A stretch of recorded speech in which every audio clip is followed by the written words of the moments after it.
then fight!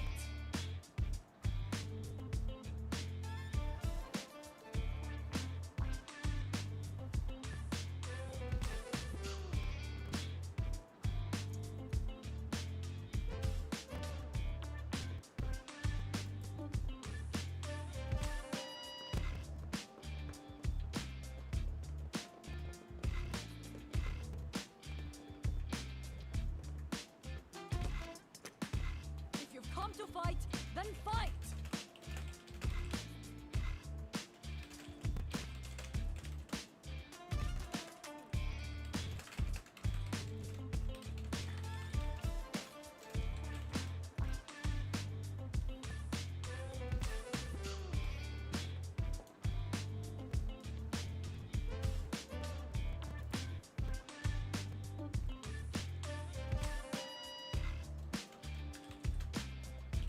If you've come to fight, then fight!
If you've come to fight, then fight!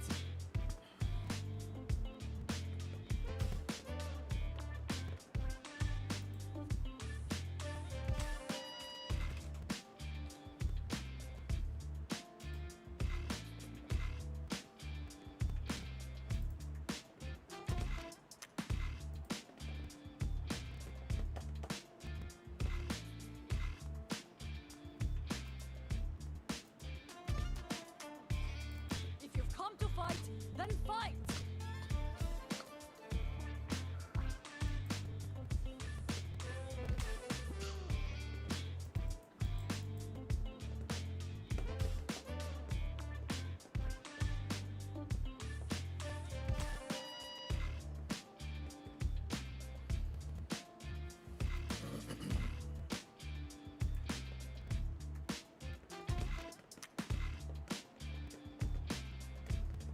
If you've come to fight, then fight! If you've come to fight, then fight!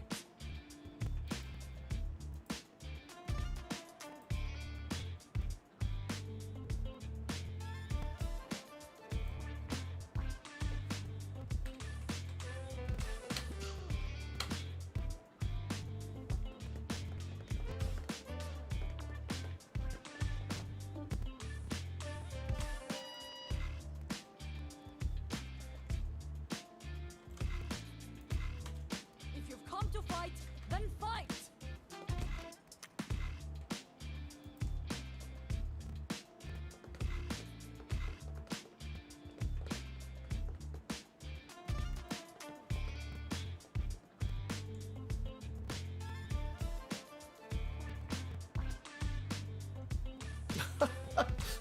Really? Dude, I can imagine modern trials would kind of be a pain in the butt with Viper. Honestly, Come to fight, like, then fight! because there's probably so many of these, like, hold the shift button and do all this stuff. Because honestly, like, I mean, if the guy is actually really good at classic controls, it can mess him up. I mean, right now, like, I am having a hell of a time trying to play 2x KO right now. That game's control scheme is really messing me up, so. If you come to fight, then fight!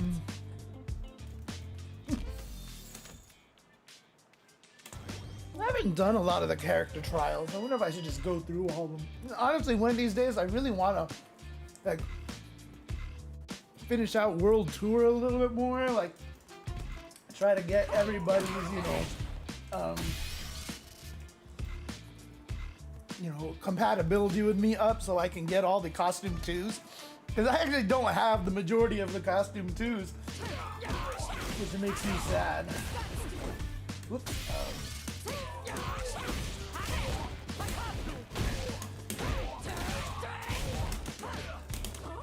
Whoops.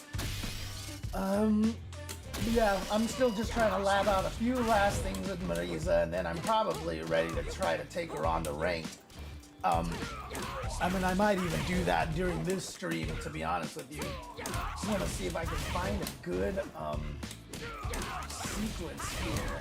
So that's plus 21. See, what I really want to get is plus 13, if I'm not mistaken. 11, 12, no, 11, 12, 13. Yeah, I think it's plus 13 that I want. Well, I can test it if I do this. No, it's, what was it? That's right, it's,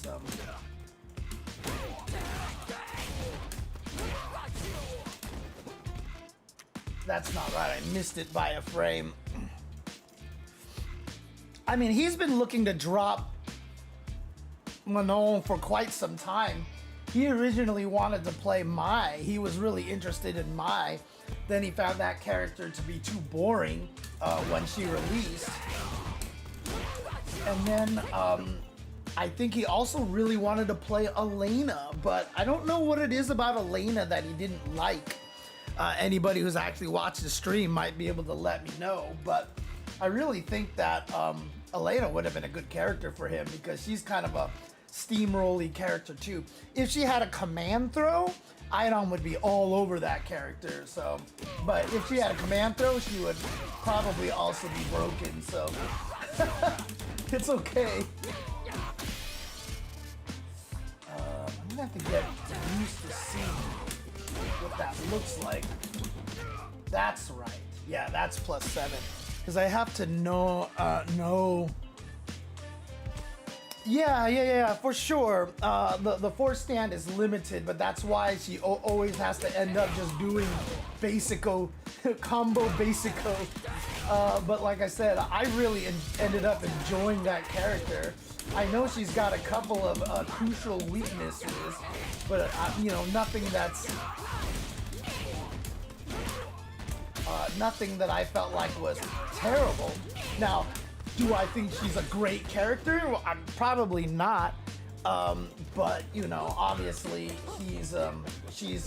I think she's still fun, and I think she's good. And definitely we saw all that about Kakeru, dude. Like that's just depressing, honestly.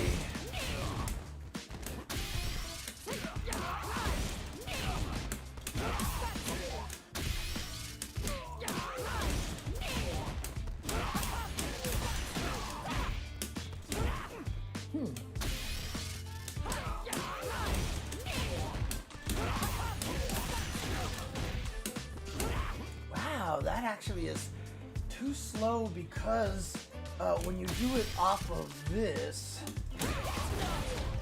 whoops,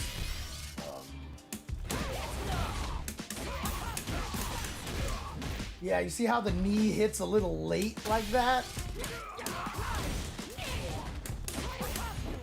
That doesn't knock down. So this is just a little... Wow, did they calculate it just right? Did they just put the height exactly right? That's crazy. Oh my god. They got the height exactly right just so that would miss.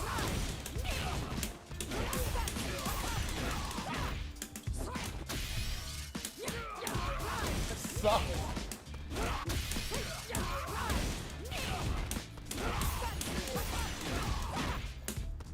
Oh, that sucks. Yeah, Mike Jones. I've been streaming on YouTube for quite some time now. Obviously, the problem has been that I haven't been streaming much except the Tuesday show recently. So, lot of people don't know that I do this. God, even the heavy one doesn't hit like that. I guess they knew, because if that actually worked, it would have been really strong. This combo starter would have been really strong, because this is basically her best route over here, right? So if you could add in that extra punch there, might have been really strong. Yeah, so I mean, I think Elena's really, really fun. I think she's better than people think she is. Obviously, when you see players like Dogura using her, even Lashar trying to bust out Elena against Blas, which was such an interesting strategy, because really the reason why he did that is he was trying to ice Blas a little bit in knowing how to fight Ed, right? He was like, obviously this guy has practiced against Ed, so I'm gonna throw something different at him and see if it works. And even if it doesn't work, it's gonna shift his mind into a different place. And so when I finally do switch back to Ed, he has to kind of make an adjustment, and it worked really, really well. Wait, you got banned? You got banned from where?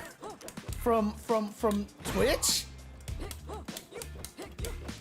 No, it didn't even cost him a whole game. It cost him the set, right?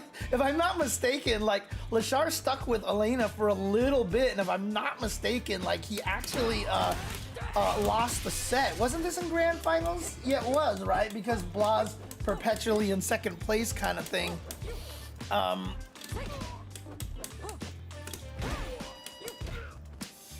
was I trying to do?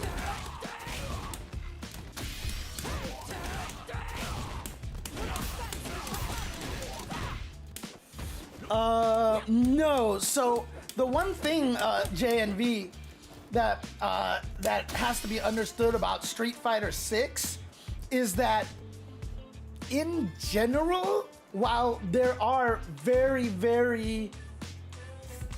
a few very specific instances of this, but in general, character-specific combos basically don't exist in this game. If you come to fight, then fight. On YouTube? Weird. I mean, I can see what you're posting now. But they did a lot of work in this game to make sure that everybody is basically the same once you start hitting them. The amount of like combo differences like really doesn't exist that much. It's very interesting how they did it. Oops. And I understand why they did it, but it's still just a very odd choice, honestly. Wait a minute. Wait a minute. Hey, thank you for the sub on Twitch. Kuma no Pantsu. Oh, the Strong the movie. That's probably not necessarily the probably, you know, one of the places that you would imagine that you would be able to get accurate information.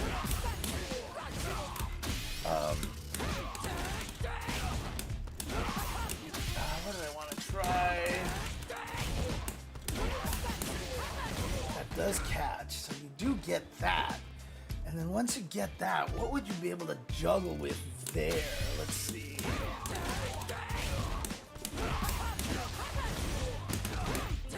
That's gonna whiff. You can probably get something like this.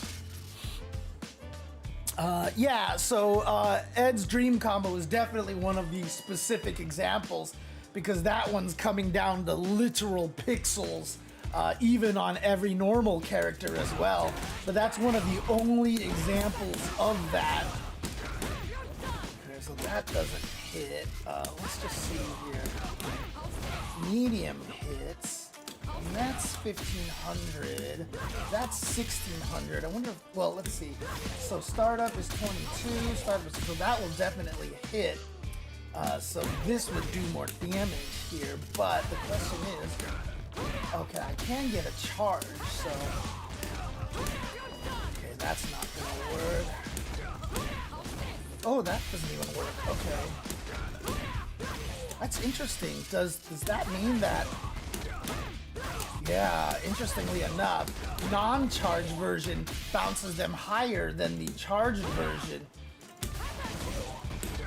So like if I do this, whoops, let's see if I can get it perfectly timed here. There we go.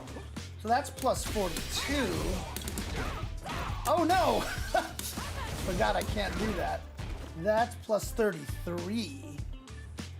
Oh wait, but we're not gonna be able to, hang on. Oh, because he hits the ground longer, that's why. So that's not a...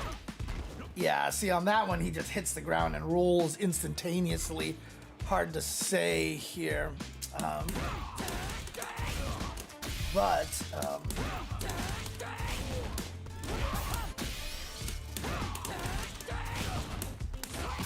Oops.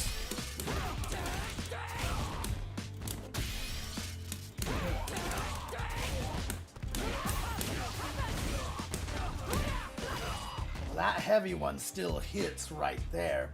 Boy, that has scaled all to hell at that point. 128 damage, Jesus Christ. Down from 1600.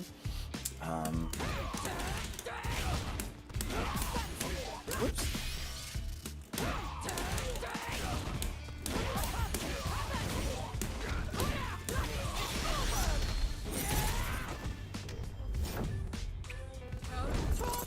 I heard that the Tekken 3 version is really good. Like I heard it's like one of the best ones since the PlayStation 1 version for reasons that it is the PlayStation 1 version. So let's see here. That's 5,900. I'm just trying to see if there's a different route that does more damage here. Just if you happen to land this, what is the route that you want to go here for maximum damage?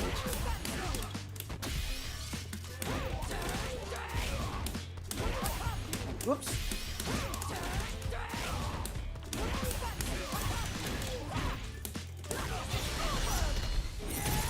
Boy, that's like 20 more damage.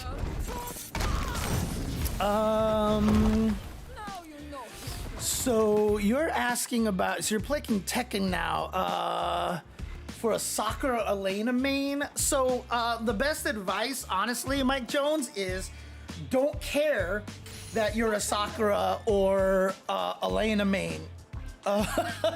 Tekken is a completely different game. Now, one of the nice things is if you've played a lot of Street Fighter 6, at least, or Street Fighter 5, you understand the concept of turns. And so turns is really important, more so in Tekken than anything. And in fact, Tekken is going to emphasize your ability to hit confirm strings, basically, because it's very hard to block in Tekken, so you can hit people with a lot of things. But for example, down forward 1 is a very, very powerful move for like almost every character. But you have to, quote, hit confirm it, in that if you hit the enemy, you can start going, you can insert something else. So a lot of times people will say like, oh yeah, down forward 1, use down 1, you know, use these moves, back 1. These are good moves that like keep the pressure going. And so like I keep hitting all these buttons and I keep dying because I'm not hit confirming whether the button connects or not, right? So for example, King has a down 3 where he stomps on your foot basically. I think he ends up being +1 or something like that, or even more than that. But I used to try to throw out those moves like I'm playing older Street Fighters. Like I'm just like attack, like down forward 1, you know, stand 1, 2, down forward 1, you know, forward 1, you know, stuff like that. But you have to notice if the move hits or not. If it hits, you can keep going, but as soon as it's blocked, you have to, quote, hit confirm the fact that it was blocked and now play defense. Know that you lost your turn. There aren't a lot of moves that are plus on block in Tekken, although in Tekken 8, I know that has increased drastically. They seem to have added a lot more. the idea with it is like, same thing with Street Fighter 6. Like if you get a crouching strong block, you have to be careful because the opponent can now jab you in between. But if you hit him with it, even if you can't combo, you can keep pressure going, right? So if you played a lot of 5 and 6, that helps you there. Obviously, here's the obvious things that I'm sure you've already heard, Mike Jones, in that stand block is your default, not crouching block, right? Stand block is your default. When you play Tekken, you mostly want to stand block, and that is because the low attacks that can come for the opponent typically come in two varieties, which is unreactable lows and reactable lows. Reactable lows are usually the ones that lead into a big old combo, okay? So like, it'll be like, the stupid, what is that spinning kick called that the Mishimas do all the time? Oh, that kick that ruins me. Or like Dragon of Snake Edge, right? Those are lows that they can get big combos off of. However, typically they have a long enough startup that you can block them. And most of them are pretty punishable. Most reactable lows that lead into a big combo are launch punishable. But again, because it's fighting games, and especially because it's Tekken, there's exceptions to every of these rules. But knowing these general rules are very important. So for reactable lows, you want to get used to being able to launch punish those moves. We'll talk about what launch punish is in a little bit of a second. But then there's also the unreactable lows. Almost all unreactable lows are going to look like this or like this or like this, right? This is what a lot of Tekken players refer to as Tekken's chip damage, right? So if you play an old Street Fighter game, you block a special move and you take a little damage and you just kind of accept that that's you're gonna get hit by those. So a lot of the times in Tekken, when you're fighting, you're gonna be standing and blocking, and the opponent's gonna sneak in these unreactable lows at you. And you kind of just take them a little bit, because the idea is that they will hit you, but they don't really lead to much. They're just the opponent's way of trying to annoy you enough into crouching, basically. Because in general, the most damage Tekken characters get are off of mid launchers, right? So like hop kicks. Hop kicks is a great example. Those are basically mid launchers, right? And so they want you to crouch. They want you to crouch because these mid launchers will lead into this big damage. However, if you choose never, ever, ever, ever to try to low block a low, then the opponent's just going to peck you to death and you will die.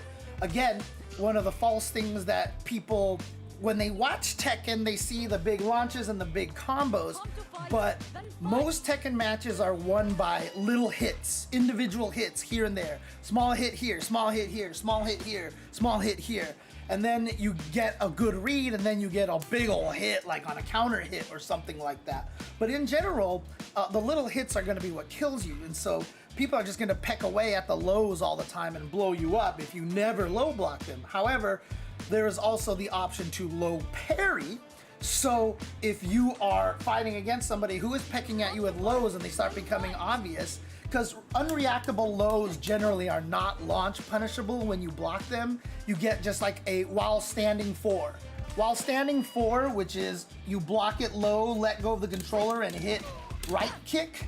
While standing 4 is your fastest like punish while crouching. Like it's better than just getting a dick jab, which is just down 1. So anytime you block these unreactable lows, a lot of the times you just get a while standing 4 and you get a decent amount of damage. However, if you predict them and you hold down forward, you can parry them and get a very scaled combo, but you get a combo, right, to get them to stop. And that's just kind of like how but again, you have to crouch to parry, right? And so if the opponent pesters you enough with a bunch of these unreactable lows and you try to parry, then they just hit you with a mid, and now they get to launch you and do a ton of damage. So that's something important. Standing and blocking is important. Now, the relationship between lows, mids, and highs is very, very, very important, okay? Because a lot of the mid attacks, you know, like down forward 1, forward 2, or forward 1, or something like that, they're gonna be really strong, they're gonna be harder to punish, but if they're blocked, you know, you lose your turn, etc., etc. So mids are obviously like where your majority of attacks are going to be, because they hit both standing and they hit crouching, and you know, a lot of times they're your big launchers, etc., etc. But in general, and if it's just like a down forward 1, your mid is not going to be hugely punishable. In fact, a lot of the times they'll only be very slightly punishable. Again, we'll get into that in a little bit. But in general, what you have to keep in mind is the difference between mids and highs. So highs are buttons that you can just duck under, right? And if you duck under them, you can usually blow them up from a crouching position. The advantage to high moves, however, is that they are usually very safe on block, and a lot of times can be plus on block, right? So there's a lot of moves where someone will do like a downward chop or do something, and it's just like, I can't punish this move. This move is way too good, right? Like, this move has no right to be this safe when it has armor or when it leads to a big old combo, and you're like, why is this move so broken? Well, the reason why is because you can crouch them and kill them. So usually if you're blocking a move that looks like it's a high, like it looks like it hits high like this, and like it's way too good to be something that's so safe on block, you have to learn to crouch those and punish those. That's in general, hey, what's up? Insomnia gift, nice. Welcome, Master Procrastinator. There you go, Master Procrastinator. And then thank you for the sub, Dude McGuy. Appreciate it, man. I know you've been supporting my channel for a long time. Hell Sweep, thank you, Henry. Thank you, Henry. Hell Sweep, thank you. Okay, like in VF, the best block for a high is the duck and punish. Yes. So that's in general how you kind of have to see it. And then also remember though, because high blocking is considered the best defensive option, it's also the most vulnerable to throws, right? Every character has a standing throw. And so you're gonna have to be careful when you're stand blocking. It is the most safe, but it leaves you susceptible to lows, it leaves you susceptible to throws, and it leaves you susceptible to high attacks. And again, these high attacks a lot of the time are really strong. Like in Tekken 7, for example, Lucky Chloe's Power Crush move, she spins and like does almost like a Zangief lariat. And normally Power Crush, which are the armor absorbing attacks, you know, they're punishable at least a little bit. And I kept blocking hers and I kept counterattacking and she just would block. Or she would crouch under my standing 1, which is 10 frames, which is like the fastest move in the game. And she kept crouching under it, like punishing me. I'm like, how is this Power Crush safe on block? Like, this is the cheapest thing in the world. And sure enough, someone in the chat was like, it's a high. Crouch it and kill it. And I was like, what? You know, like, oh, okay, I didn't realize that. So again, you know, being susceptible to highs, throws, and lows, right? That's the biggest weakness of standing. Obviously, if you're crouching, the biggest weakness is that mid launchers just absolutely destroy you. So in general, you don't want to be crouching a lot. You don't want to crouch block a lot. So the idea is that you want to stand block. You are vulnerable to a lot of things. And from there, from stand blocking is where you have to start learning about your opponent's moves, what can be high crushed. In other words, you can crouch under their highs and you can punish them. You can either do that by crouching and attacking or just have a move that makes you crouch and launches or something like that, so you could slip those in to like hit people while they whiff over your head. But basically you start from standing, and as you continue to block things and fight things, you have to learn from there how to defeat them. So the number one way to defeat any move is to block it and punish it, right? So from standing, you gotta learn which moves are punishable, okay? And again, we'll get into that more in just a second. But if it's not punishable, then you have to decide if it's high. You have to learn so that you can low crush it. You have to see if it's sidesteppable, because sometimes really, really powerful attacks are just, sidestep them. You have to learn which ones are minus, not punishable, but minus, so that you can at least take your turn. And the way that you do this organically is that after you block a move, you always counter with standing one. Standing one, which is everybody's 10 frame attack, okay? Everybody has stand one as a 10 frame attack. Everyone has down one as a 10 frame attack. There might be an exception. I don't know if there is, but I don't think there is. Like, I don't even think Gigas in Tekken 7, I think he just had 10, because like, if you don't have a 10 frame button, you're kind of fucked, basically. Oh, thank you, Dude McGuy. Really appreciate it. Really appreciate it. So again, the way that you learn is that you start blocking things and you start finding out when you can actually take your turn and stuff. But then the game gets even more complicated because you didn't know that the move had a target combo. And so there's a gap in between, so you block a move and you press one, and then the second move comes out, counter hits you, and then they get a big old combo and stuff like that. This is where labbing, the other characters' moves come into play, etc., etc. You just have to learn which moves have the follow-ups, and then usually in Tekken, once you encounter a string that's like that, or like a string that goes, like has a low option or has a high option or something like that, right? So usually the low option can easily be punished if you block it, but there's a mid option that will hit you if you try to crouch and block the low. And then there's a high option that if you block it, like, they're super safe, or there might even be plus or whatever. And so you're just like, so you have to learn all the different, options, learn if there's fuzzy timings. A lot of times there will be fuzzy timings that if I just stand block long enough and then crouch, because the low is slower than the other ones. And so if I just learn one timing, I can block the mid and the low. This is where the origin of the term fuzzy blocking came from. Fuzzy guarding was kind of like doing a hat, like also when you're like walking backwards, you kind of just do this a lot.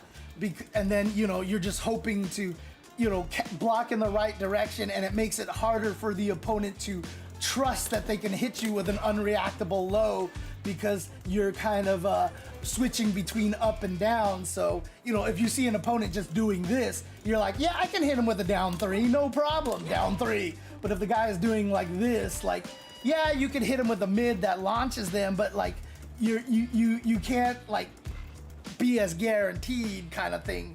And so that's where fuzzy guarding came from. That's the original definition of fuzzy guarding. It came from Virtua Fighter. It came from Tekken. Oh man. Yes, the Tekken 10 framer is the Street Fighter 6 4 framer. Again, every game has a magic number, and Tekken's has been 10 for its entire life.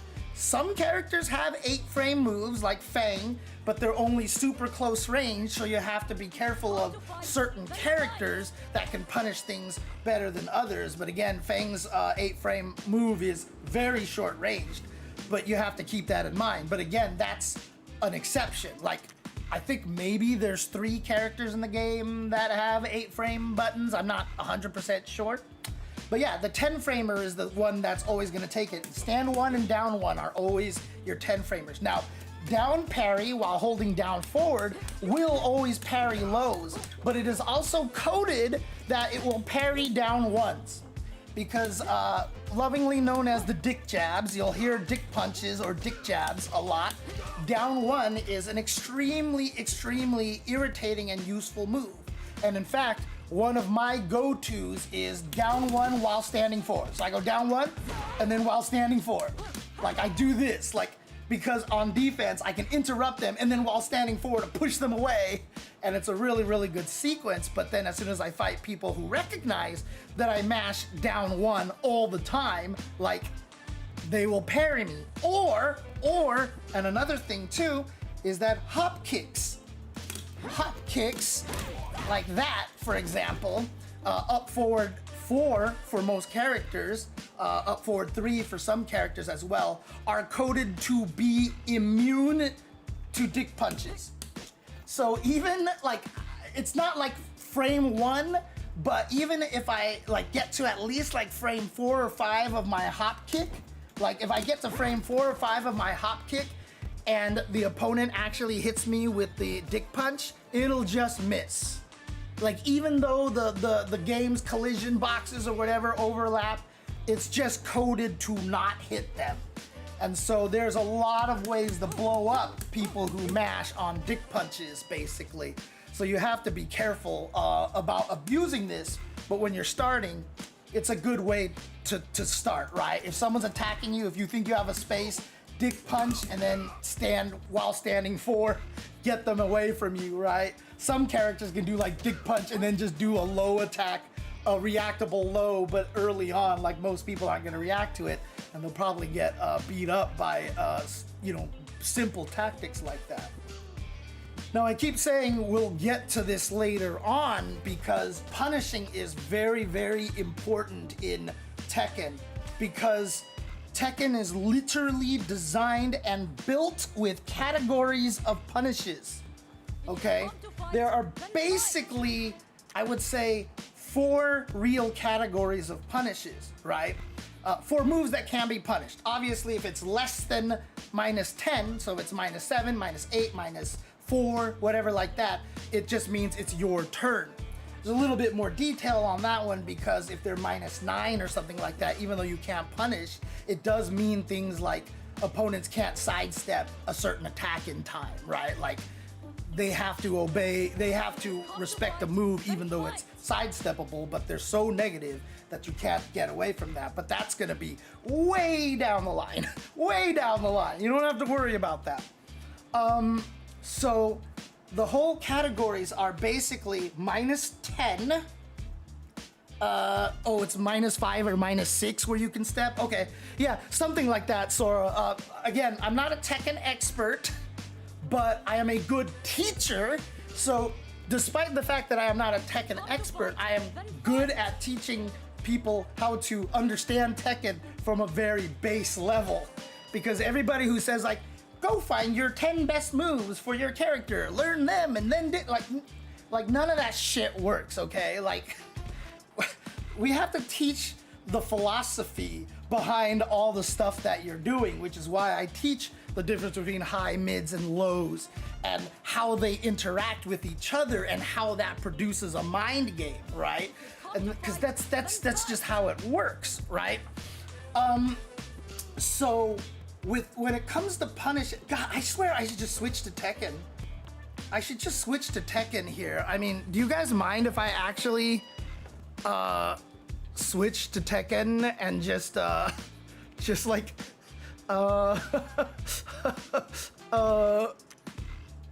let's just do this. Tekken teaching from James? Okay, so we'll update all of this. Let's edit this. Let's switch to Tekken 8 of all games. People are gonna be like, what? How does James teach Tekken? This doesn't make any sense at all. Like, how does he teach Tekken? But like I said, I like helping people no matter what the game it is, because I just want people to enjoy fighting games and to really have a good time with these things. Yeah, well, it was actually kind of funny that I picked Marisa, Henry, because it actually turned out she had a lot of tools that were actually relevant. that she actually had a lot of good strings that could actually mimic them pretty well.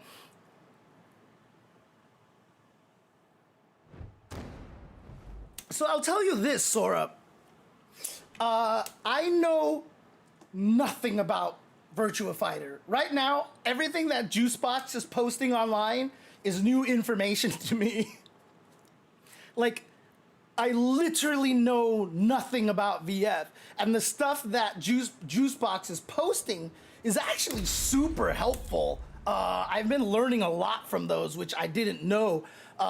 In case you guys are wondering, one of the things that makes Virtua Fighter very different than Tekken is that I like the way that Juicebox described it, is that that game is very digital.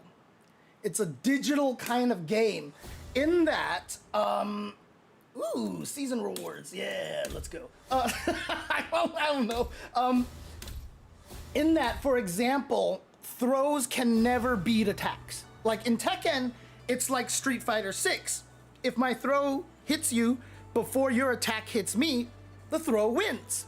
But in Virtua Fighter, as with like DOA, for example, if you ever try to throw, even if you grab me on frame 1 of my attack, you can't throw me because it's just built in that attacks beat throws. And so, you know, Juicebox was posting up how the sidesteps are a little more digital that way as well. Like if you sidestep and a person attacks with a sidesteppable move, you succeed. Whereas whenever I play Tekken, like people are like, you can sidestep this, and I try to sidestep it and I get hit. And why do I get hit? Because it's like offline, there we go, practice. Because it's just one of those situations where I just timed it badly, or I was a couple of frames too late, or whatever, blah, blah, blah, blah, blah, right? So, I'm gonna use King because that's my main character here. What are my customized slots over here? There we go. Oh, that's right, I had Butterfly King with the top hat. All right, we're doing that. Okay, this is my king over here. Right, exactly. Has very clear answers. I mean, even something. Oh, I should not have picked a random stage. Oh well, but we'll. Yeah, let me switch stages over here, because going to a random stage is not a good idea because the stages actually affect so much. I know I'm missing a season pass, so I don't have the beautiful Pac-Man stage, unfortunately. What is a good, like, oh, the arena is always just going to be a good stage because it's just an octagon and that's it, so. Yeah, I mean, Soul Calibur is like that because as long as it's a vertical move, you can sidestep it either direction. However, you can sidestep things too late and it can hit you, where, like we said in Tekken, it's not quite like that, right? Oh God, that's the wrong button. Okay, I gotta remember how to do this here. All right, so what I was talking about, oh yeah, Mike Jones, the Pac-Man stage is amazing. Every time it shows up on a stream, everybody, like the chat's always like, what the fuck is this? And I'm like, Pac-Man, let's go. I'm so hyped. So I was talking about punishes, right? So like I said, you're gonna wanna, in general, stand and block everything. Let's see here. Let's see, opponent action. We'll just make him block all like this. Yeah, and then block all, perfect. So we're gonna make him block all. What is the reset? Oh wait, the reset button was, shoot, how did reset work? Oh, there it is. It's select and, there we go, select and, I hate that reset, but whatever. So in general, what you want to do, isn't that geometric plane if they slap Pac-Man on it? I don't know. I don't know. Honestly. But what you want to understand is that you're gonna need 2 sets of punishes, okay? Which is a standing punish and a from standing punish and a from crouching punish.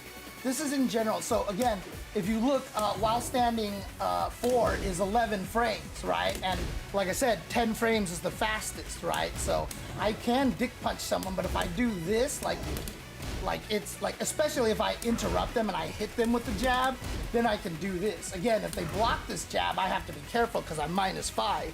If I try anything, I'll die. So like I said, very important to confirm even individual attacks. So like I said, this move is really good, this move is really good, this move is really good. Like, all these moves are good to attack. This move is really good, but if they block it, the problem is, like, most of them you kind of just have to hold it, right? So if I do this and I see him get hit, now I'm +3. If I stop him with an unreactable low, I'm +1, so I can do this and always like take my turn back. But then this is +4, this is +3. So obviously I can't get combos off of these, but this is what allows me to do crazy attacks like this, right? And this is what allows me to get all my pressure going. But if your opponent ends up blocking these things, so like for example, if I do random block like this, so if I do something like this, if he blocks, I'm -1. So I can get away with things. If he tries to counter with a standing 1, I can high crush him by crouching and hitting him low and stuff. But if he does a dick punch, he's gonna hit me. But you know, dick punches don't lead to any damage, so maybe it's worth risking it, you know, just doing this and then trying your own dick punch on block. But like I said, you have to kind of confirm, like, oh, he blocked? Okay, I'm -11. He could probably, he can punish me, right? But if I did something like this, I hit him, so I want to keep my pressure going, right? See right there, I would have gotten blown up because he blocked this and then I jabbed. And if he had done something in between, I might get counter hit and I might get knocked down and he might get a combo. So if I hit him with this, I can go ahead with pressure. So if I hit him with this, so he blocked it, so I'll stop. But if he gets hit by it, then I can try to sneak in other attacks, right? The nice thing about this is that a lot of these ones are, you know, pretty, standing 1, if you notice, is +1 on block. So this is a great way to check, right? This is a great way to check the opponent, because even if they stand and block it, it's still your turn. So this is why standing 1 is so powerful, because even if they block that, I can try to steal turns, or I can still take my turn with stuff.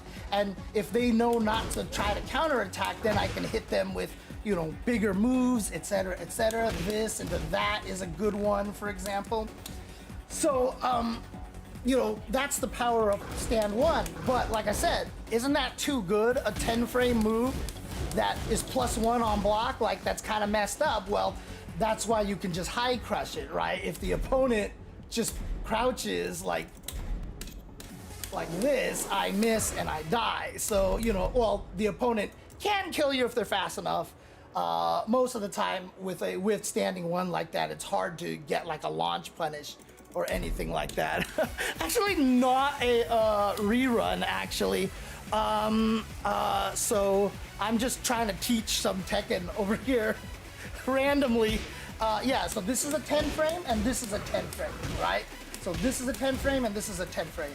For most characters, that's gonna be their most 10 framers. Like I said, some characters will have more than that. Now, I've been trying to stave off the whole concept of punishing, because like I said, there are basically 3 categories of punishes, okay?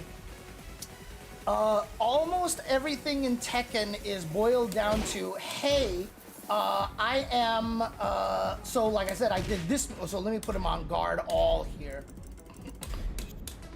So I did this. I'm -11, right? So the first category is -10 and 11.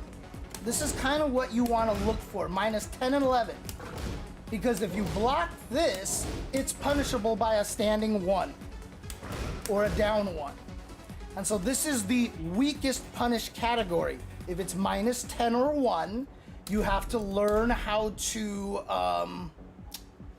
let me see here. Punish. Is that the right one? Here. Whoops. Oh, select the punishment. Oh, that's right. I got a punishment setting. What is it? Practice setting, punishment setting. We're gonna punish with record here. Oops. Record again. So we're gonna, oh, actually, you know what? Let's record again with Kazuya's most, that's a good, that's one of the best 10 frame punishers in the game. So, because he gets the 1-1-3, the 1-1-2 as a natural combo.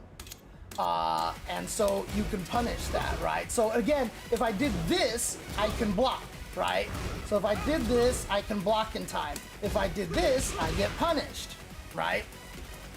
And so again, the -10 to -11 is, all right, see you later, Jess.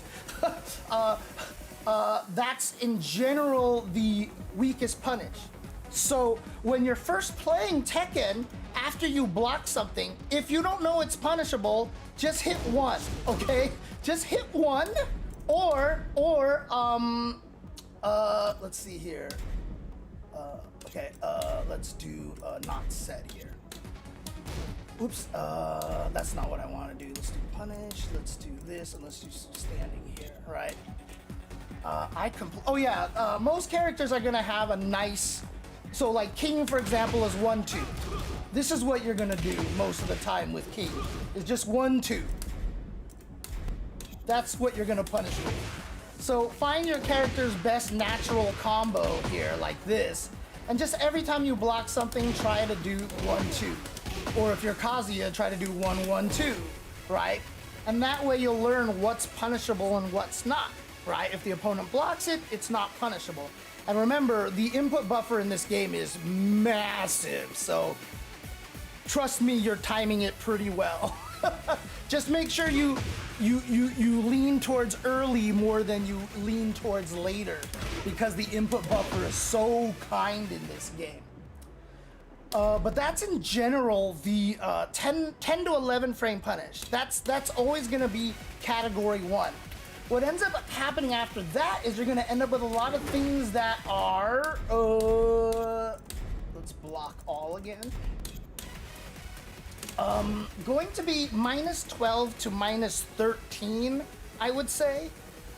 This is kind of like the next category. And no matter who you are, every character in this game has a good 12 frame punisher. And for King, that happens to be back 1. So I know if I block another King hop kick, I can back 1 him, basically. And then that's a natural combo there, if I'm not mistaken. Like this, right? So anytime I block something that I know is -12 or 13, I can at least get this combo. And as you can see here, if I just do this, like this, well, I'm +8, you've got a lot of cool things you can do. But that was only on what, like, what is that, 15 damage it looks like? But if I do this, like, I get considerably, wait, let's see. Okay, I get 33 damage there. So I get 33 damage where this was just 20 damage, right? So you want to maximize your punish most of the time. So what happens here is that you want to start learning. So if you start learning you can punish things with with a 1, you might want to test to see if you can punish it with a 12 frame punisher, right? So you start trying that out, and if they block that every time, well, then you know they can't. And so then you switch back to this, and this is your punish for that move. Then in general, you're gonna want to look for something that's like maybe 14 frames, but see, this is where it gets a little dicey here. It's really, if you want to think about it, 12, 13, 14. 12, 13, 14 in general is kind of all the same category. So let's just call it 3 categories. There's the -10 and 11, then there's the -12, 13, and 14. The reason why I kind of separate is because some characters have 14 frame launchers and stuff like that, and some characters have like really good 14 frame punishes, but not everybody does. So in general, you want your -10 and 11, your -12, 13, 14, and then you want to look for moves that are -15, okay? So for example, if I do, whoops, not that move. Shoot, that's not what I wanted to do. God, what move was it? Is this one? Yeah, let me see. I think that one's actually safer on block. There's a different one that's actually more minus than this one. So this is a completely reactable low. But as you can see, it's only minus 12. It's not launch punishable just because there's so much goddamn startup on that thing. So it's not as bad. I think, yeah, that's the one right there. So this is minus 14, so most people aren't going to be able to launch punish this, if I'm not mistaken. But in general, like, what's a good launch punishable move for King? I'm not sure. Trying to think here. What is a good launch punishable move? Does anybody know what a good launch punishable move for this character is? Actually, if I do, you know, just something that someone can launch punish here for King. I'm just trying to think of something here. Whoa, that's +2, Jesus. It's hard to find, so for minus 12, you use your medium punish. Yes, yes. For minus 12, 13, and 14 in general, you will use your medium punish. It's interesting because now that I think about it, King doesn't have a lot of like super launch punishable your moves, I don't think. What is this? This is minus 13. I can't believe that's minus 13 because this move is hella good. Let me see. That's minus 5. That's +7 because that's a long startup move right there. Oh, there we go. Here's one. So my God, what was this kick called? It's like the Jaguar kick or something. I forgot what this one was called here. But this move here is minus 15. If you're minus 15, then in general, you are launch punishable, right? So you know what I'm gonna do here? Just because I'm familiar with King, let's just do King versus King, so it's easier for me to teach a little bit here.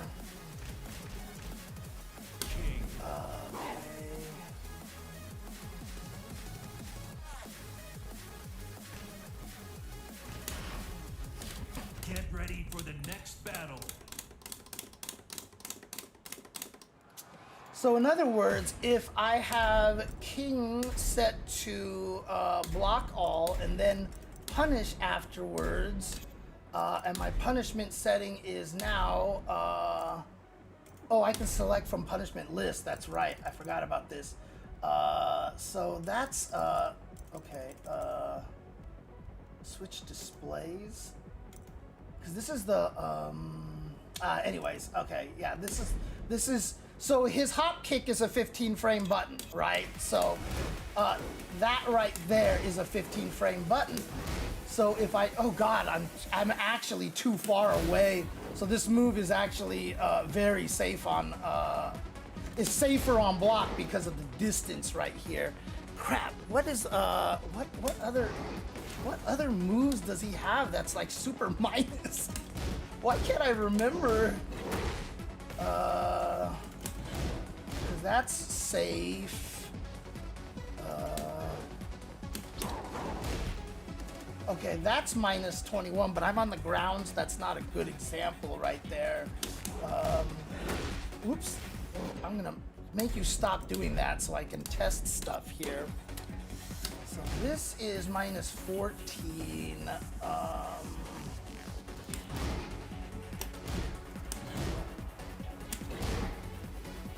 That's 0, wow. That's minus 10. That's minus 4 because that's a high. See, like this is a really good sequence right here. And like shouldn't be minus 4. Like that's really good, but that's because the second hit is high. So if I actually set him to crouch afterwards and I do that, whoops. See, now he can punish me, right? So if you see moves that are on block, like particularly good, yeah, just be aware of that, and most likely you'll be able to crouch under it.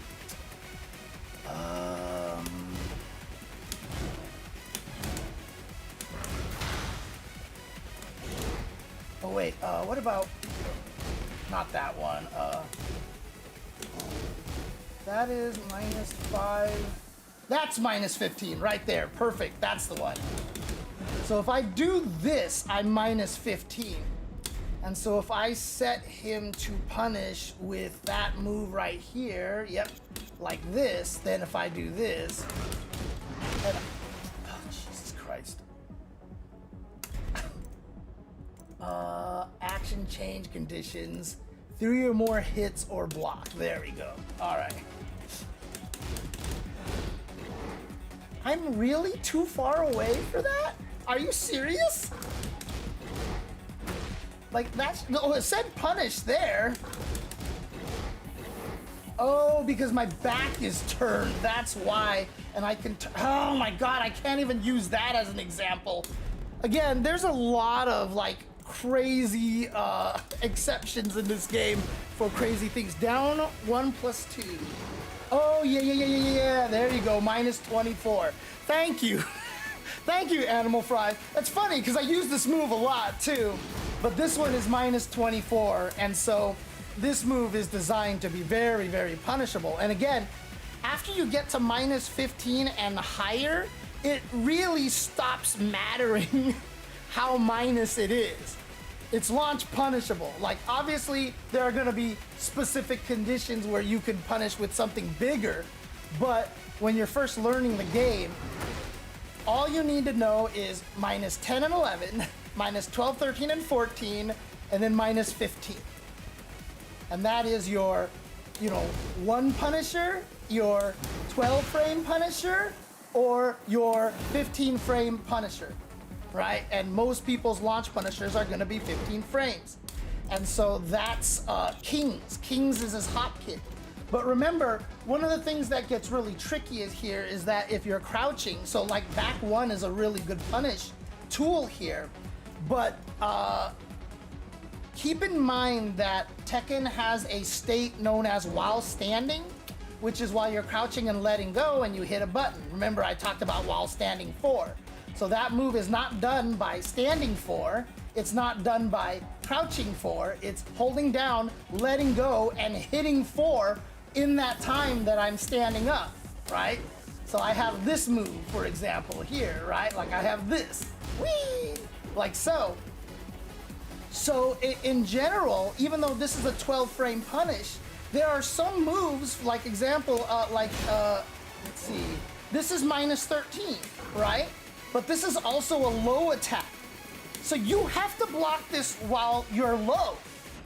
So because you have to block this while you're low,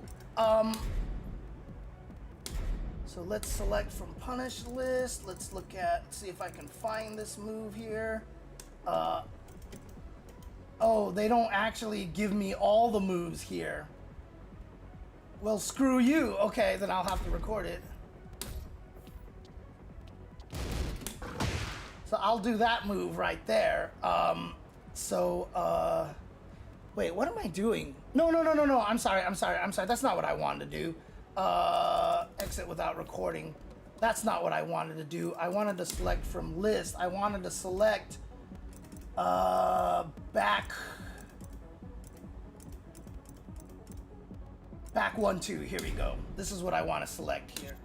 So again, if I do something that's like -12, so what's a good -12 here? Oh, it's like I did that, right? Oh no, what's a good one here?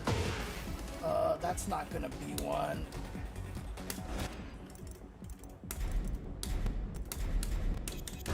So if I did, oops, that's -10.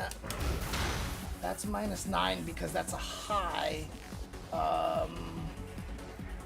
If I do, okay, yeah, okay. So if I do this, let's do this, right? See, oh no, those are lows. I can't do that. That's -8. That's -9. I mean, we can use the -15 as an example here, but I just want to use something that's more accurate here. That's -9. That's -13, perfect, right there. That's the one right there. Okay, so basically, if I set the CPU to punish with my 12 frame punish, god damn it, I will get punished because I'm -13. So this is a medium punisher right here. So this is really good, right? Now, like I said, this move, however, is a low, which forces you to crouch. So if I do this move like this, and I set him to punish, why are you not trying to punish? What the hell? Yeah, that's the one. All right, let's reset this. You notice that he can't even do it, right? He can't do it because if he tries to do it, what's happening is he'll end up doing a while standing one, even if I hold back. You see? Like, I can't get my back one from crouching because I can't get the back one because if I hit to back, I automatically do my while standing one. So I can't actually get my back one punish in that situation. So that's why you also have to know, in general, your crouching punishes as well. Now, you can simplify this very, very easily. This is just your 10 frame punish here. This is just your 10 frame punish. And basically for everything else, just do while standing kick, right? Because like you want to consider while standing 4 kind of like a universal move. Basically everybody has this move.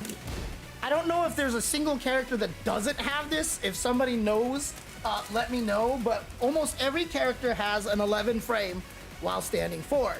It's basically it's not -10 and it's not launch punishable. This is your best choice. It's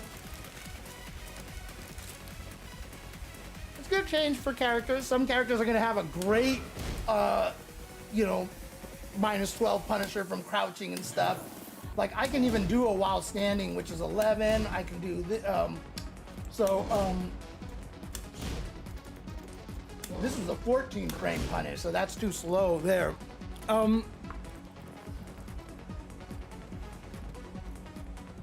So in general, most of the time it's either a 10 frame punish or a while standing punish.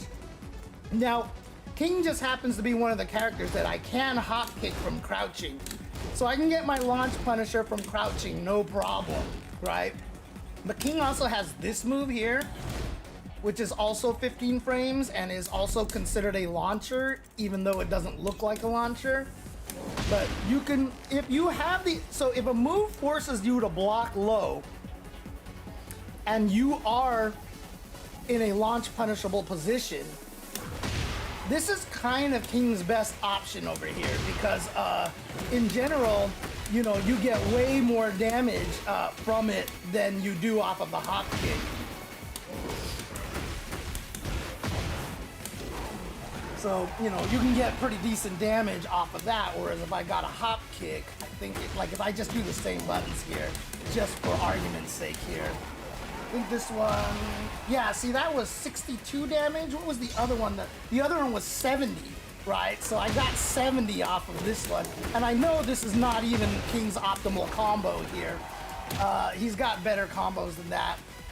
But that is one of the things that he can do, so. He does have some characters, they have to know what their crouching 15 frame launcher or their standing 15 frame launchers are. But in general, those are like the 3 categories of punishment, Mike Jones.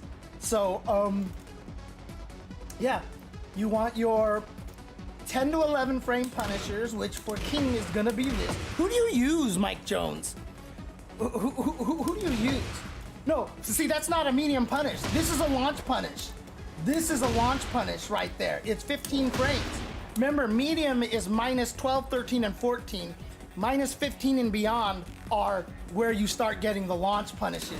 So this actually counts as a launch punish, even though it doesn't look like a launcher.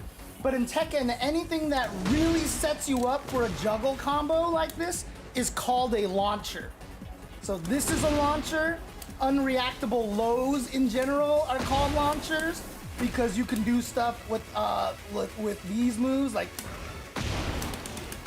you can get stuff off of that. I don't even remember what my combo is anymore on that. I should, because it was there. What? Because I think that's what he used to do, right? Like he would do this. No, I guess not. What did he used to? What did I do off of this? Oh no, I think all I did was just do, nope, that's not what I wanted. What's the combo off of this? Like, that's definitely not the combo. There's a better combo than that, so. So basically, dash to down, forward, forward 3. Okay, that is just the best one, okay.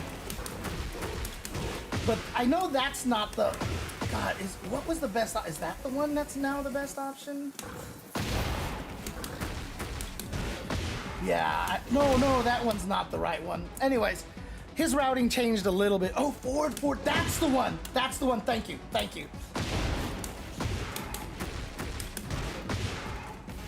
Oh no, oh that's right, but I don't get that because, oh, that's right, because they changed something. That's a Tekken 7 route that I just tried, and that doesn't work in Tekken 8.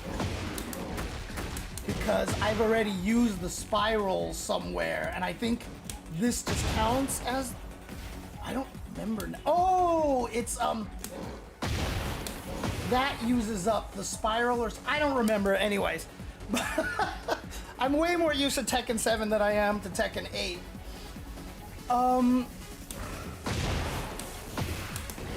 Now I'm just curious here. I can't remember. Ah!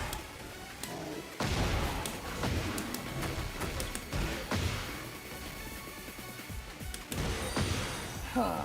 I can't remember now. Anyways.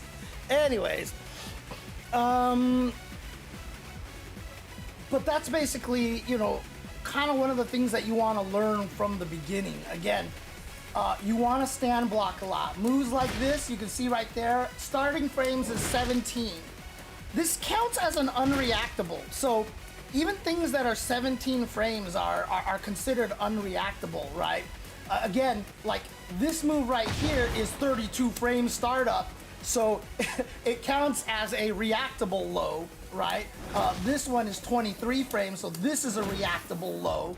And so what you'll actually see here is if I set him to block all here and I do this, I'm minus 14. So I'm not launch punishable here.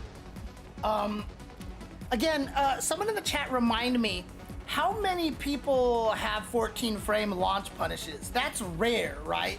Most launch punishes are 15 frames. Again, I've only played King, so I'm not 100% sure.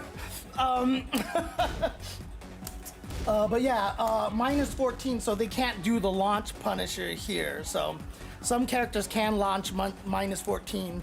Lee, Kazuya, Jin, some others, Jin. But it's rarer than common, right? And so against those characters, if you're King, you have to be more careful using a move like this, because if you're wrong, then they get to launch punish you and do a lot more damage. But in general, you know, like down, like if you're holding down and hitting 4, down forward 4, so while crouching and hitting 4, down forward 4 are going to basically be your go-to lows, right? These are your basic lows right here. 14 frame startup, 14 frame startup. And so basically, if you're from crouching and you hit 4, it's basically the same move as if you hit down, forward, and 4, right? Like, there's gonna be difference in frame data, but as you can see, they have the same startup. Actually, interestingly enough, this one is actually launch punishable. Holy crap. Oh, down 4 is launch punishable, sorry. Yeah, while you're holding down, this one's launch punishable. In general, down forward 4 is gonna be like one of your main lows when you're just poking at somebody. And again, minus 14, so at least it's not launch punishable. But again, for King, he can't do back 1 because this is a low. So what most likely he would do is, let's see here, punishment settings. Let's select from the list. Where is while standing? Do they have while standing 4 here? I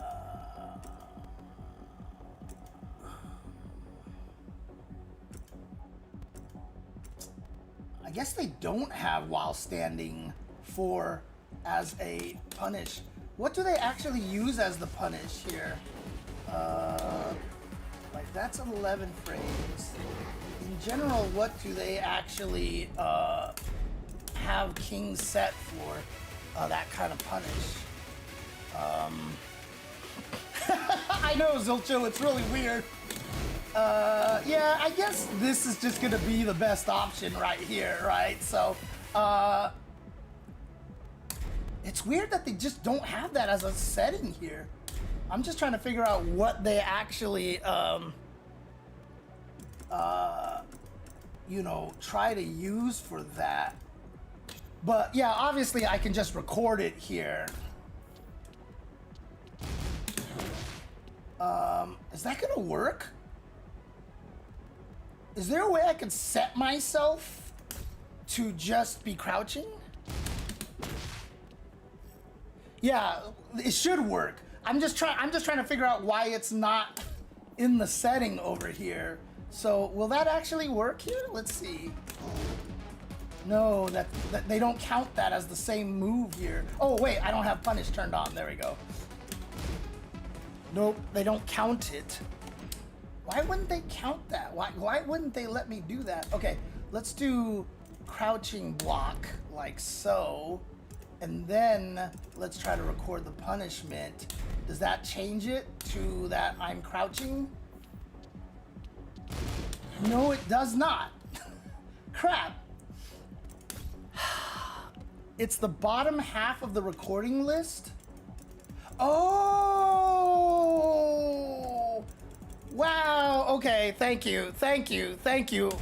I totally did not know what you were talking about when you were saying that, and okay, all right.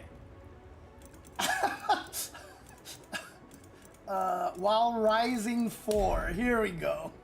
Sorry, I just totally didn't, because I was like, but I am scrolling down. Like, I go over here, select from punishment list. I mean, I am scrolling down. Oh, this thing, you get the crouch punishments over here. So there you go. Right, so if I set him to block all from standing, if he blocks this, then the while standing 4 will hit me. So yeah, that is in general gonna be, you know, the best punish for unreactable lows, right? But if you have, you know, good reactions and you can block like the really scary lows and really get some beefier damage off of that. So for example, let's just do this, shall we? Just to give you an idea. So I know that the Hell Sweep is a little odd because the Hell Sweep is faster than it would seem, but because it has to be done out of a command dash essentially. So like out of the command dash like this, what is it? There it is, right there. So even though it says it's 16 frame startup, which is unreactable range, right? So that's technically an unreactable, but because he has to move forward a little bit like this, like you can learn to do it really fast, and it's harder to see, but there is a little bit of an extra giveaway there. So it's counted as a very reactable punish here. And you can see that thing is minus 23. So if you block that and you aren't punishing this, you need to do something different here, right? So let's see, while crouching down forward 2. So this one I told you was his launch punisher here. So if I do that, bam, I get a big old punish combo right there, right? So I get a big old punish. And again, why do I get a big old punish off of that? Because this, if it's on, oh, is it different on this one? Is it not always knockdown? Is it only on counter hit? It's a knockdown now? Oh wait, oh, I have to chain. That's right, I have to chain. If I don't do the chain, I have to commit to the chain, which is another weird thing. If I just do it and don't hit the button, the second button, it won't knock down. But if I commit to the chain, it will knock down. And you have to chain before the move hits, right? I can't wait till it hits and get the chain. I actually have to commit to it, basically. And, does he have, Any other follow-ups here? Yeah, there it is, right there. So I think that's the good one here. Like he gets combos off of that, if I'm not mistaken.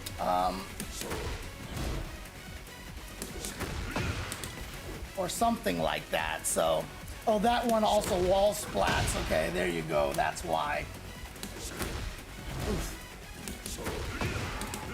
But again, one of the key things that to note is that I'm not very good at this hell sweep, and that's why it's more punishable because, you know, because I forgot what I was gonna say. Oh, that's why it's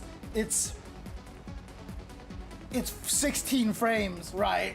It's a 16 frame startup because if you're not necessarily good at this, you know, you're gonna end up missing it a lot like that. So it's a little bit more of a difficult one to input. But in general, yeah, you want to watch out for a lot of those lows that are launch punishable. So this is the thing that makes this game hard, okay? Because you can, if you really want to, learn how to punish everything organically by just fighting them and blocking them and finding out if you can punish them or not, which is generally gonna take you a very, very long time. All right, that's gonna take you a very long time. Why did it go the other way? Oh, well, whatever. It's gonna take you a very, very, yeah, let's do this, here we go. Okay, I want to do this. There, I get my top hat guy like this. However, what will happen is, one, replay takeover in this game will show you if you did not punish something. So there are options in replay takeover. If you watch any of your replays, if you block a move that's punishable, the game will usually freeze and go, boom, hey, you could have punished this. It's minus 12. So do you want to practice punishing this? You go, yes, and it takes you to this punishment training practice like that you have here. So like I can go to punishment training here. And so if I'm like blocking, for example, so like, oh cool, that's the right one. And then, oh, see that was launch punishable, but I didn't launch punish it. And you can see that they give you the recommended punish up there. So what they're trying to teach you is learn how to, oh shit, recognize these moves and punish. Like these are common ones that you know you can punish and stuff. So it's nice that they have these little punishment training things like this, right? So to help you get used to common moves that you can block and punish. It's really, really nice. And again, this wasn't in Tekken 7. This was not in Tekken 7. Did they add this later in Tekken 7? I don't remember. But my first experience with all this is in Tekken 8 here. So the fact that they've actually done all this. Oh yeah, if you're a mind player, then this game is great. Because this game has a lot of this. So what's gonna happen is you're gonna play and you're gonna die to something and you're like, what the hell? Replay takeover is really important. Go figure out how to punish this stuff. But this is gonna be organic, okay? And the problem is that, like, okay, King is the worst example of this because he's got multi-throws. So don't pay attention to that. But I mean, before we even get to the multi-throws, for example, so these are all the heat moves, the rage. Here's my normal moves, right? Like this is a stance. These are stance moves over here. Okay, these are moves while people are crouching. But yeah, like there's like 90 moves here to kind of learn here to know how to punish these things. It's a lot of freaking moves, right? That's a lot of moves that you have to learn how to deal with and how to punish. Like I said, this move is really good here because if you block this,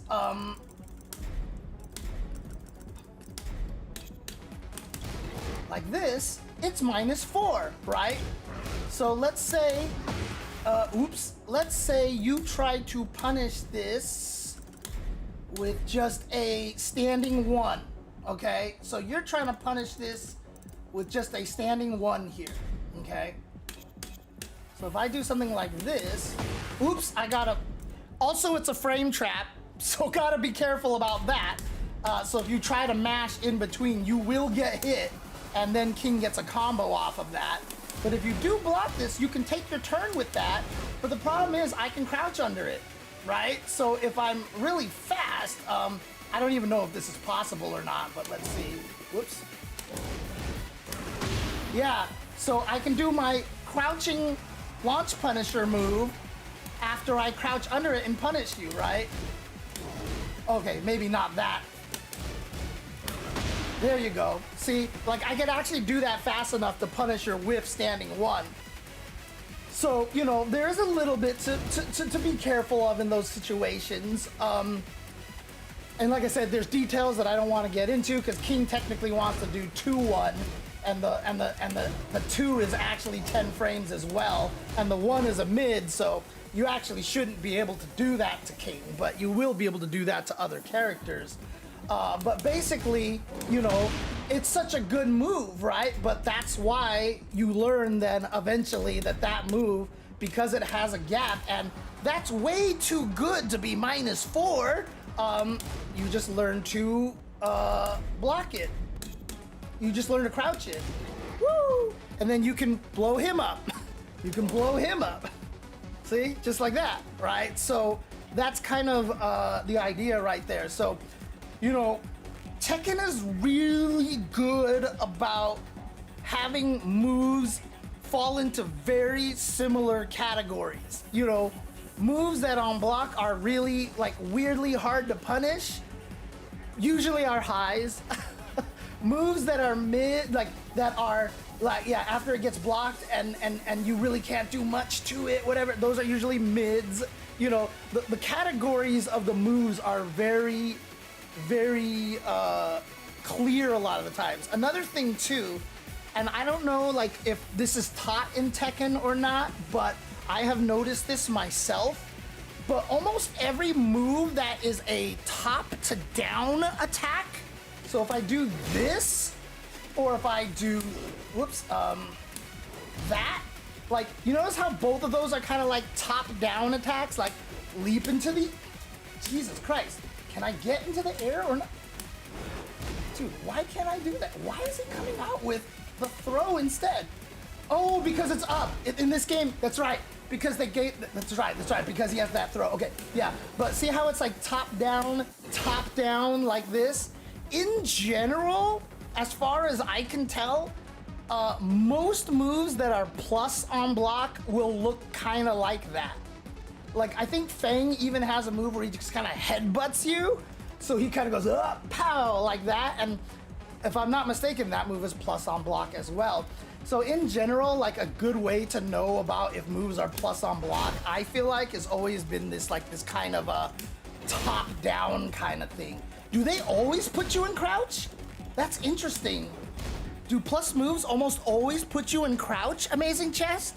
Is that actually a thing? Because I'm not sure, actually. Just those kind. Okay, just those kind. And obviously there's going to be exceptions to the rule, but when moves are plus, yeah, just like in Street Fighter 6, you got to respect them, got to know what your options are, etc., etc.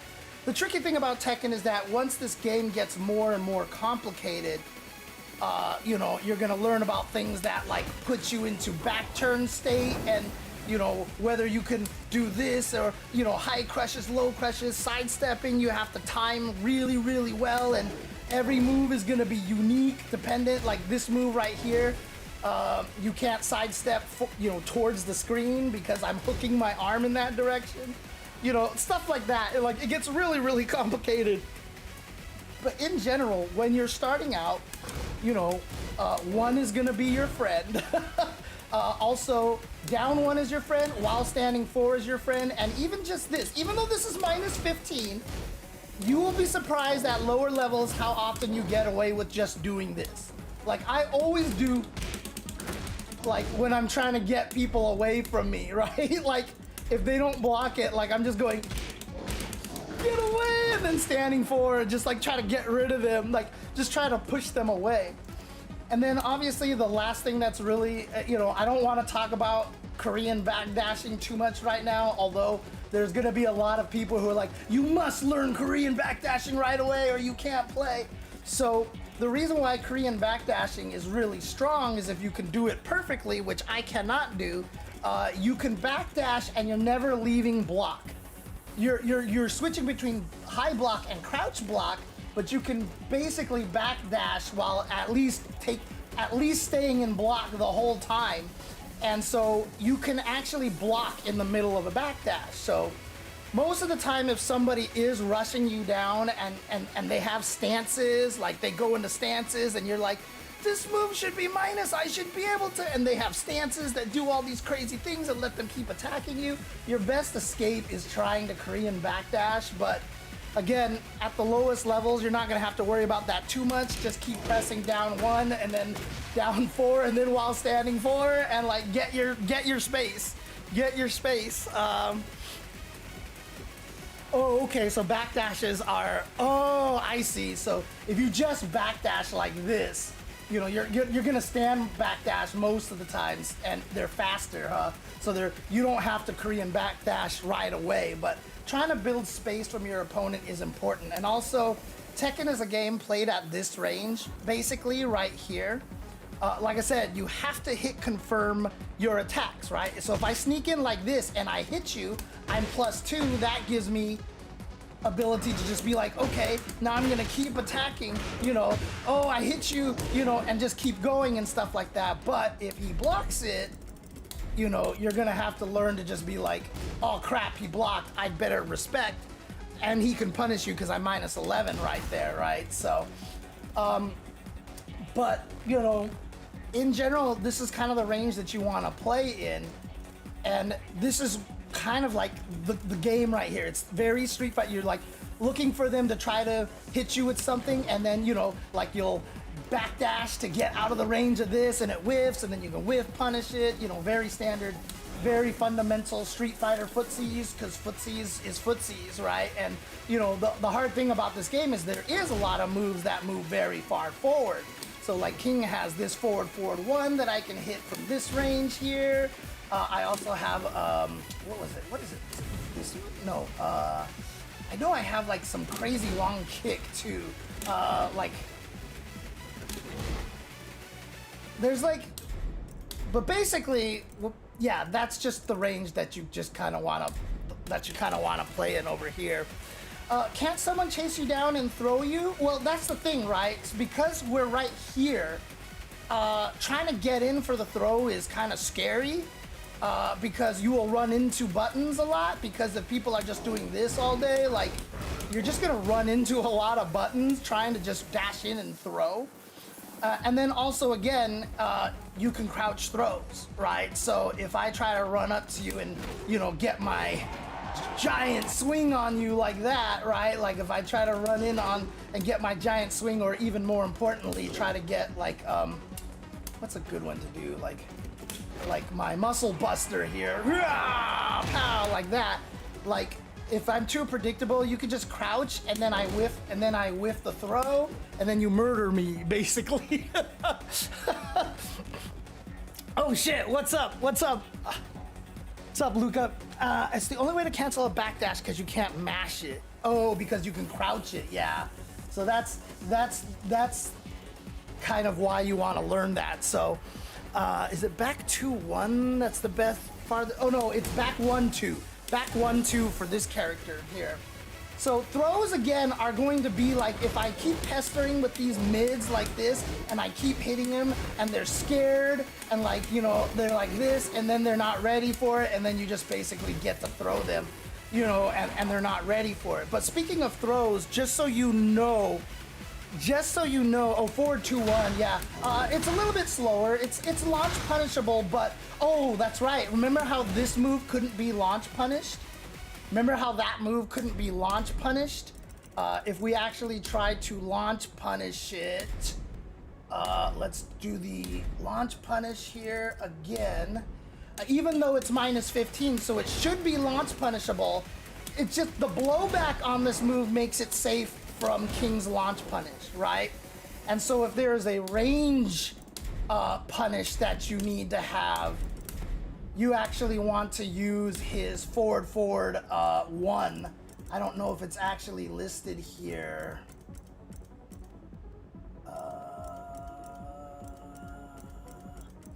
I guess they don't have it. I guess they don't have it here. Wait, was it? Oh, it's forward 2. Forward 2. That's what it is. It's just forward 2.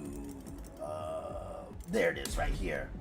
So this move is a 15 frame move, but goes a lot farther, right? So if I do this, that's how I can punish it. Oh, and it's a heat starter. It's a heat engager as well. Whoops. How did I do that? So that would be my long range 15 frame punisher, etc., etc. Right, that's farther range, but that's a 15 frame. This is a 12 frame, obviously. So, you know, etc., etc. So, speaking of, everybody has 1+3 for throws, and then 2+4 for throws. Fortunately, regular throws can be broken with either button. So you press 1 or 2 and you'll break it, right? So as long as they do a regular old throw, you can break it with either button. So let's actually do like punish. Can I choose throws for punishes here?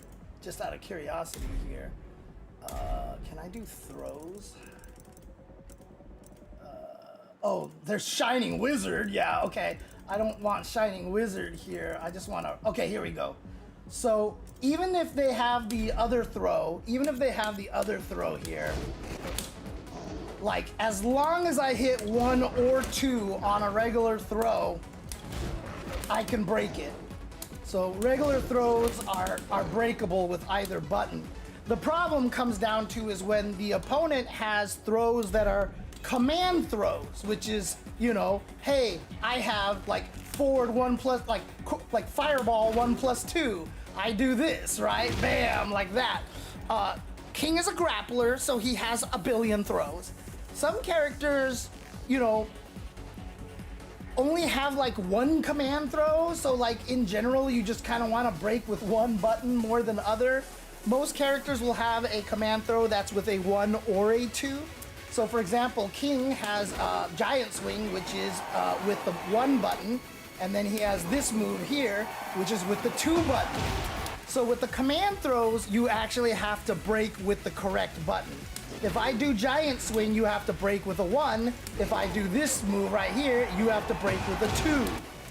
Hard part is that some characters also have throws that are 1+2. So King can do this one right here. This is a 1+2, which means you have to break it with a 1+2. A lot of characters do not have this. Most of them have like a 1 or a 2. But King has, is up forward 1+2 a universal command throw now? That's why I keep messing up that input.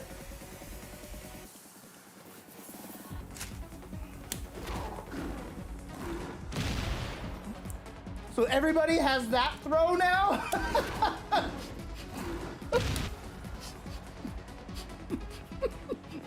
And is that a 1+2 throw? Is that a 1+2 break, Amazing Chest?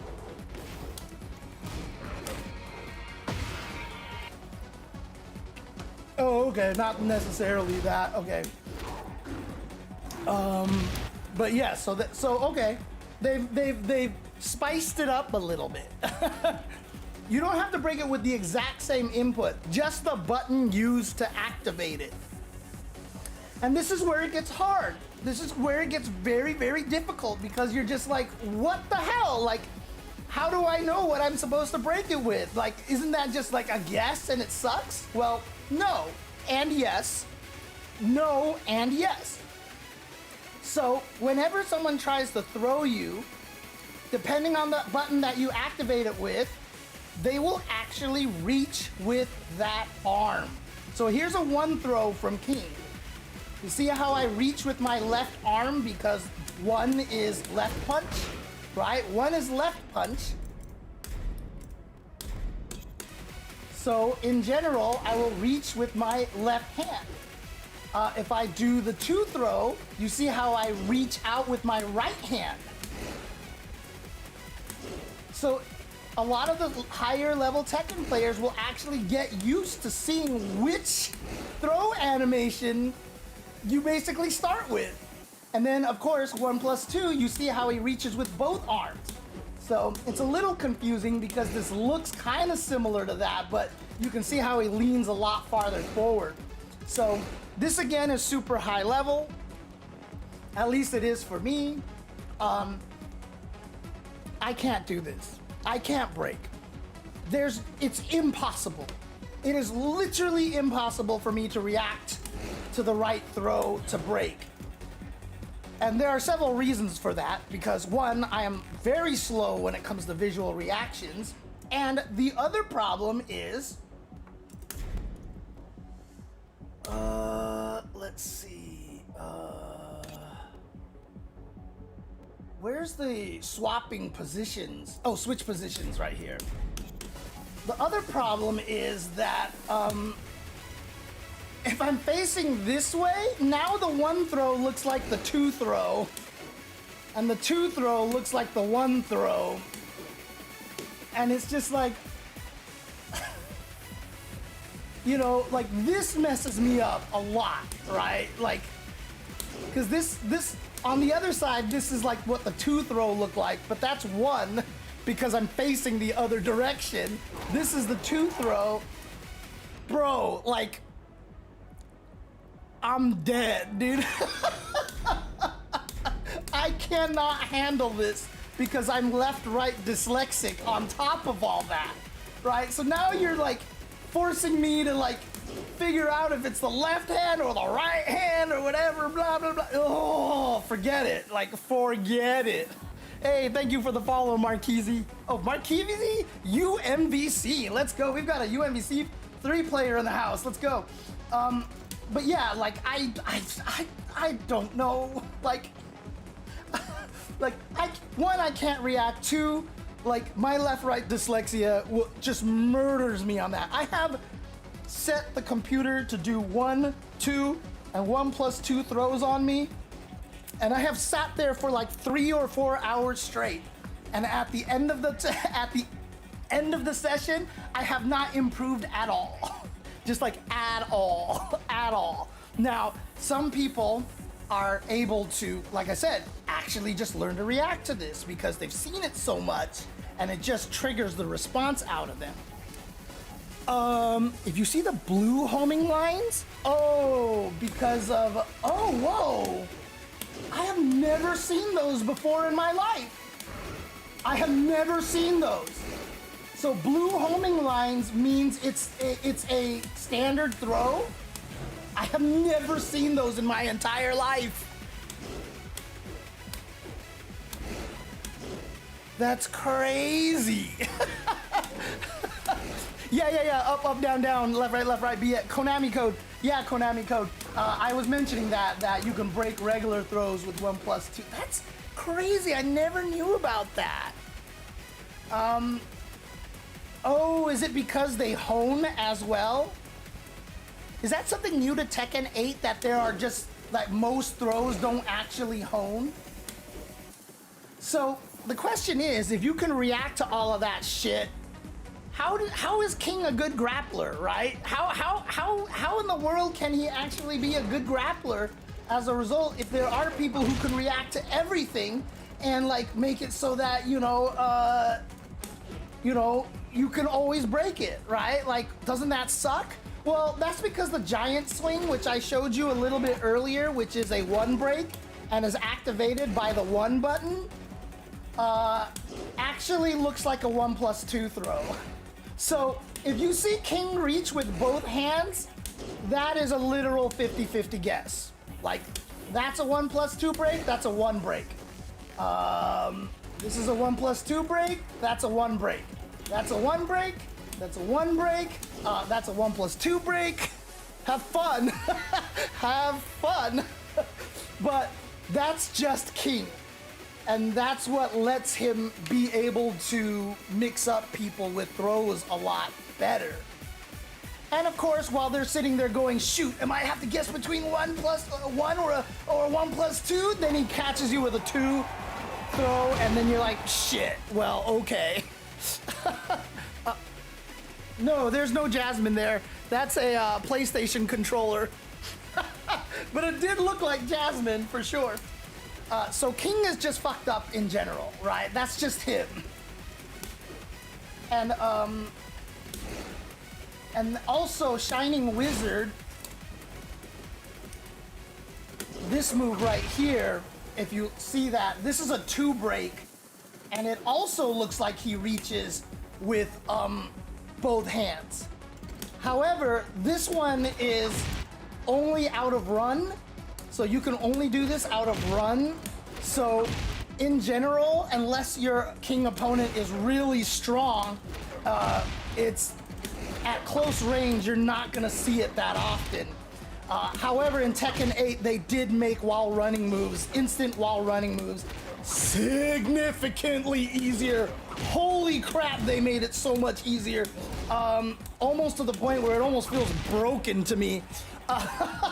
But yeah, so the point is, so like Amazing Chest is saying, you know, situational cues are things important because if he does giant swing you with his back against the wall, you can't tech it and you're forced to take max damage. So Kings will probably try to do that, but also because giant swing ends at forward, you can kind of see him pop forward like this. And the other one that I was doing with 1 plus 2, his best one ends at back. You know, unless the King is just like super clean with his inputs. If you see King kind of like lunge forward like this, most likely it's a giant swing. If he just does this, most likely it's a 1 plus 2. And then Shining Wizard is always gonna be preceded by this little running here. So, you know, you can also use little contextual clues like that. But again, this is King's specialty, right? So that's why Giant Swing, Muscle Buster, and Shining Wizard all have the 1 plus 2 start, just to make it a little bit trickier to break his throws. And that's what makes him a really, really strong, that's what makes him a grappler.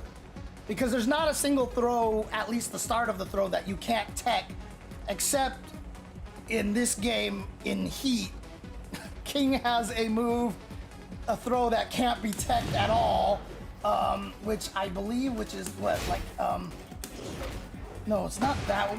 What is King's, how do you do King's throw that can't be teched in this one? Was it off of this?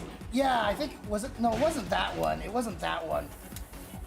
Oh God, it's from his command run, right? It was, I don't remember. Oh, it's from this move, right? He has to point at you. That's right. So if I do this, like, I think you can break that one, but if he's in Heat, I think it becomes unbreakable. Am I correct on that? Only in Heat is it unbreakable, if I remember correctly. But in regular, it's oh, it's always unbreakable? Jesus Christ. Okay, well, there you go. So it's always unbreakable. And the problem is that he's got a 1 version and a 2 version. Oh, but it's actually, it shows the homing. So you, oh wait, what am I talking about? You can't break it anyway, so it doesn't matter. Never mind. Never mind. So it's just unbreakable. So they just gave him an unbreakable throw because fuck you, that's why. Why a lot of people hate King, by the way. Because when he does this run too, he's also got a lot of moves that if you crouch to dodge the throw or you try to stop him, he can punch you and put on the hurt. So as with every fighting game, people hate grapplers. As with every fighting game, people hate grapplers. Now, another thing that's really important in this game is when you get knocked down, you have a plethora of ways to get up off the ground. Now, what I'm gonna tell you this, Mike Jones, is I suck at this part. I don't know, like, I get knocked down and I just hold back and pray most of the time. There's a lot of different ways to get up, and once people start figuring out certain things, like against the wall, if you just do the back get up, like, that can be a problem. Like, people can beat you up for those kind of things and stuff. Like, I suck at the Oki game. And one of the reasons is because this King's Oki game is actually really kind of bad. He doesn't have a lot of good moves that will chase side rolls and all this stuff like that. So when I knock somebody down, I never think about it. I just mash like down forward 1 when I knock somebody down. And as a result, I've never really understood that game very well. And so every time I do try to, like, every time someone gets me at a wall and they just start beating me up, and I'm like, I can't get up, I don't know what to do, like, I die. I just die, like, for free.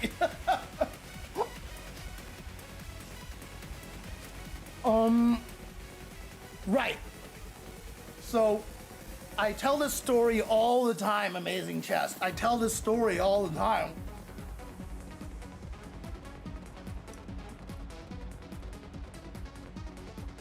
It was Tekken 7 that made back teching a lot safer, right?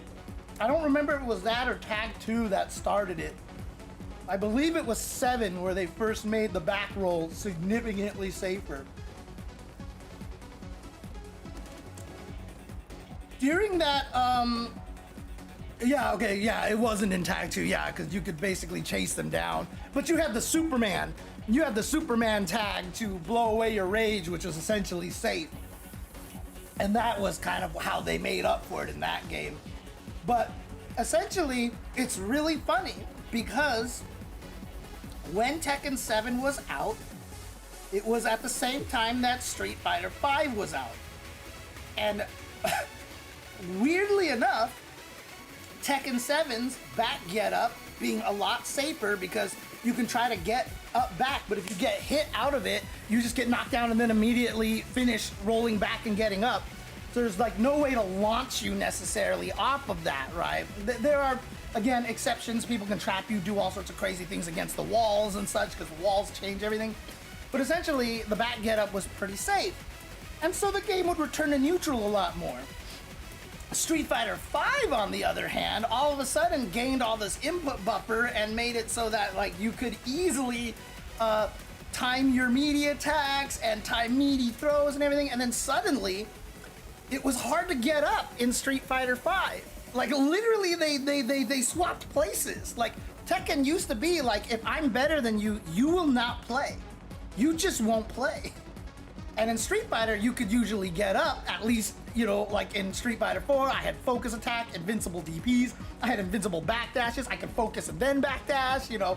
There's all sorts of ways to get up in that game, and so it would return to neutral a lot. Street Fighter 5, suddenly, like, if I'm better than you, you won't play the game. And you notice something, Tekken 7's popularity went way up.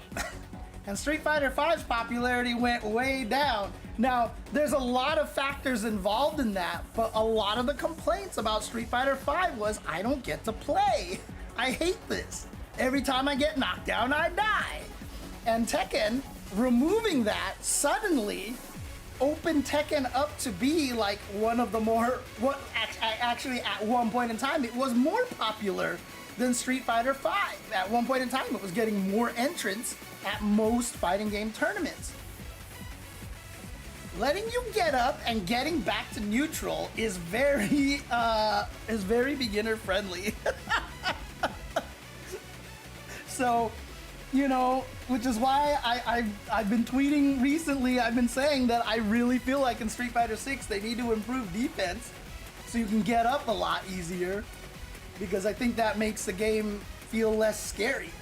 Because honestly, the problem with Street Fighter 5 and 6 is if your opponent is significantly better than you, you get knocked down and then you just die. Like, it sucks. It really sucks. Oh man. But yeah, in general, the Oki game, I can't help you. I can't help you, Mike Jones. You're gonna need somebody else. Another thing, I don't know if you stream at all, Mike Jones, but if you do stream, ignore your chat ignore all the advice from your chat about Tekken, because that's why some people say MVC2 is better than MVC3. Yeah, in a lot of ways, yeah. Except for Iron Man Infinites, obviously. But look, I love Tekken players to death. But the people who think they know Tekken are absolutely out of control. Your chat will tell you the opposite things all the time. You have to learn to sidestep. That's how you get past beginner phase. No, beginners don't need to learn sidestep. You have to learn how to do this. You have to learn how to do that. Learn Korean backdashing. You don't need to learn Korean backdashing. Dude, Tekken, like when you are playing Tekken, the armchair Tekken players are like seriously the absolute worst. Like, I don't care. I'm sorry for anybody who's watched me, who's been on my chat while I've been playing Tekken before, but I guarantee you that the chat is just going to completely destroy you if you listen to them. Just play your game or find the guy who you actually know is a Tekken expert who might actually have real advice, okay? But if someone in the chat is like, use this move more, it's so good and broken. Or every time you see him do this, just sidestep. Like, just ignore it, seriously. Because Tekken armchair warriors are a special breed. They are a special breed. Holy moly. There was definitely something else I wanted to talk about a little bit in this game. There was one more beginner thing that I wanted to talk about in this, and I can't remember what it is. Oh God, what did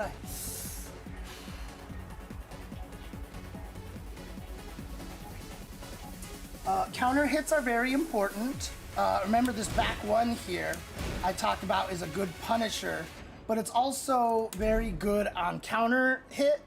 Again, it's only a high. So if I just have him stand and then am I supposed to set the dummy to counter? No, I have to set me to counter, okay. So this move normally doesn't do anything, but if I hit with just back one and it's a counter, wait, what? Oh, did they change it in this one? Is it not like that anymore? Oh, that's right. You don't get the zoom in on this move anymore. You actually don't get that anymore. They changed it on this one. In Tekken 7, if I did this, that was it. The screen would zoom in and then it would go back out and your character would just crumple and I got a free combo. Now I have to commit to the whole thing to get a combo. I have to commit to the whole chain here. But you can see that I get that crazy, like the zoom in on the camera and stuff. Whereas normally it doesn't even knock up like that, right? So, is chat never actually supportive? Oh, they're supportive a lot of times. And in fact, most people who are armchairing you are trying to be supportive. What I'm saying is that everybody is a Tekken expert in the chat. Everybody's a Tekken expert in the chat. And I guarantee you, most of them are not Tekken experts. That's all I'm saying. They're trying to help, but they are only helping in ways that reflect their own experience, and Tekken has the ability to have significantly different experiences. So it's really kind of hard to be just like, yeah, okay, do this, just do that. You know, it's like the amount of people saying, just do this, and then they don't explain the nuance behind it will be very, very high. But they're all being supportive. They're all trying to help you get better. So, you know, that's the way it is, so. But like I said, in my opinion, the most important thing about this game is learning how to hit confirm your attacks. Not in the combos, but into more attacks, right? So again, if I put you on random block, you know, if I do something like this and you block, I have to understand that, like, maybe I just have to dick punch here because I'm -1. So if you try something, I can dick punch you most of the time.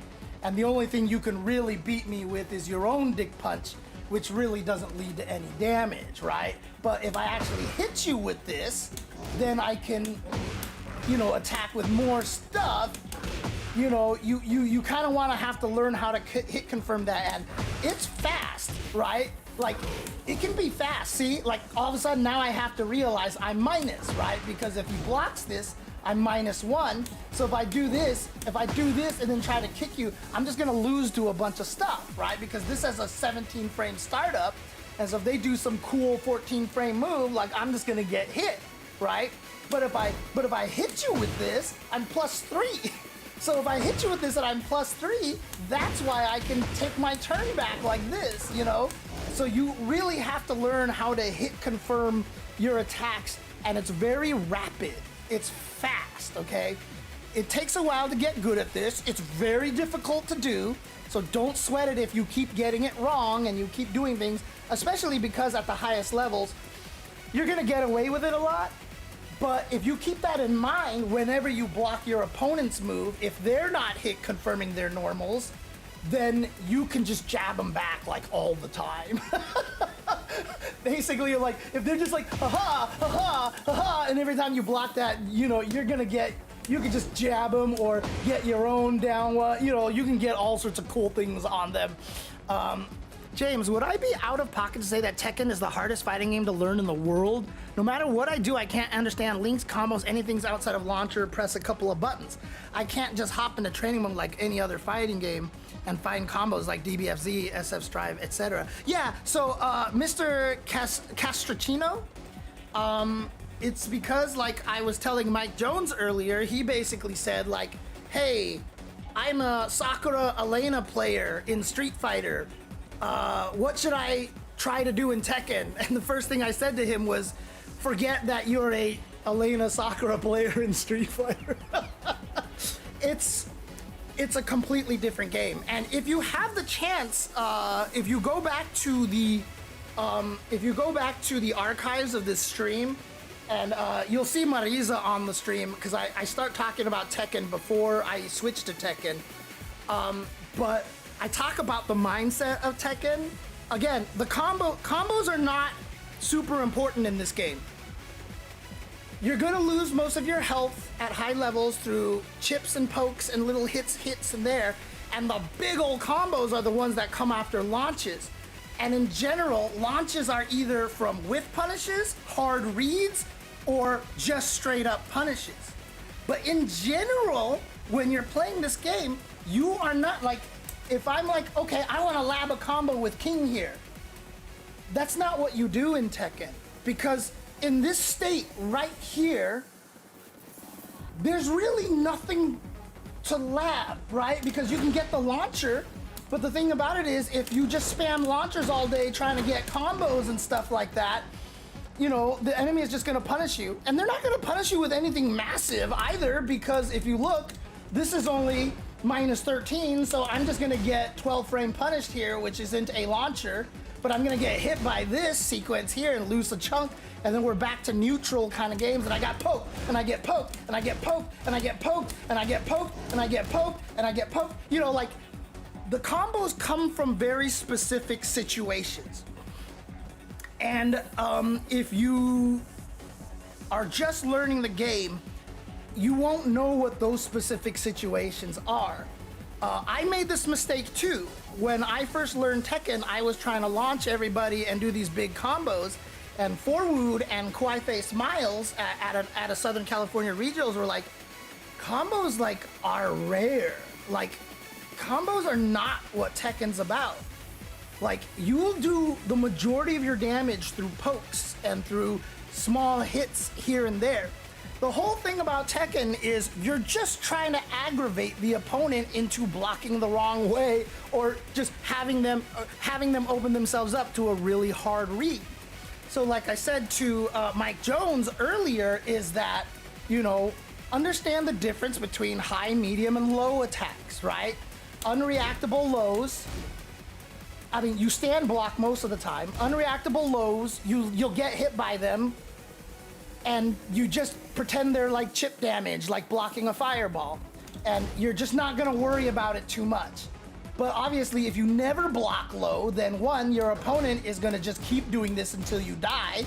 And so eventually you do learn to low block and punish, or you parry it and then do your combo after that. But if you start trying to parry or low block it, that's what opens you up to getting hit by medium launchers, by mid launchers, basically, right? And mid attacks usually, even if they're safe, you know, puts them at -6. So I'm at -6. So these are moves that now you have to be like, well, crap, like he blocked this, now it's his turn, I gotta respect this. Like he blocked this, I just gotta block. Because 10 is the fastest, right? 10 is the same as 4 frames in Street Fighter 6. High moves, however, are gonna be a lot safer. So like most people standing 1 is +1 on block, which is an extremely good move, but that means you can crouch it, right? I can do this stupid thing here, which makes me -4, which is really good for a move that's a frame trap and all this stuff like this, but it's really good because the last hit is a high. So if you know that, you crouch it and you kill him, right? So you have to understand the relationship between all the attacks in this game. The lows are gonna chip at you, and they're meant to basically be the thing that annoys you enough to maybe get yourself exposed to get hit by a mid. Mids are gonna be where most of your damage comes from. They're gonna be your main attacks and stuff like that, but in general, you lose your turn. Highs are gonna be a lot safer on block, and a lot of the times, even if you have a counter poke, like, so for example, if he does block this and I'm -4 and he tries to check me with the stand 1, I can crouch his stand 1 and punish him. If I do this and I'm -6, I won't be able to crouch in time, I don't believe, and I'll actually get caught trying to crouch, etc., etc. So, yeah, so combos is not what you're looking for in Tekken. And as I was saying to Mike Jones, the hardest thing about Tekken is you have to learn how to hit confirm your attacks, and not into combo, but into more attacks. A lot of the times you're gonna do most of your damage to somebody because you hit them with stuff like this. You know, stuff like this, and then you get a throw on them, right? Because every time you hit them, I'm +3, right? See, I'm +3, I'm +1, I'm +8, you know, +7, I'm +4. I can do this, and now I'm +5, right? But every single one of those moves, in general, if I block them, I'm -1, I'm -6, I am whoops. Oh, because I don't have this here. I am -10, right? I'm -11 here. You know, I can do stuff like this. I'm -8. So what happens a lot of times when you play Tekken is that you have to hit confirm your attacks, because most of them will not give you a combo. Most of them will not give you a combo. Most everything gives you plus frames. So this is the only one that I can attack afterwards because this is +1 on block. But if I do this, like if I hit you, I can do stuff like that because I've hit you with all 3 of them. But if I do this and you block it and I try to do this, dude, you can hit me with probably the nastiest thing in the middle if you're very aware of that and kill me. So what happens is if I see them block, I know it's their turn and I have to hold that. I have to let them attack or guess what they're doing. Now, this is nice because it's only -1, so even if they come back with a stand 1, I could crouch it, blah, blah, blah, but if they dick punch, I can't do anything, but I could parry them, honestly. But in general, that's how Tekken is worked. When you play at this range right here, which is range 0 or range 1, I don't know what it's called, you're hit confirming your attacks. And if you hit them, keep your attacks going. But if they block, respect their counter poke. Now, can you still turns and just do crazy things like this? Absolutely, because it happens so fast. Sometimes it's hard for them to even know what's happening. So you can get away with shit. But once you start fighting good players, and when they block, they will counter you. And suddenly all that mashing you were doing at the beginning is not gonna work anymore. And you will die, and you won't know why. And you'll see all these top players being like, oh my God, look at them going crazy, they're hitting all the time. And it's because they're switching between the highs and the lows and the mids, and they're always hitting, so they know they can keep attacking. So you try to do the same thing, but your opponent blocks you, and then they just punch you, and you're like, why can't I do that thing that they're doing? And it's because you're not realizing that the opponent is blocking. It's not just a block string, a block sequence that you can just press on offense. You actually have to notice whether your opponent's getting hit by a lot of these things or not. And that's gonna be what allows you to continue that kind of pressure. But again, the nice thing about Tekken as opposed to a game like Street Fighter 6 is that most of the time, you know, unless it's like -9 or something like that, but most of the time you have an option. So like I said, if he blocks this and does down 1, so what I'm gonna do here is I'm gonna do this, and I'm gonna set him to punish with just down 1, right? Down 1, like this, right? Like so, right?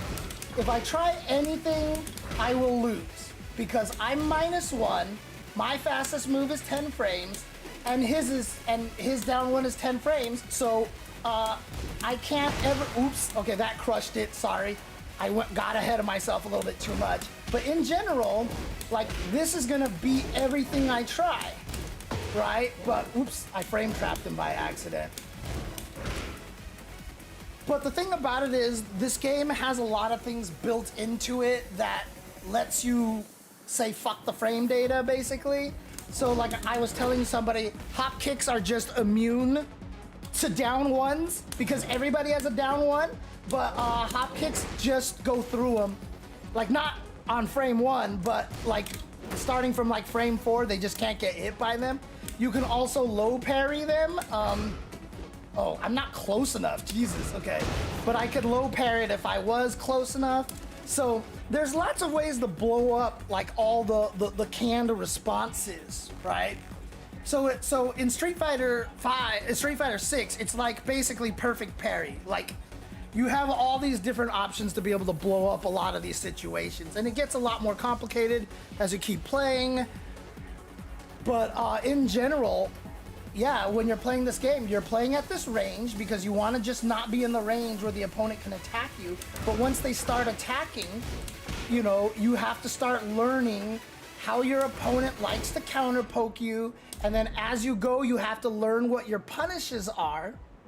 And like some people will try these moves that are very launch punishable, that if you block their move, you should kill them.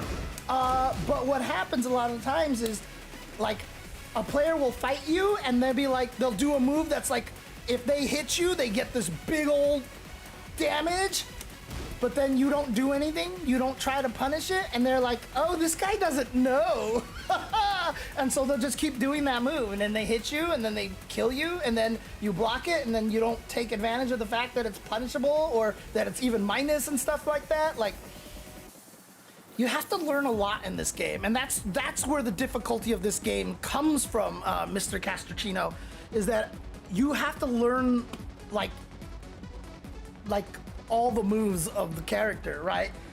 The key is that no player that you run into will ever use all of the moves that a character has. Like, I just feel like that's impossible, right? It's just impossible.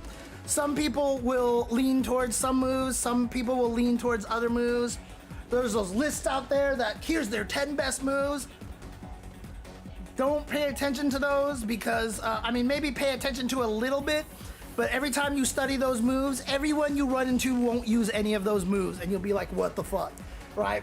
So the key is to learn what moves your opponent likes to use the most, and then those are the ones you have to be ready for and to keep in your instant recall bank, right?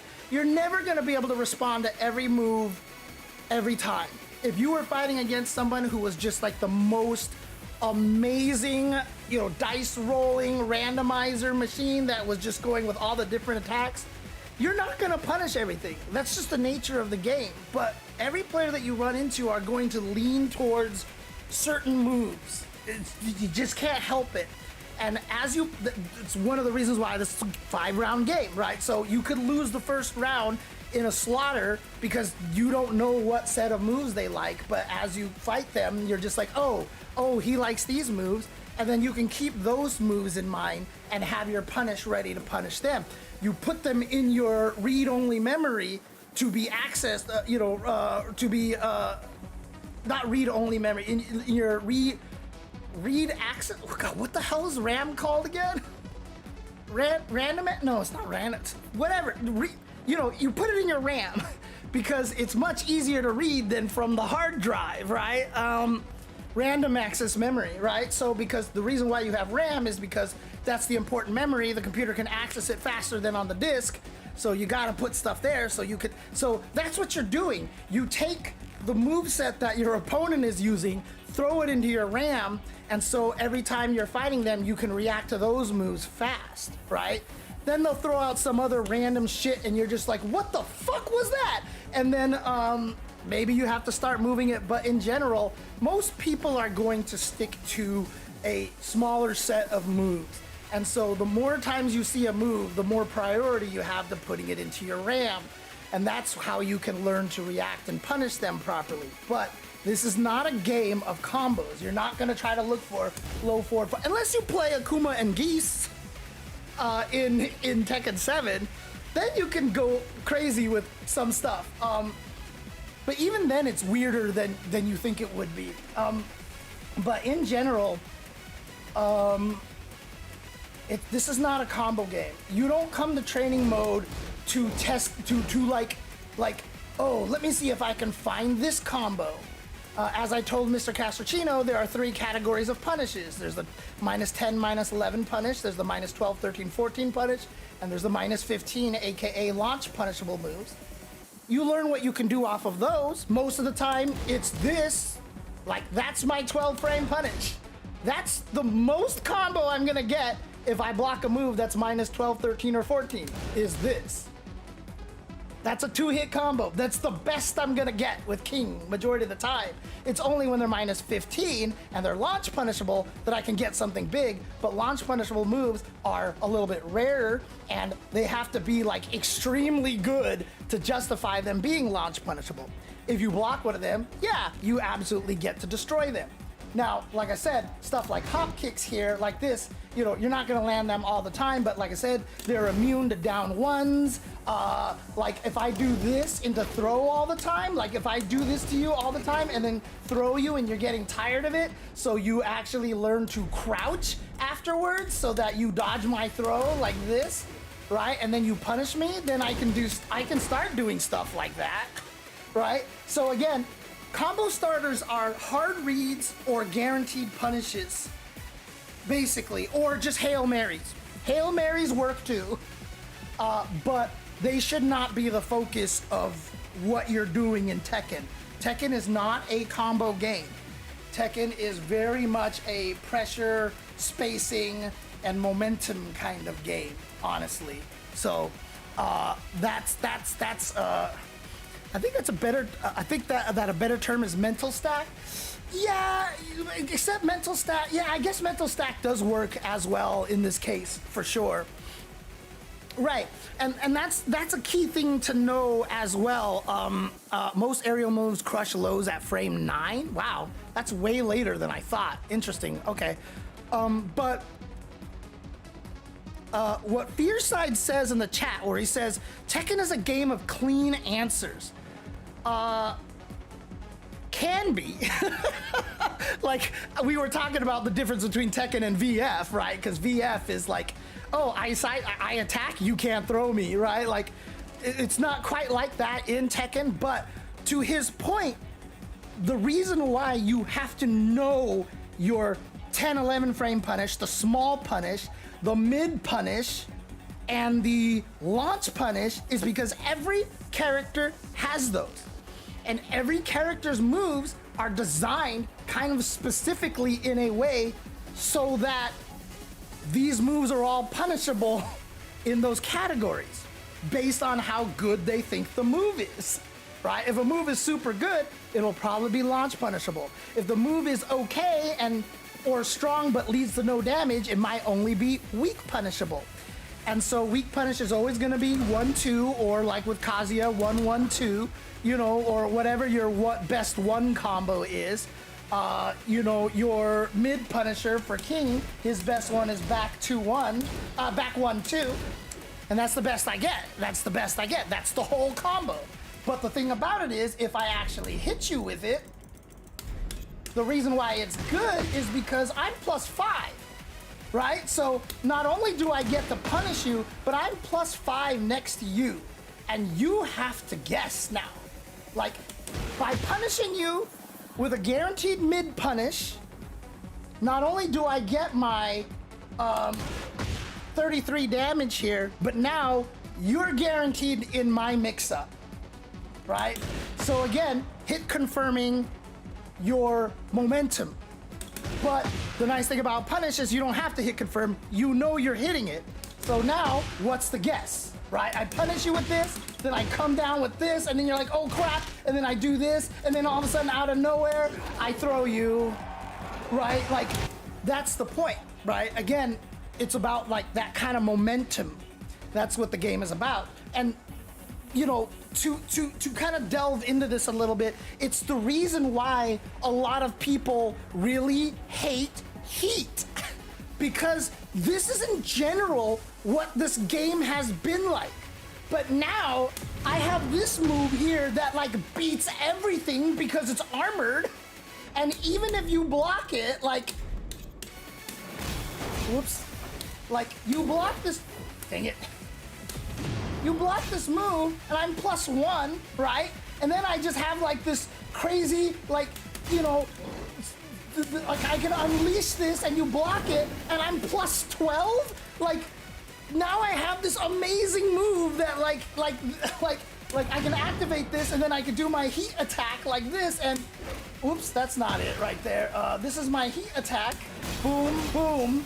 And I'm +12, and you are in a guaranteed mix-up there if you block it. Tekken has never been like this before. And so the fact that this game has these super powerful moves that on block, you know, give me +12, which is huge because I can do all sorts of craziness, and that on hit, like, look at that, I just got 60 damage because I hit you with that. So I hit you with it, I got 60 damage, you block it, you're at a -12. This is why a lot of people hate Heat. This is why Tekken hardcore players hate this mechanic, because one, activating the Heat is very easy, whoops, like in the middle of anything, because it's like instant armor, right? So like, even if I'm minus, so like, let's say I do have, let's say I have him block all like this, and then after he blocks, he tries to punish with a standing one, right? So let's say he tries to, whoops, that's a crouching one. Let's say he tries to punish with a standing one, right? So I do this, and he does this, and whoops. So like he does this, and then, oh my God, like I try to do something and I get beat. Oops, I can crouch under it, but like I try to do this and I get beat, right? Well, I can just kind of, like, whoops, that's not what I wanted to do. Oh, I guess it's not instant startup anymore. Before it was like, you could just kind of like, yeah, like that, right? So on a -1 situation, I'm just like, whatever, fuck this. You block this, I'm +1, and now you have to guess. And then if I do this and you block this, you have to guess. Or you get hit and you lose 60 health, right? So he is very antithetical to what a lot of the classic Tekken players like. it's decidedly anti-Tekken philosophy. Like the philosophy behind Tekken's gameplay is betrayed by the Heat. Now, you know, they specifically wanted to add more aggression into the game, as I said before it came out, and you know, they definitely got what they wanted out of that. And again, like drive rush cancels and stuff like that, you know, if you're willing to just be like, well, this is what they want us to do, I'm gonna learn how to fight it. Like, I don't like it, but I'm gonna learn how to fight it, and I'm gonna learn to use it to my advantage, because again, both players have this. So like, it's not like one character has this and it's like, this is so messed up. Everybody has this, so everybody gets to exact this crazy offense at some point. So you can either spend all your time being like, this is so antithetical to Tekken philosophy, I hate this game, rah! Or you can be like, well, this is the game we're given and this is the game I'm playing, so fuck it, let's go Heat. You know, like you can learn to accept it and enjoy it, right? And if you have no Tekken history, the hardest part is that Tekken is a legacy game. So if you see what all the Guilty Gear players think of Strive, all the hardcore Guilty Gear players hate Strive. Why? Because Strive is the first time that they've really changed Guilty Gear. People will tell you that there's a lot of differences between XX and Exert, but if you know how to jump install, if you know how to, you know, change your air momentum with Faust with 2K into faultless defense, you know, carrot cancels, if you know how to do, like, a lot of the stuff that you've done in the old games still work. And then Strive, they took it all away. They were just like, nope, we're doing something completely different. So everybody got super mad. That's what Tekken 8 is doing. Guilty Gear and Tekken have been legacy games, legacy fighters for a very, very, very long time. That yes, they change, and they change significantly, that like everybody who plays Tekken will be like, you're stupid, James, these games are nothing like, Tekken 5 is nothing like Tekken 6. You know, you're like, yeah, you know, like, if you're not familiar with Smash Brothers, when someone's like, dude, Smash Melee and Smash Wii U are like nothing the same. Smash Ultimate, like, Smash Ultimate and Melee might as well be two different genres. And you're like looking at it and you're like, what are you talking about, bro? Like, you're hitting them off the platform and you're chasing them, right? Like, so Strive and Tekken 8 are the most different these franchises have ever gone. And so it is particularly hard for veterans to just accept that this is how the games are played currently. So it's tricky, it's tricky.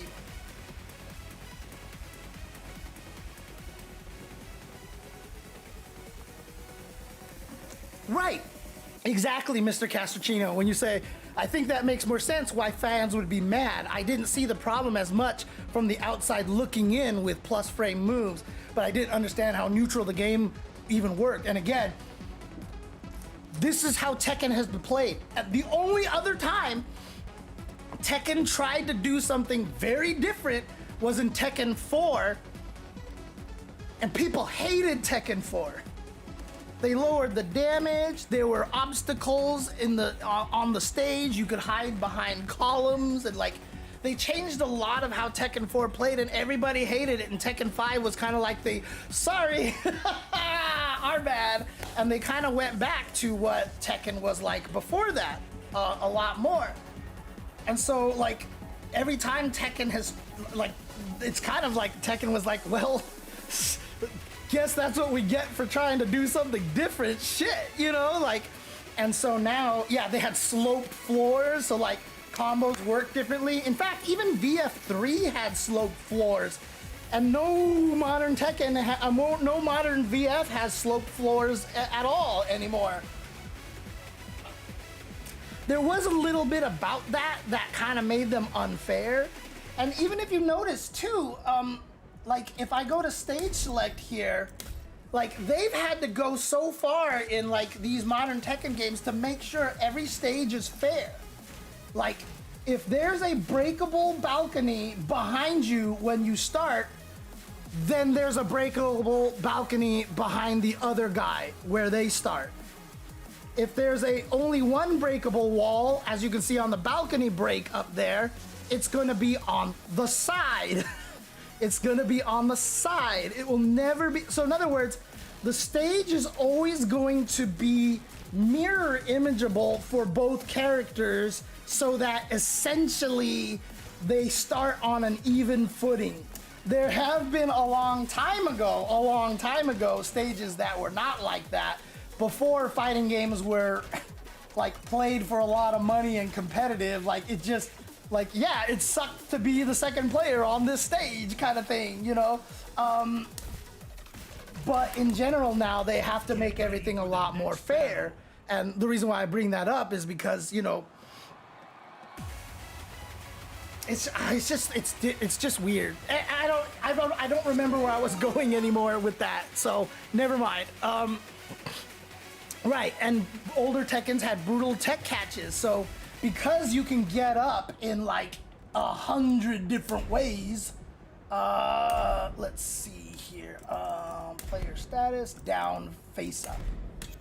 So if I do this, I can roll to the side and then get up. I can roll to the other side and get up. I can wake up with a low kick. I can wake up with a high kick. I can wake up with a spring kick.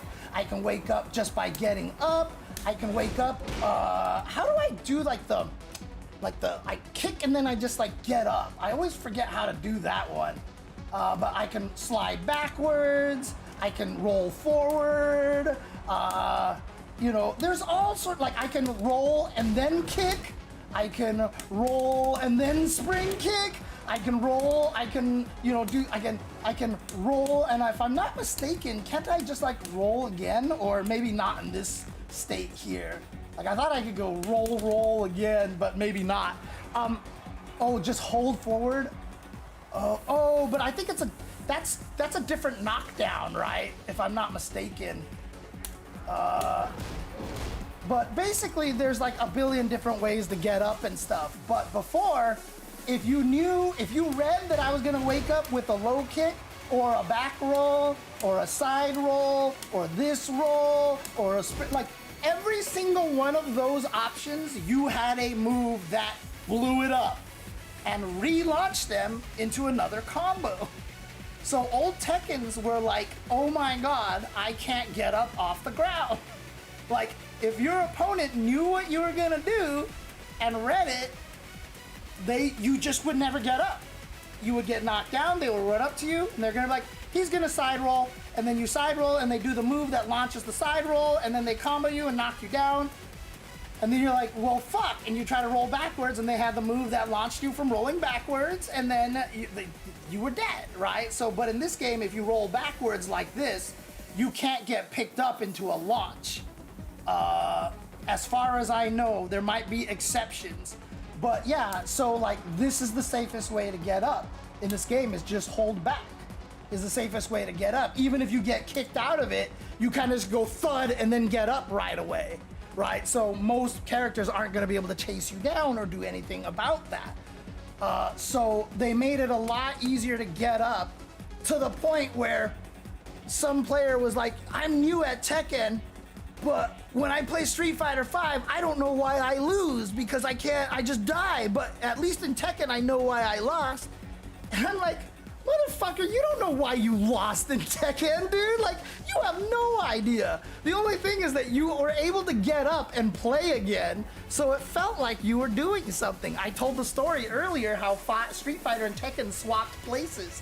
Street Fighter, you could get up and fight, so it felt like you were always losing in neutral, and Tekken was the opposite. But when we got to Tekken 7 and Street Fighter 5, it literally swapped, where in Street Fighter, if I knew what you were doing, you never got up, and it just sucked, and in Tekken, you could get up easier, and I honestly think that's a huge contributing factor to why Tekken was more popular at one point in time than Street Fighter 5.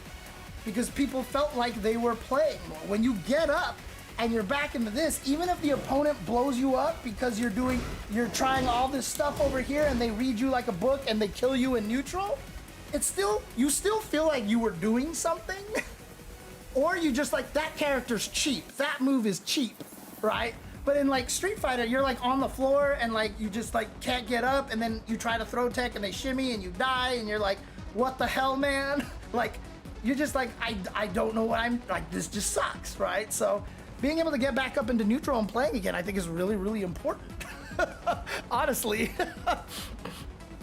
They generally get, so if you hold it, you can do another half rotation. Oh, okay, so if I do this, oh, it might not be, oh, there it is. Oh, but not on the up one? I can't do it on the up one? That's really interesting. Only down, huh?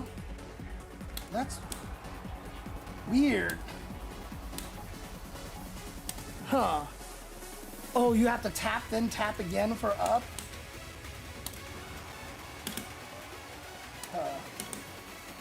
Weird.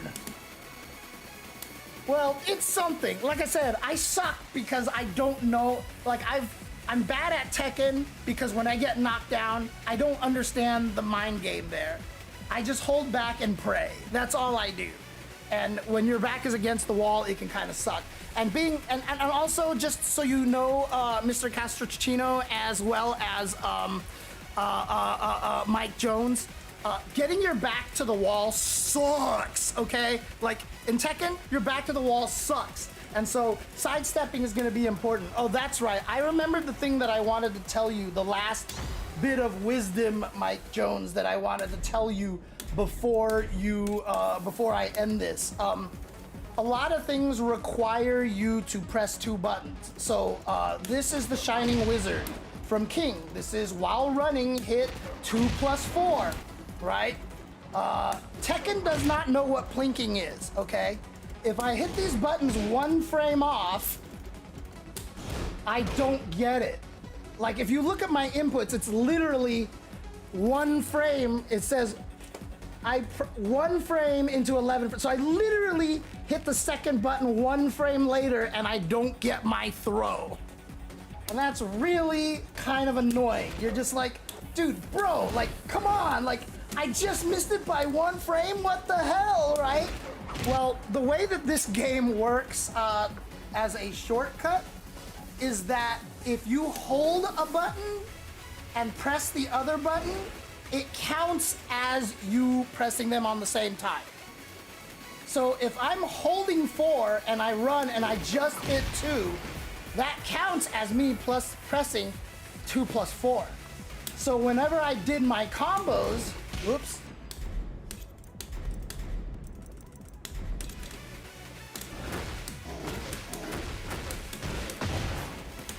Whenever I did that combo, what you're not seeing is that I am doing, and I hit 4. I've hit 4, and I'm just holding 4 already. During that part of the combo, 4, and now I can run and just hit 2. So that throw there is also while running 2+4. So a lot of the times, so remember when you saw me trying to activate heat and I'm like messing up a lot of the times like this? Well, I mean, if you really want to, like, in the middle of this, I can hold 1+2, and then if I hit 3, that just activates heat because it counts like I pressed all 3 buttons at the same time.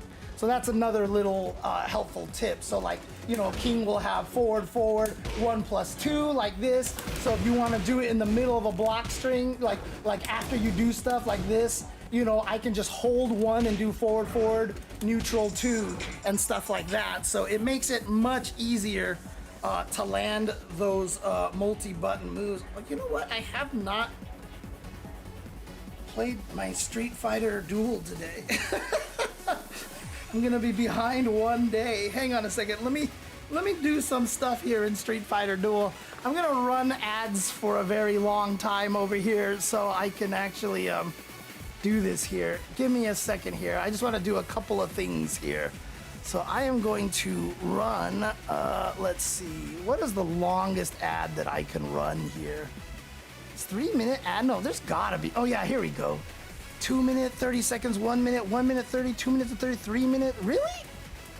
I can't do longer than 3-minute ad breaks? That feels weird. I feel like I should be able to do way more than that. Let's see, monetize? Let's see. Maybe I'm not special enough that I can't do that.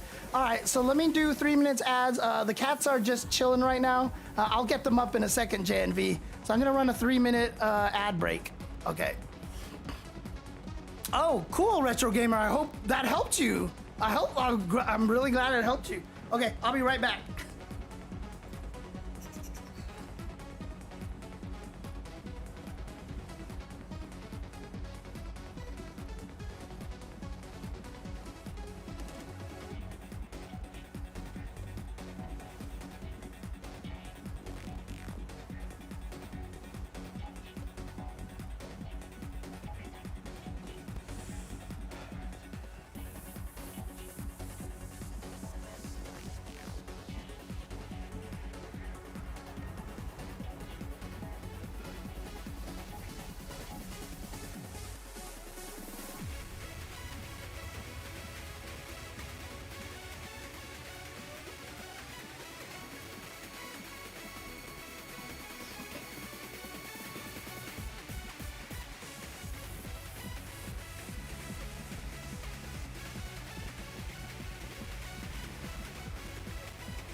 right.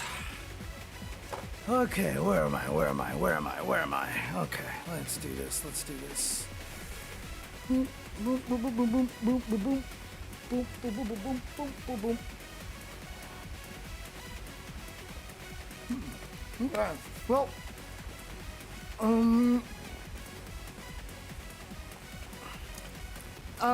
retro gamer.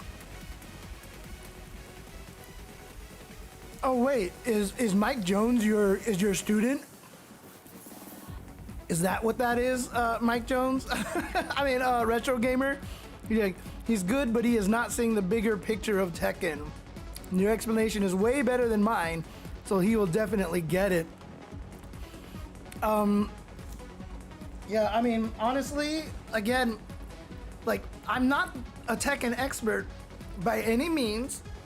So again, you know, the toughest thing about Tekken is that everything I said, there's gonna be exceptions, and you're gonna learn, like, wait a minute, James said, yeah, but this is Tekken. So, like, the whole point of the game is to make it so that everybody can break the rules in their own way. That's what makes an interesting fighting game. That's what makes fighting games good, is when characters are breaking. Oh, okay, cool. Yeah, you can load up this whole. This stream for him. But the main thing here, that, you know, I know that I'm good at getting across is that a lot of times when people teach fighting games, they teach it like, this is what you should do, this is how this works, this is how that works. But I will always go into the philosophy, I will always go into the mindset and the reason why this is important. So, you know, like, that's why, you know, I can't just talk about highs, mids. Like, a lot of people say, like, oh yeah, the unreactable lows, don't worry about them, they're like chip damage, because that's the common thing that people say, right? Like, oh, that's the chip damage, so you just kind of take the hits, you know, blah, blah, blah, blah. That's how you have to look at them. But if you don't explain the interplay between lows and then, you know, like, if you never low block it, the guy's just gonna chip you to death, and how that relates to mids, and how that relates to highs, and because that's the whole thing, is that the way mids, lows, and highs in Tekken works is they work in conjunction with each other. And that's the one thing that, so every time I learn fighting games, I'm always trying to understand the system, right? And learning how lows, mids, and highs interplay with each other is so important, right? So, like, I can't explain the mids or the highs or the lows unless I talk about the whole thing. You know, okay, reactable, unreactable lows, they're to pester you into making you block the wrong way so I can hit you with a mid, right? Even if you try to low parry it, even if you try to block it, you're crouching. Why do I do this? Is to make you crouch block so I can hit you with a mid that leads to bigger damage, bigger combos. I should also mention that highs don't necessarily lead to combos as well as mids. Your combo starters, your main combo starters are going to be mids. Highs, while they are like safer, and, you know, it's really hard to, like, counter, take your turn against somebody off of a high move for free, you know.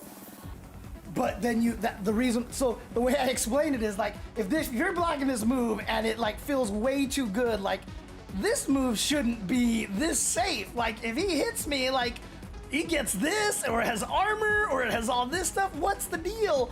Probably means you can crouch it and blow it up, right? And so you have to learn these things, but that's what makes a high different than a mid. The highs can have extra powers to make them really strong because they have the distinct weakness that you can crouch under them. I gave the example of Lucky Chloe's Power Crush in Tekken 7. One of the only Power Crushes that's, like, completely safe on block. And, like, when I was fighting Lucky Chloe when I was streaming one time, I was like, what the hell? Like, she's arming through my move. I can't punish this? What the hell? And someone was like, it's a high.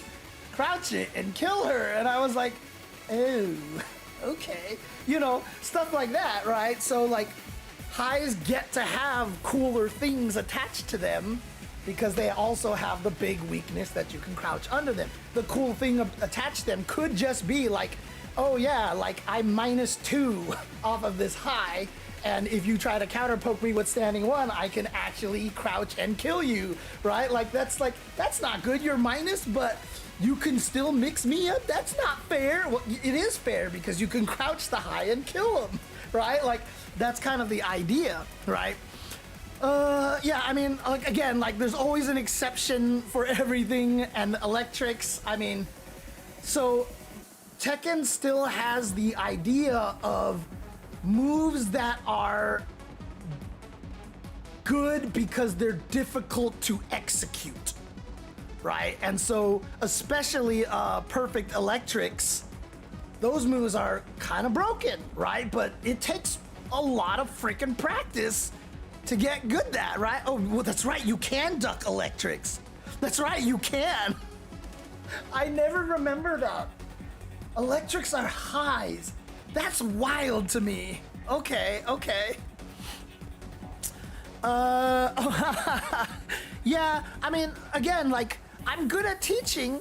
I'm not necessarily as good at doing, so I didn't do so well in the Seijam Slam, but I mean, again, like, I really enjoy, you know, my time doing that. Oh, look at this guy.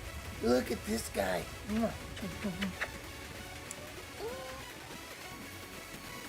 That didn't work. Okay, hang on a second. Let's see. Main cam. There we go. Hello. Hello. Why is the camera not working? Hello. Hang on a second, guys. Let me figure this out over here. I want this. There we go. There we go. Hi. Hi. Yeah, and they're hard to do. Perfect electrics are hard to do. Well, they're supposed to be hard to do, and they're hard to do if you use a joystick, but if you use other controllers, they're not that hard to do. So that's the tricky part. That is the tricky part. Hey, buddy. Hi, Nathan. Hi, Nathan. Oh. Oh. Oh. Heavy cat. Heavy cat. Oh. He's so sad. He's like, why? Why?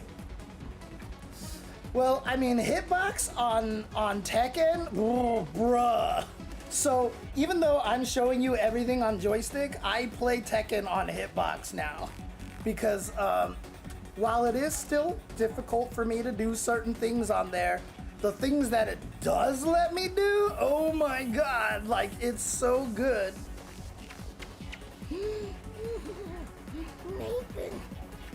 Nathan the cat, he doesn't like this at all. You can't get away, can you, Nathan? Alright, I'll let you go. I'll let you go. Not gonna keep beating you up over here. For example, one of King's best move is forward neutral 2. This move is ridiculous. Although, they nerfed it a little bit, right? Because people were complaining about this move a lot. And I think they nerfed it at one point in time. I don't know what they did to nerf it, but this move is hella good. Because it's a low, it hits from 10 miles away, it low crushes everything, and if it actually hits with a counter hit, like, you get a free 50 damage on this thing. This thing was so good. But it's hard to do because it's forward neutral 2. You actually have to make sure you get your controller to neutral. If you do forward 2, you come out with forward 2. But forward neutral 2 is that move right there. On hitbox, Jesus Christ, it is so easy. It is so easy. Holy crap. Oh, man. Oops.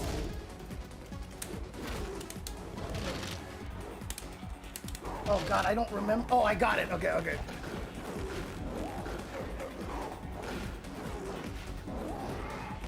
I also really liked, God. Oh no, Nathan, you killed my buttons.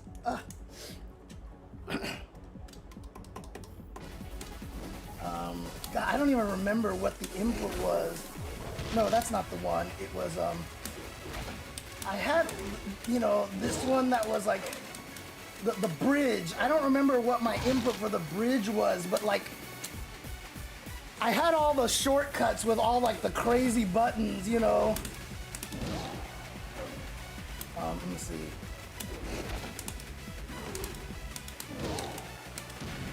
Shoot, what was it? What was the bridge? The bridge. I liked the bridge. Because I would go for that throw every once in a while because everybody knows how to break rolling death cradle. And so I would use the what is it, the Indra bridge or whatever it's called, like, let's see. Because the bridge is actually, if they miss the second break, then the bridge is actually, here it is, King's Bridge right here. Right, this is the one here. Yeah.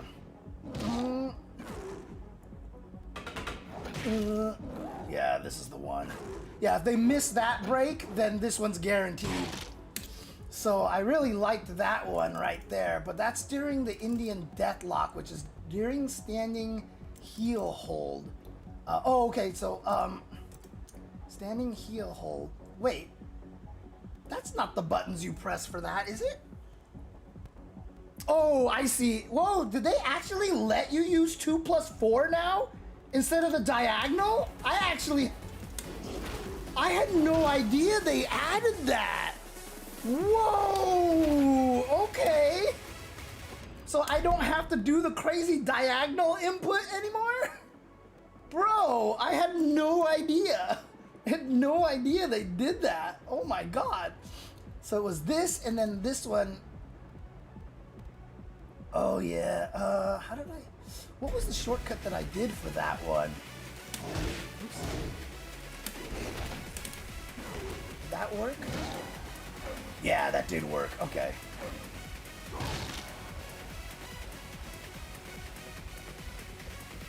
And then the last one was, King's Bridge was this one here, was Oh, that's right. So what I did was I would do, actually, I think you can just hit the all 4 buttons. I always mapped that one. Yeah, so this is all 4 buttons right here. So I'm pretty sure you could just do, oh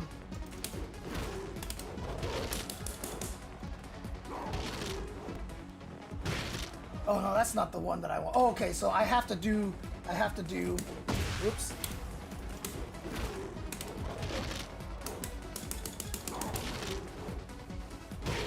Okay, that doesn't work. Okay, Kingsbridge, I would do 1, 2, 1, 2. Maybe I shouldn't hit it that much. Let's see.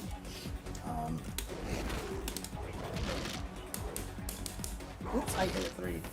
God, I could have swore that worked. Because you can do all sorts of like crazy shortcuts. Whoops, that's the wrong one. I'm supposed to be doing, wait. Oh, yeah, okay. Let's see.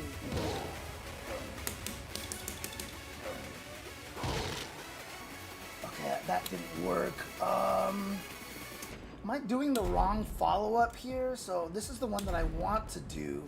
Let me see what this one looks like. Oh yeah, I am doing the wrong one. Okay. So what was the shortcut that I did with this? So this one is, I remember doing how did I do the shortcut for this?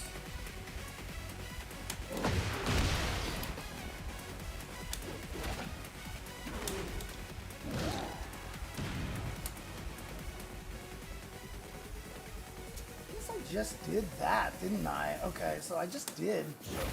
Whoops.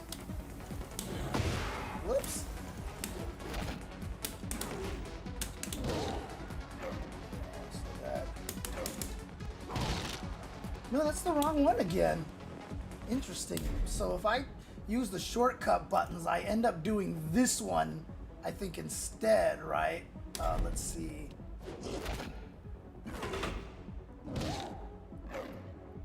Yeah, I keep doing this one. That's the wrong one. Okay.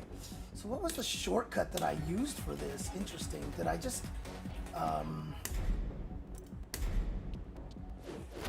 it's not what I wanted. Okay, so, I guess I can do boom, boom, boom. That should work.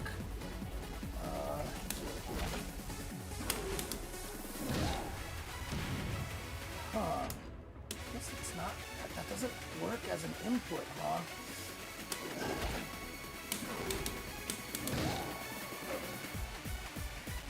See, that's the wrong one again. Why? During standing heel hold. That's this one here. Standing heel hold. Am I just not doing this right?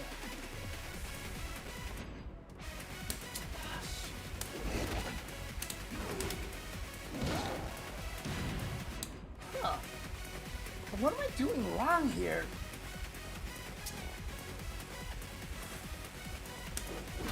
Oh, did they actually take the old input away? They actually changed it? They actually changed it, huh? So I keep doing the scorpion thing here. If I just actually type it in there. Yeah, okay. Because I remember I had like a really nice shortcut on this, but I can't remember what it was. Does that work?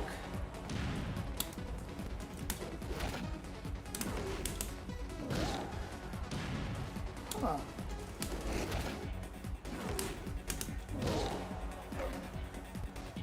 Oh, wait. What do I have to do? Is that what I have to do? No. Because, you know, with all the button hold stuff, I could have swore there was like a really cool, like easy shortcut that I just used to use. Did they change the input of this? Or is this the same as it was before?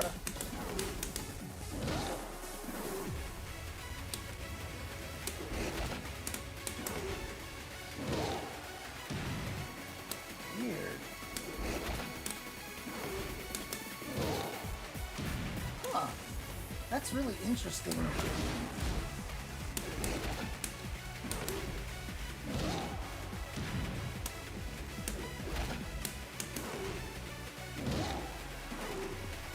So can I do this at least? Okay, that works. All right, so.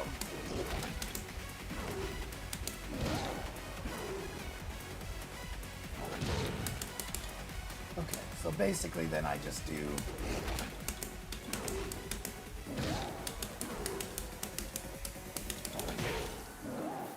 like that. Okay.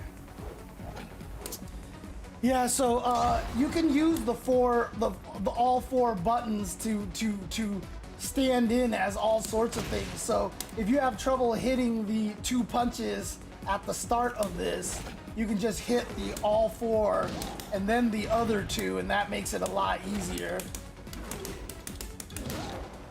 And then do the same thing with. So basically, then what I do is I just do 3, 4, and then I hit the all 4 buttons twice.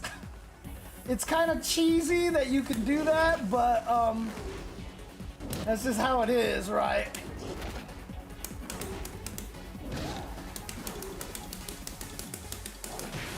You can input it as much as you want, and I know for the rolling death cradle, like you can totally cheat with it too. I think I can just do that, right? Oops,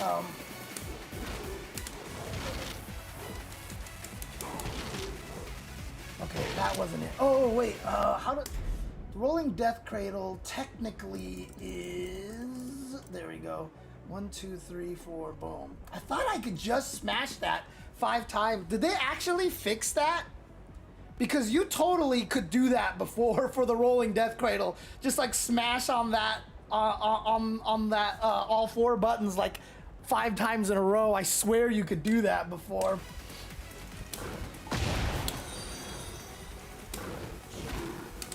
Oops.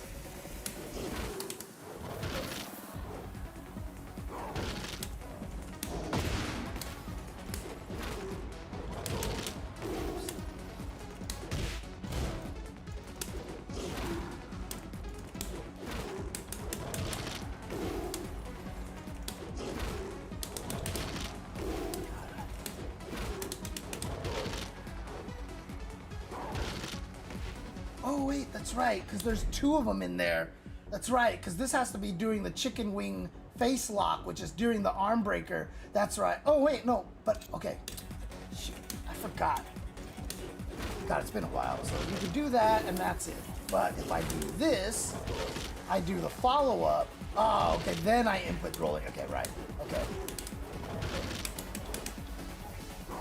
That'll be rolling death cradle there, but I could have swore you could totally cheese it.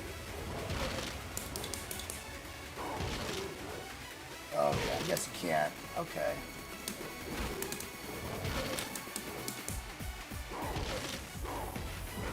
How many did I need?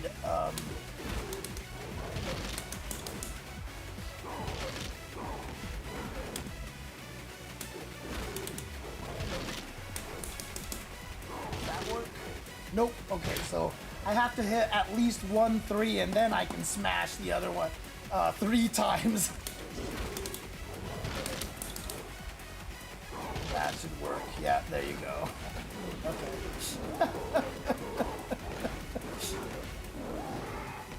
I'm also really glad they put the throw escape notes right there in the move list. That helps a lot too. So, anyways, unless we have any other questions about Tekken, weirdly enough, just kind of ended up teaching Tekken of all weird things. I'll probably jump back to Street Fighter for just a little bit over here. And nobody has any other questions here. I know a lot of people are probably wondering what the hell I'm doing in the Tekken channel. I'm probably like, what? Why is James in the Tekken channel? I have not played Armor King at all. I've always just been a King guy because he's more grappler. Because Armor King is more of the bruiser type, right? He was always more of the bruiser type of character. And so he never felt like that kind of character to me. Okay, so what happened here? Did I actually get it? Oh yeah, cool, I did. Okay, cool. Well, I didn't get all of it, but whatever. So let's actually switch all this stuff. Okay, update all, edit, change you back to Street Fighter 6. Here we go. Okay, there we go.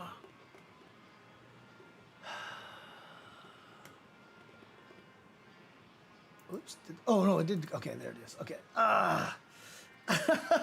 No problem, Mike Jones. Like I said, it does feel weird when I'm teaching Tekken, but I hope it, like, I also hope people who are watching who are Tekken people can at least, you know, back up that most of what I said was actually, like, real.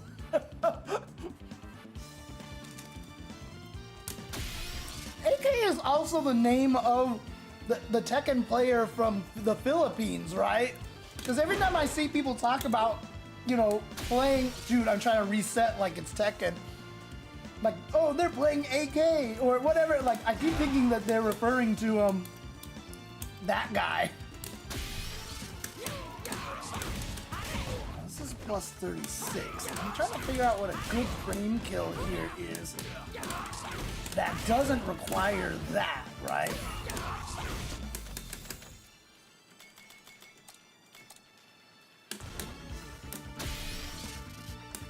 No, she is not. But I have been learning, I'm trying to learn everybody right now, is what I'm trying to get everybody into master. So I've been learning Marisa. My main is Kimberly. And I have a lot of trouble finding success with that character. I really don't think she's as broken as everybody says she is.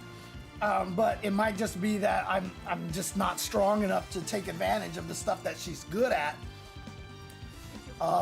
Again, like it's tough because you know, I talk about mindset and stuff, and Street Fighter 6 is just a very very different game than I'm accustomed to. So it's tricky for me. Now, one of the things I did want to see here, someone was talking about that I might be able to do this to help me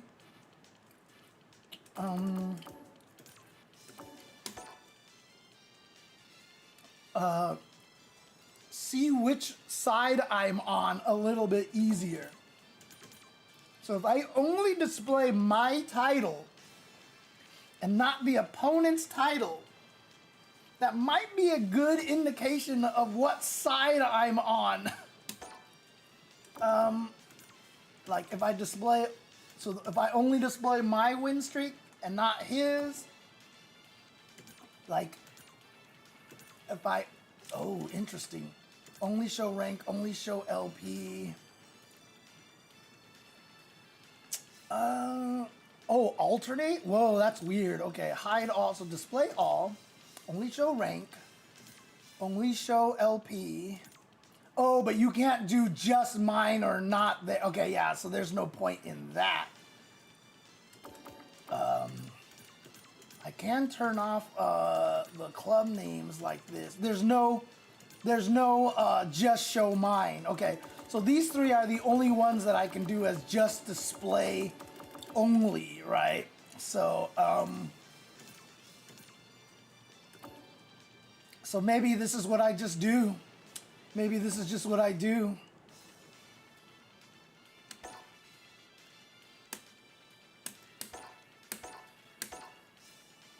So anytime I want to look for my, you know, honestly, the title is really the only thing that I need to get rid of.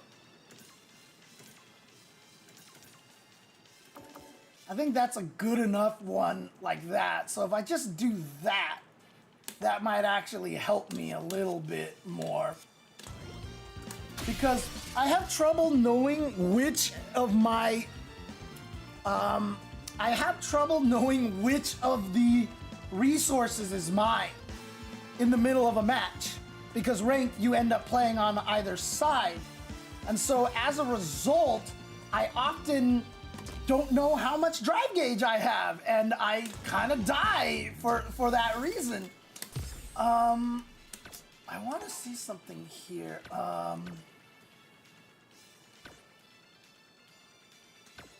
There is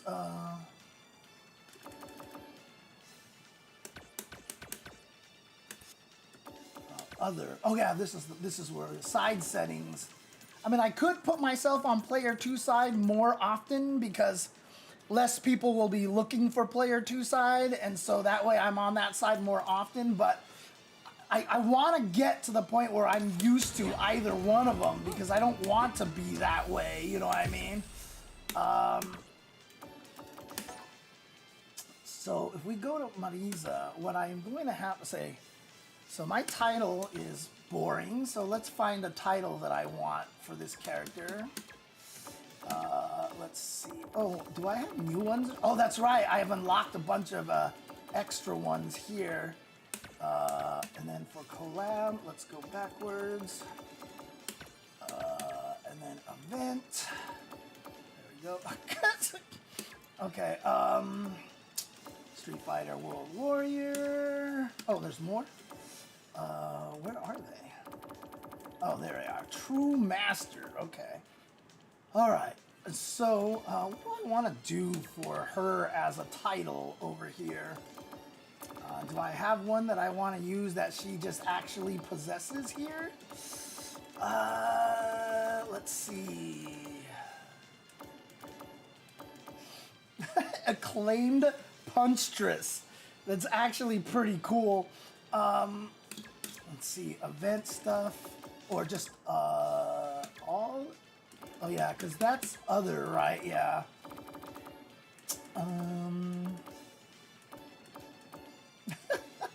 At locals, I'm unstoppable. I actually really do love like a lot of these that they have. You know, that they actually have like a lot of funny things here.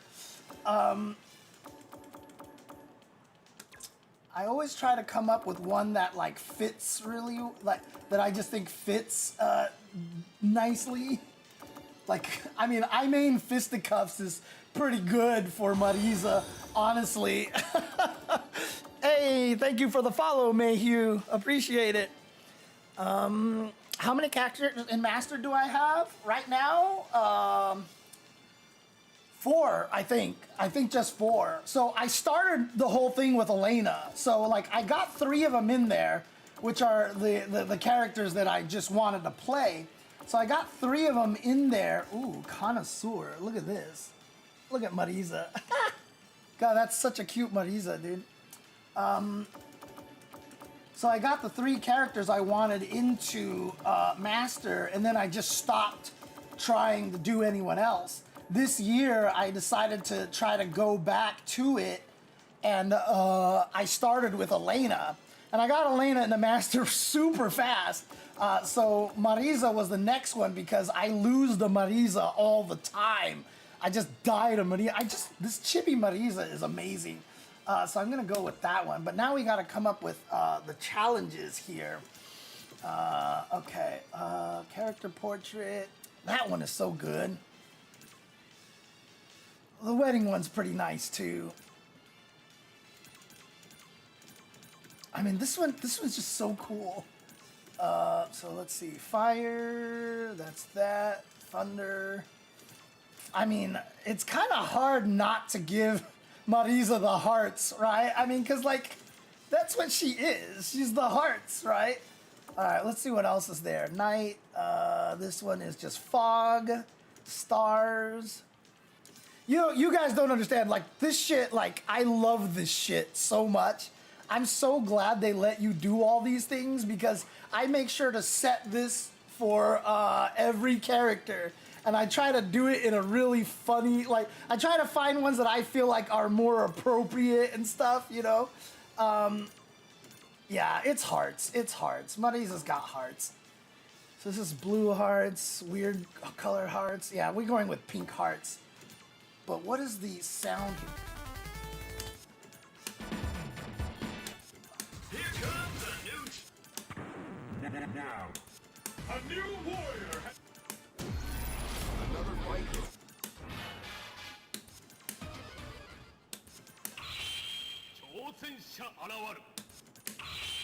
Fighting Master. Is challenging you. Here comes a new challenger. Here comes a new challenger. You have been challenged. I could have sworn there was one that like talked about love or something. You have been challenged.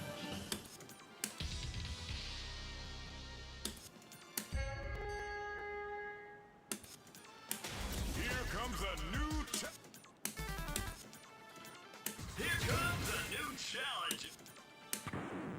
Now, a new warrior has... Another fight is coming your way. Huh, I guess I'm just remembering wrong. Fighting Master. Is challenging you.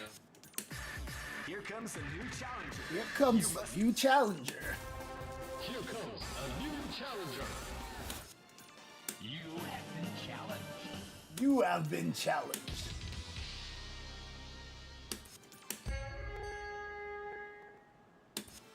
I mean, that one's almost kind of a... Like, that's the Monster Hunter one, and, like, I can kind of feel that one. You like the Power Stone one? You have been challenged. Yeah, that actually kind of works for Marisa, too, right? Because, like, she's just here to fight. You know, you have been challenged.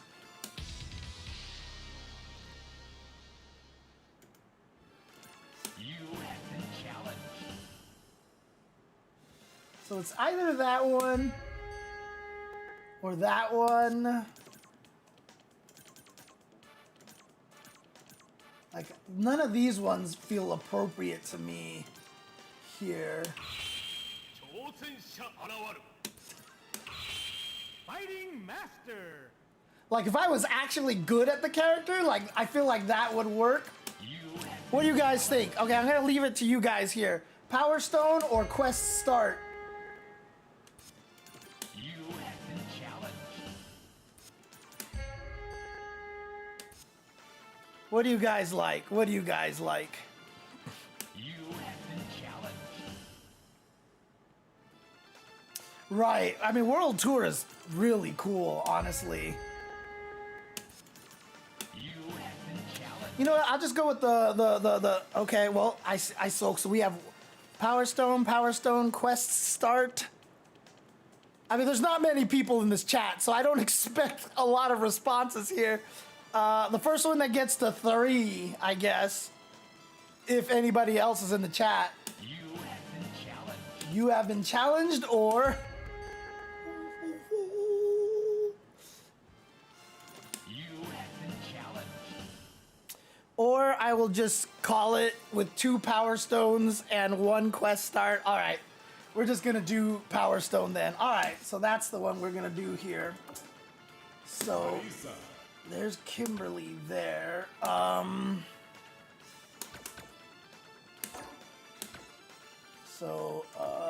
My title is Connoisseur because it has that cool little picture of her.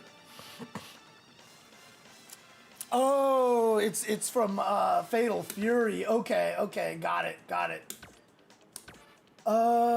Let's see here, and then. You have been challenged. All right.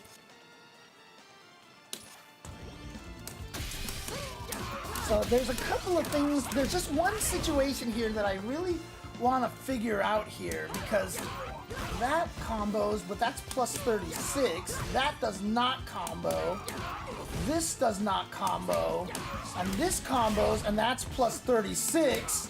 And this one should be plus 36 as well. So like, off of medium punch, she really only gets plus 36 unless she really wants plus 31, which is this one right here. But what I'm looking for is, I mean, obviously, so this is 2,200 damage. This is 2,280. So obviously you want to have more damage, but which one gets me better Oki? Like, if I do this, like, I know I can do that as a meaty. If I do the medium one, I know I can do that as a meaty. But the thing is, I don't want to use up the drive rush, right? So the problem is plus 36 is too big for any of the charge moves that hit normally here. And also, this is my fastest button. So can I actually lift that into back heavy punch? Oh, it works. Okay. Oh no, it doesn't. Crap. Okay, so this is 15 frames. That's the problem is it's either 15 or 19. I hate that about the way she is. So this is 21, this is 19. Okay.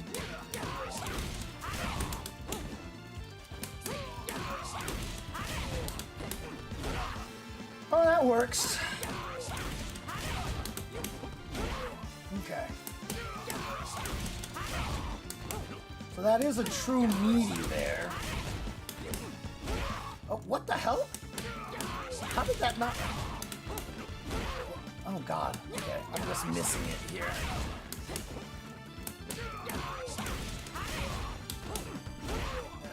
Wow, why is... Dude, am I just doing the crouch light kick way too... Yeah, I am. Jesus. Crouching... Oh god, you can do that early! Jesus. Well, can I... I can mash it, okay. So can I just... Yeah, okay, that works. Yeah, I could just double tap it. Yeah, okay. And then I can get that. That's plus 13 on a hit. And if I do that, yeah, I can do that. So in other words, I can do... Whoops. God. Oh no. that's not what I wanted.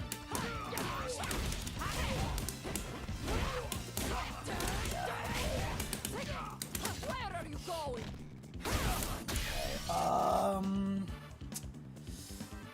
The problem with that is that it is very punishable if the opponent knows you're gonna do it. So what is the alternate here? So that's a nice meaty sequence here, but the enemy can DP it, they can parry it, they can wake up drive reversal it. So if I think they're gonna do that, how do I do subterfuge here? That's plus 17. I mean, plus 12 is the right number. I can delay it like that manually, but there's a little bit too much of a giveaway that way. Like I can do that, but again, it's not gonna be accurately timed. Let's see. So that's okay.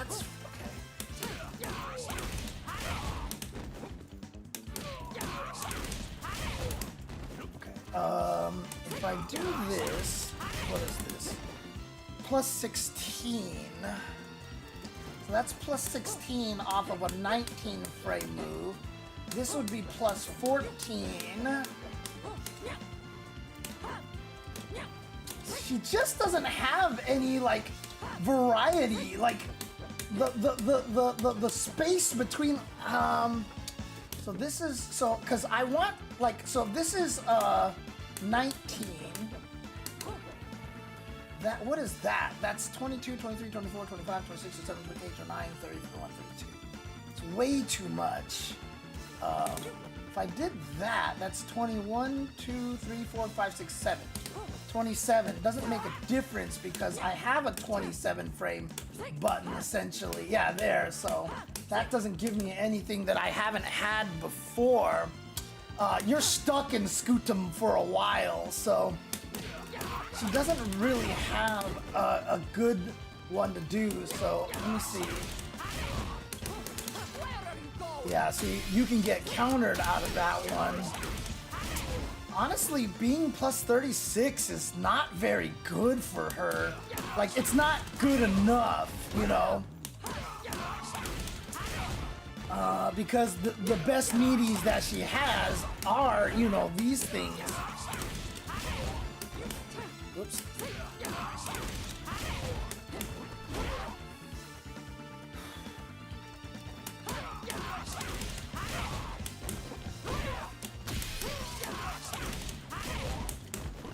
Whoops.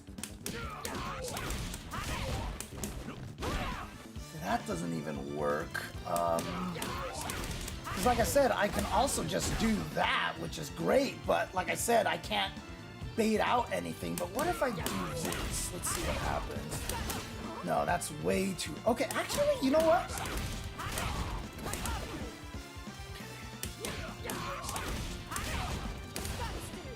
That's plus 10?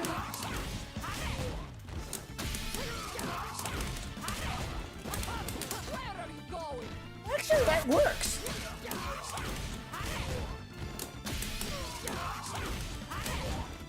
Oops. Okay. Let me take a look at this one again.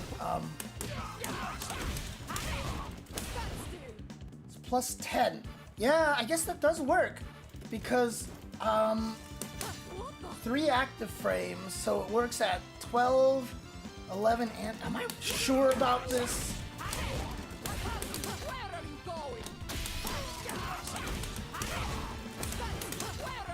Yeah, I'm getting it every. Oh yeah, no, that would make sense actually.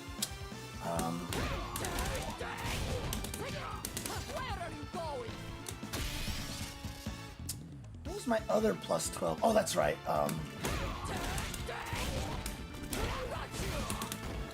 That's plus 13 right there.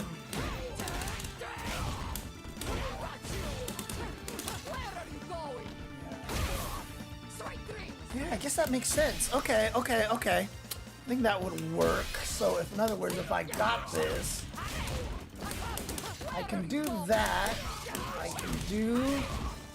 Whoops. That, right? And then obviously I can just do and block any wake up that they have. God, now that I think about it, if I block a wake up drive reversal, I get nothing. Jesus Christ. I just get that. That's what I get.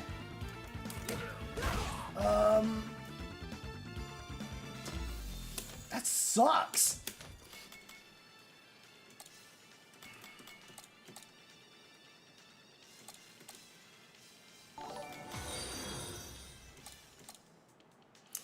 Hey, thank you for the follow, Shiro. Thank you. Okay, at least that's a punish counter there. Okay, so the medium one does connect. That doesn't connect. That doesn't connect. That doesn't connect. Does the OD one at least connect? Okay, so the OD one does connect. God, she really doesn't get much. What if I, cause so this is +4. Okay, actually no, this will give me a +8. This will give me a +8, which isn't too bad. So I could do like that, right? So I can, oh, actually, let me see. Does this work? This will be good. Yes, okay, that's it. That's my wake up drive reversal punish. Whoops.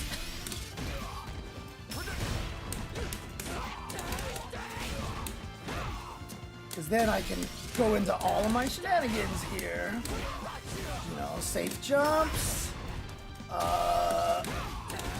resets, you know, resets, you know,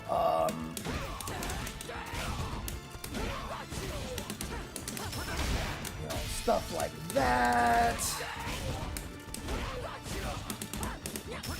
Stuff like that.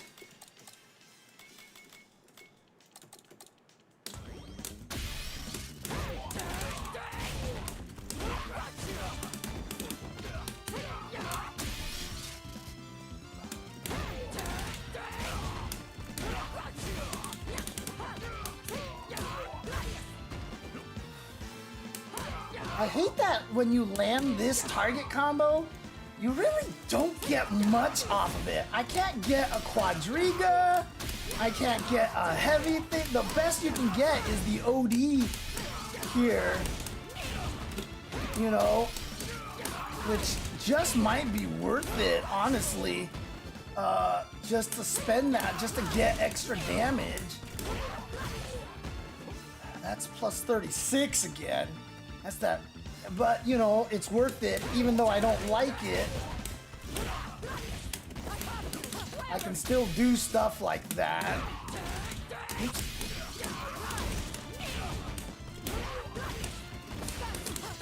You know, stuff like that. I can still get that. But then I can also do... for the +42, which again, +42 is really good because that's a safe jump. And then also, I've got this mix up here, which leaves me +13, which becomes that, or it becomes that, like so. Okay. So yeah, those are the options right there that I have.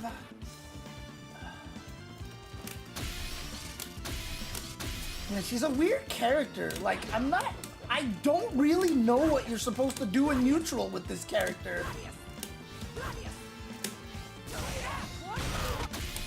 It's weird. Like, she's just a very... You just kind of have to poke with your long-range moves. This is gonna be her best move right here. That's +31. which does give me that right there as a meaty, but is there something else? If I dash, see the worst part about this is if I wait on the dash, I'm closer, but if I dash right away, I'm farther away because I'm stopping on him while he's getting up, but if I let him move back enough, I end up closer. But anytime I wait so that I'm closer, I'm always gonna be minus. So it's not particularly strong here. I can do that and be +5. That's too far away, so that doesn't give me anything.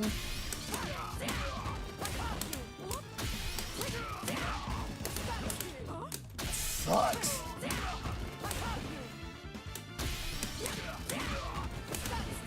That's -7, so that's not good. That's only +1, so that's not good. I think, what was it? The other thing that I did was, oh no, it was the medium one. Yeah, there you go.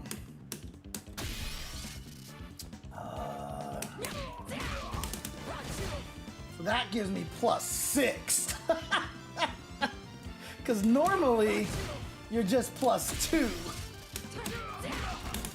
So if they're not ready or if they don't have a good DP, I can do that and be +6. But if I'm +6, what do I take? How do I take advantage of that, right? This won't, like, this will hit and it'll trade with 4 framers actually, which will be kind of interesting. Let's see what the frame data on that is. Ah-ya-ya!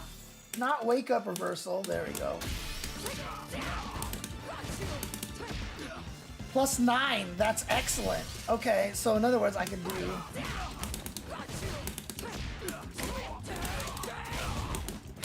Right. So that's really nice.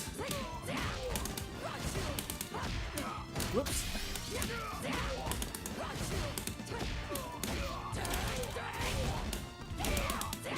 Safe jump. Okay. So that's good, but again, it's very telegraphed, just like this one is. That's all very telegraphed, which is what I don't like about. I need to have an option that is not as telegraphed.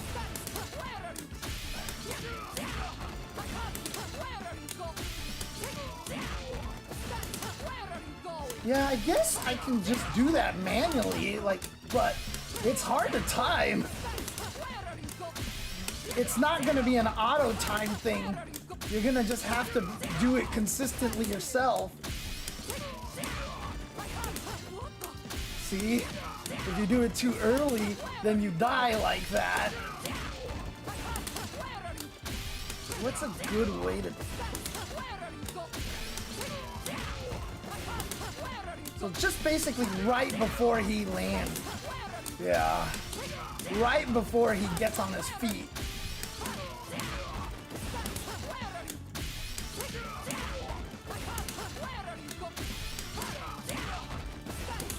Whoops. And then obviously I can just do this to be +5 and at least be safe from wake-ups. Like that. So basically if I ever land this, I get this, and if they block that, I'm +8. Which can be scary, but I'm not sure what I would do to take advantage of it necessarily. Oh, actually, you know what I can do? That's right. I think I can do, yeah, that becomes a frame trap right there. And what's beautiful about that one is that that just combos on hit, too. And, I mean, for 3,400 damage, like, you're not mad about losing Oki, you know, but I'm still +40, right? So, whoops.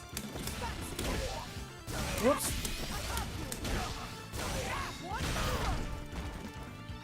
So now I'm just +18.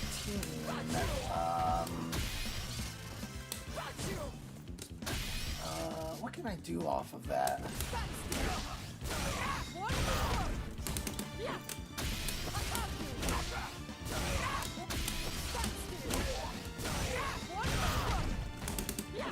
Dang it.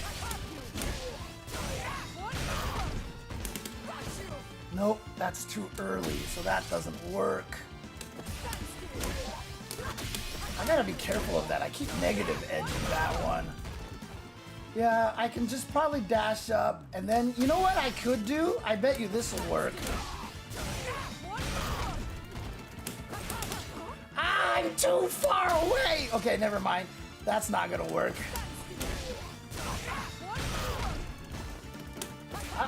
Where's my dash?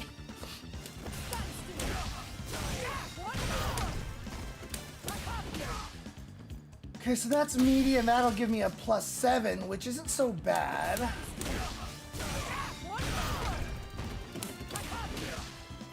that's medium. It's a +7 as okay. So both of those are +7. Oh, because I slide into him.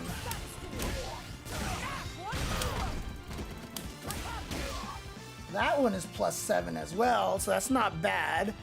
Yeah, so Skazo, I've been doing that. So the previous character was Elena, and so I labbed a shit ton of Elena, and then I got her to master in essentially 2 days. And so now I'm just trying to lab all of the stuff. And, you know, it's kind of one of the things, the reasons why I do this on stream is because I also want to show people how I lab a character. And, you know, like, for example, you could just be like, oh, I can just do this, and that's a true meaty, that's cool. But in my mind, I'm like, well, but if I do this, like, that's such a tell that the opponent can just ODDP or wake up super and kill me. So I need to put different options in there, right? So like one of them I had was, you know, go for the command throw, but then I also just have do nothing and block. You know, you need to come up with a lot of different options. And then the other one that I had too was, I had this, whoops, get +8 in that situation. And if they mash, then I get a trade, which gives me the good combo right there. So again, like I'm trying to lab all this stuff out here so people can see what I'm trying to do. And the reason why I'm labbing this out is because this, in my opinion, is gonna be one of my key footsie tools. Because this has so much range, and it is also hit confirmable. Very easily hit confirmable too. It is not hard to hit confirm this at all.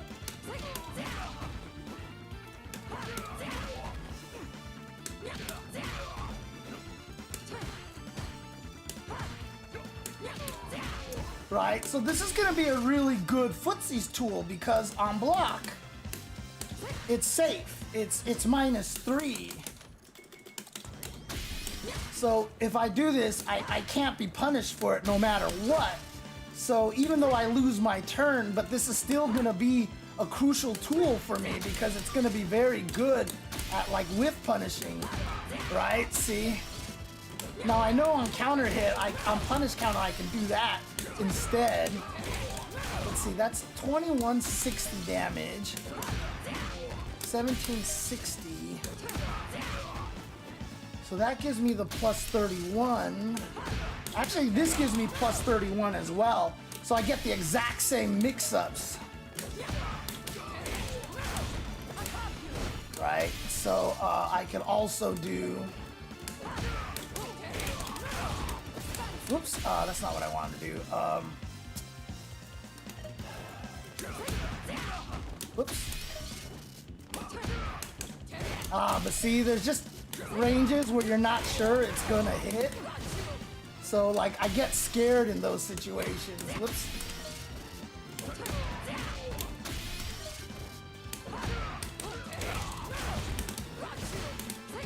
You know, stuff like that. Yeah, but I think that that's gonna be a really valuable tool. So I'm just trying to see if I land this, what are my options? Because if I don't know what my options are after this, then what's the point? And again, if I hit you on the ground like this, it's always gonna be plus 31. So you'd better have something ready to go here, you know?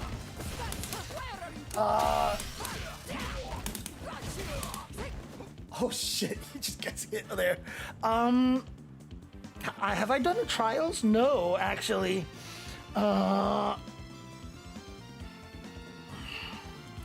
Right, yeah, you could definitely do a lot of spacing traps there, you know, in this situation here, especially if they're crouching, right? And then they come out with a crouching light punch like this, like if they think they can check you like this. Whoops. Okay. Yeah, just do it again. What am I here? I'm plus 6? God, why are they so fucking mean to this character, I swear? On a punish counter like this, I'm plus 6? Come on. Ugh. Shit.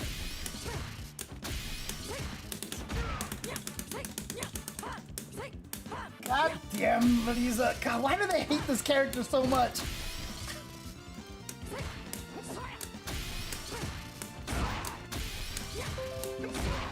That's only plus 7?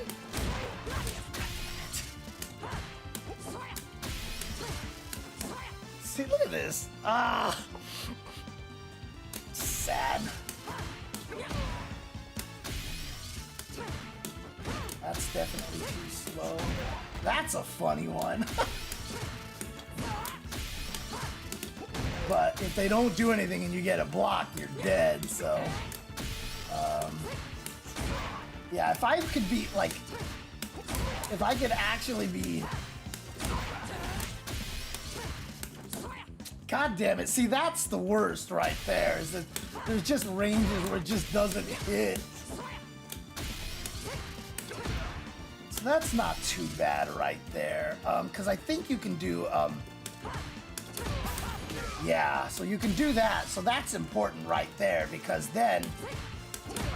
Whoops. God dang it. You can go into that, or if you're close enough to the corner, I believe... Whoops.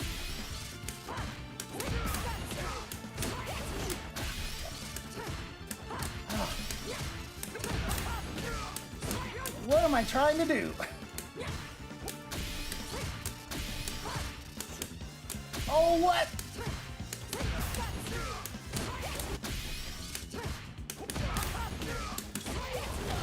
Oh, it doesn't work after back heavy punch.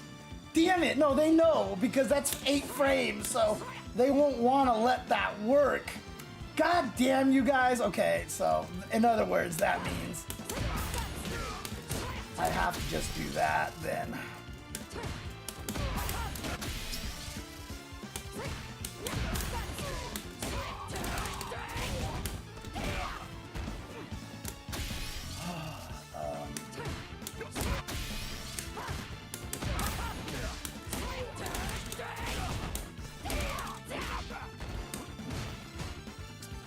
Okay.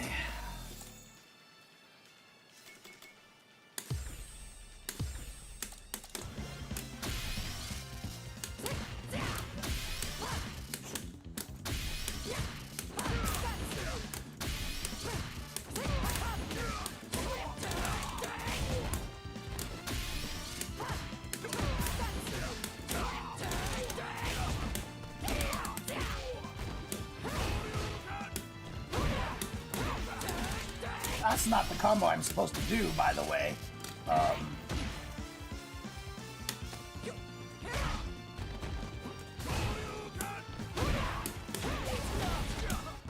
Whoops. Oh, I'm not supposed to charge that one. That's right.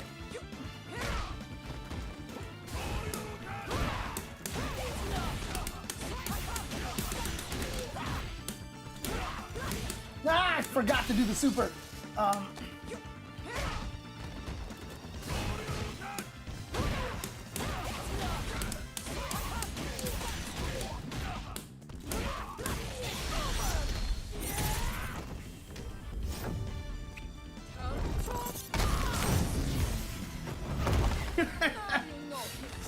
3,629 damage. Let's go. All right. Let's do her trials, because that's probably a good call, just to see what kind of things that they did for her.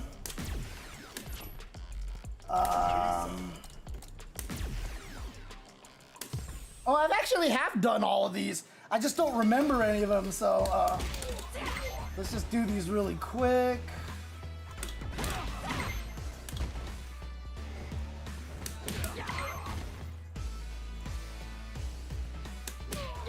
Yeah, one of the trickiest things about her is her anti-air. Like that's just one of the things that makes her really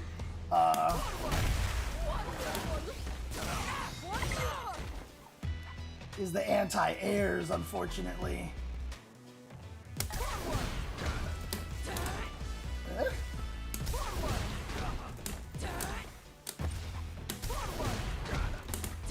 Oh, okay. I just have to do it faster. Okay.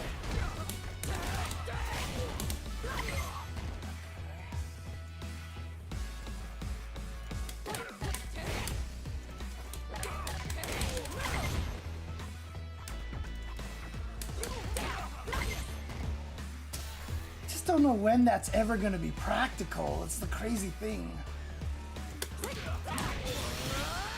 Wow. Oh, charge 5 HP? Okay, I'll check that out in a second, Flourish. I'll check that out.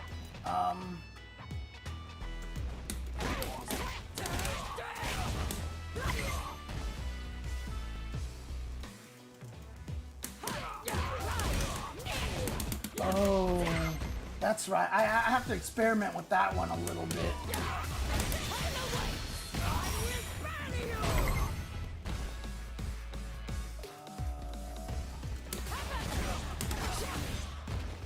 Oh, I can throw him in that situation? Oh, that's crazy. Nice. Hey, thank you for the raid, Spoiled Princess. Hope you had a great stream. Not sure if you were streaming Street Fighter, but... Oh, right. Oh, that works without the drive rush? Because I was doing this, right? Like, does that mean I can hold the, medium one? Wow, I can. Okay. Oh, so that's 3,800. That one is 3,600. Okay, it's fine because like, if you do this one, this is just better on block, so there's no reason to guess or anything like that. Oh, cool. So you're a new Street Fighter fan. Spoiled Princess, if you ever need any tips or need any help, I am more than happy to give tips and stuff. I mean, most people will say that I am a good teacher, especially for beginners and such. And I love helping new players a lot. Oh, too far away. Okay, so I have to be closer. Who are you using, just out of curiosity? Unless you need to leave, never mind. It's okay. Oh, what? Wait a sec. Oh, not. That's what I'm supposed to do. Okay, that's what I'm doing.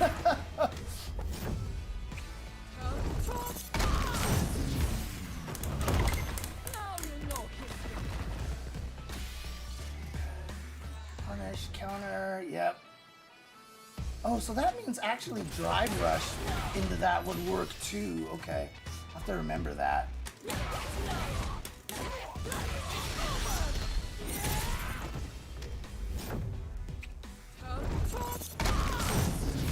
Well, yeah, if you're still in the chat, just know that if you ever have any questions or need any help with anything, just let me know. I'll be more than happy to help.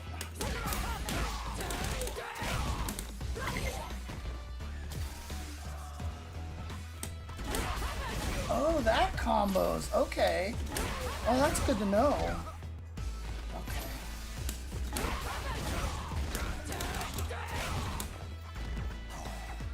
Do they want me to do? Oh, okay. That's what they want me to do. Okay.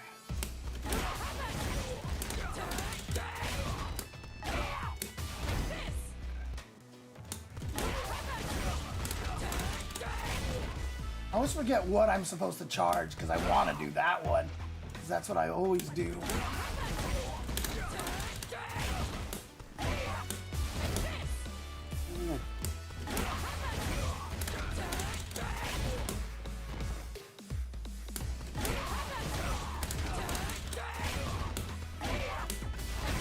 Oh, I did hit him.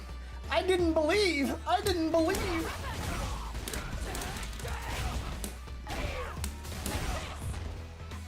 Oh, they only gave me a level 2. I tried to do the level 3, bastards.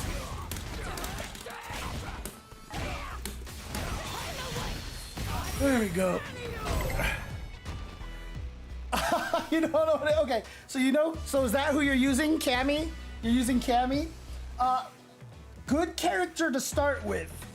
Teaches you a lot of fundamentals and basics.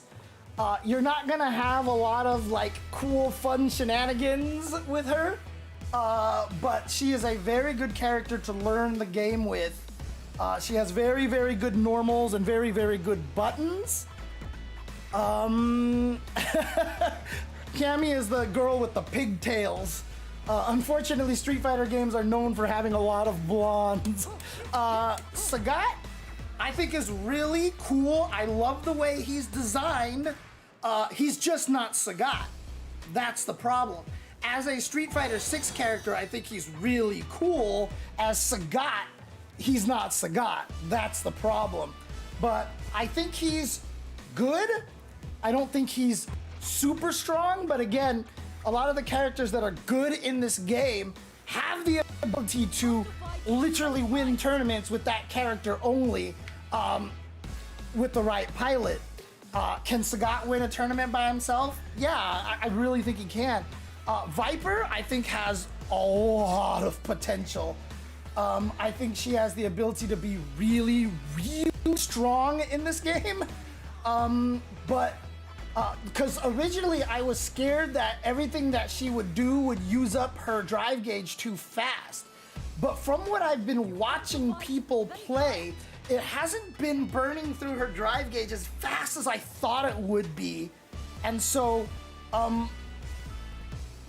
you do get a chance to do cool shit with her more often than I thought. And she just has a lot of really strong tools.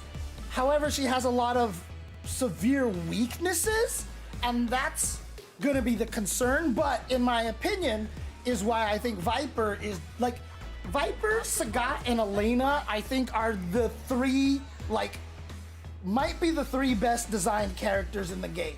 Like, in terms of what Street Fighter 6 is, in terms of, you know, what you know the game is capable of, etc., etc., they're designed super well because they have good strengths and they have weaknesses, and everything they do has a counter, and this has a counter and all this stuff, cool stuff like that. The problem is, like, my JP Ryu exists. So, like, you're just like, well, okay, what am I gonna do, right? So the problem is that there's just some characters that are a little too strong, honestly. Hey, thank you for the follow, Spoiled Princess, appreciate that. Sup, dude, glad to catch you streaming, been a while for me. You know, work life, absolutely. I'm sure my handle doesn't ring a bell. Oh, I totally remember you, CR Fed. I remember talking to you on Twitter all the time, dude, like, come on. Heck, fist bumps.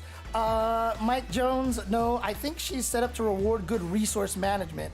I agree about Sagat, but that arcade ending was, I haven't seen the arcade ending yet. Imagine Noah playing Viper, oh my God. Yeah, if you're new to Street Fighter, Spoiled Princess, I mean, I would also recommend just, you know, keeping an eye on all the cool tournaments and stuff like that. There's a lot of tournaments this weekend. I believe this weekend has First Attack this weekend, but also the esports recap on the Capcom channel. So on Capcom Fighters, twitch.tv/Capcom Fighters. This weekend, we're gonna be going over some like regional tournaments, online tournaments that have been played. It just happens that I'm going to be there this weekend. So it's gonna be me and Jake Ryan. We're gonna be doing that on Sunday on twitch.tv/Capcom Fighters. But there's a lot of cool tournaments. Next weekend is going to be DreamHack Atlanta. And I think the Chengdu tournament, is that weekend?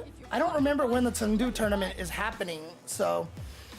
But there's a lot of cool stuff to watch. The scene is really cool.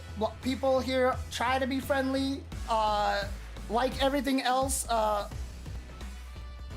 fighting game community, FGC's Twitter sucks. Like everybody is an asshole on Twitter, but that's just Twitter. But for the most part, if you follow the right people, talk to the right people, there's a lot of very friendly people here. And like for me in particular, you know, I try to make sure FGC is as diverse as possible.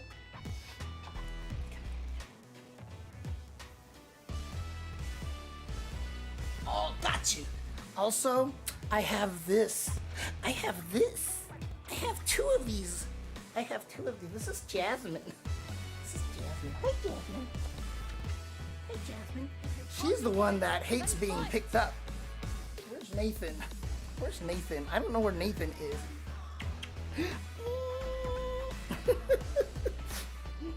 Hi, Jasmine. Jasmine is very affectionate, but she does not like being picked up.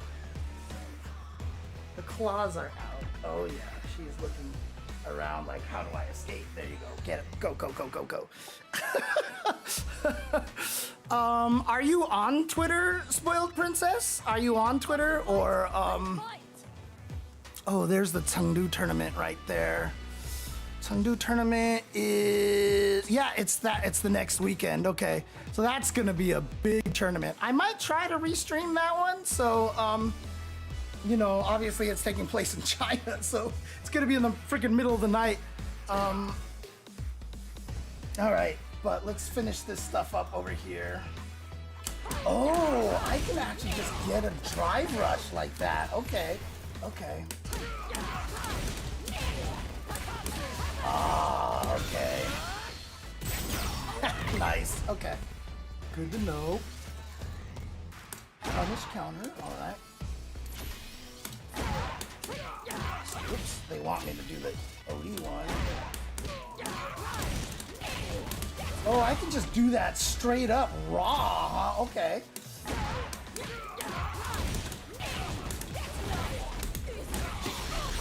There you go. It's the same thing that you see here on my Twitch channel. I'm Jay Chenzor on everything.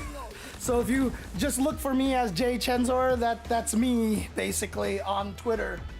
Oh, that was the last one. Okay, cool. So just out of curiosity, I'm assuming this is the character you're using, Cammy, and she's got cats too. So, actually, you know what? There's not as many blondes in this game. In Street Fighter V, everybody was a freaking blonde. But now that I look at this, like, okay, Luke is a blonde. I mean, this is pink, right? Like, none of these people, she's blonde. None of these people, he's blonde. He's blonde. He's sort of blonde. Yeah, he's blonde. Elena, kind of, maybe? No, because she's got white hair on her default, so Terry's blonde. Yeah, there's not nearly as many blonde characters. Street Fighter V, everybody was freaking blonde.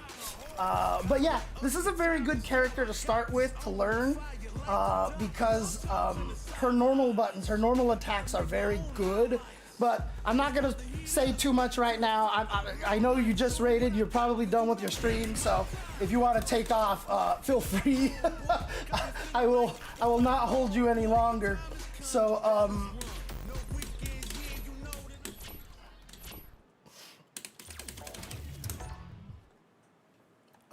but yeah, like I'll let you know.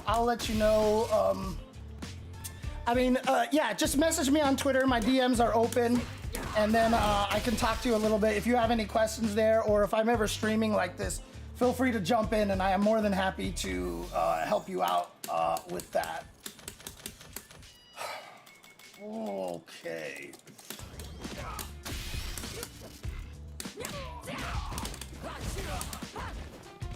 If I hit with that, No, there's no way I'm getting anything off of that. Holy crap.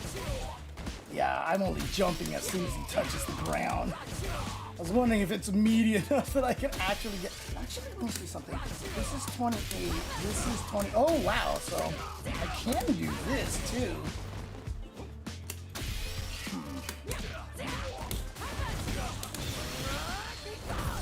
Rats!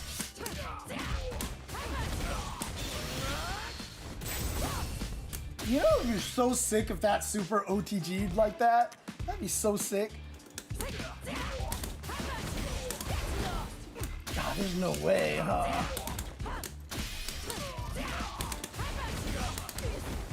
Sucks. Oh well. Oh, you're an MK player. Okay, okay. Yeah, very, very different style games for sure. Charge for, oh, right, that's right. But what is it as a punish counter? So let's just do block reversal here. Odi Shoryuken, block also. So if I do this, that's plus 14. Oops. That's plus 15. Okay, yeah, so it'll work. Okay, so. God, I always forget.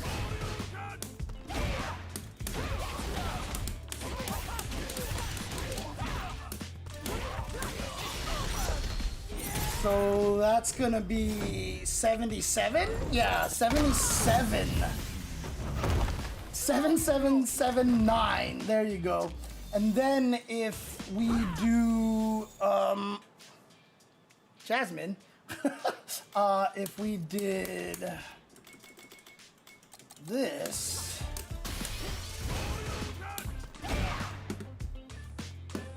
What? I totally cleaned this button.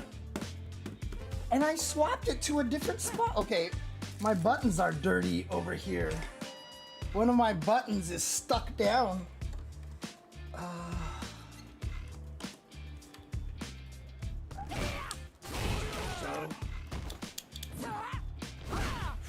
Weird.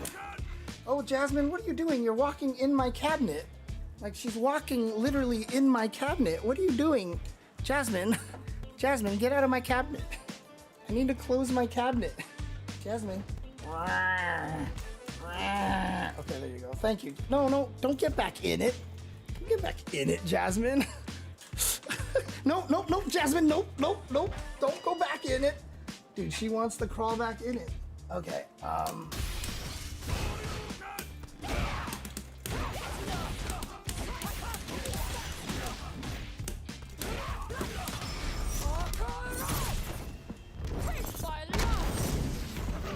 the blocking. Oh, right, because you're used to a block button. 8,029? Jesus Christ. I swear, though, this character should just have combos that kill you. I swear. But you know what? If she's knocked you down, yeah, you're probably dead. Like, if I just did something like... Because all I need to do is...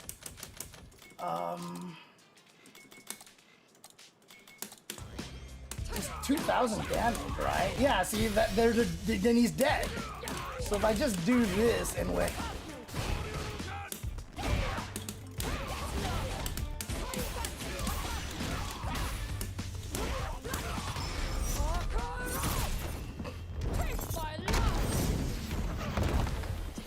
Well, 8,000 is the most damage I've been able to do with her so far. So, no, I don't have any Akuma killing combos. She would have to do 9,000 damage, you know, which, you know, I guess kind of fortunately she can't do, but also unfortunately because, I mean, Marisa kind of needs it, to be honest with you. So, yeah, but in general, learning how to hold down back to block a lot is going to be very important in this game, coming from MK, where you've got the nice block button, unfortunately. Okay, so, well, you know what? Fuck it, let's do it. Let's at least see where I'm going to get ranked to, right? Let's see where I manage to end up here using this character.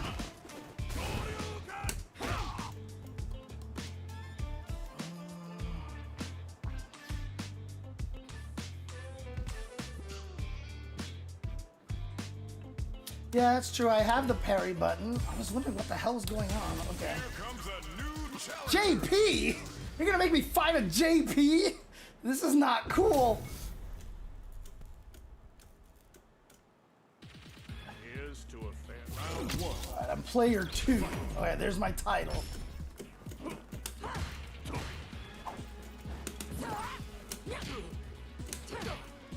Oh, I'm looking at the wrong health meter.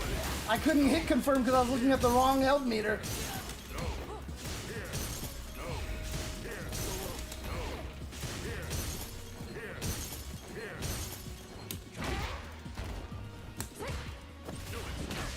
I have to remember he's the first player.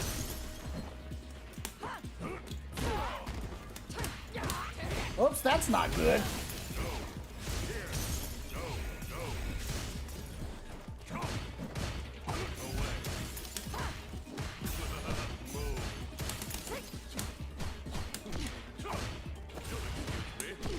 Oh, plus.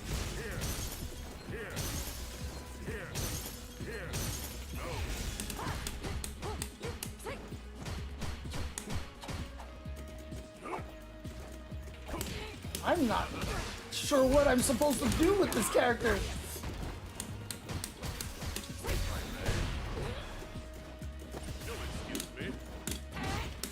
Oh, of course, I can throw, duh.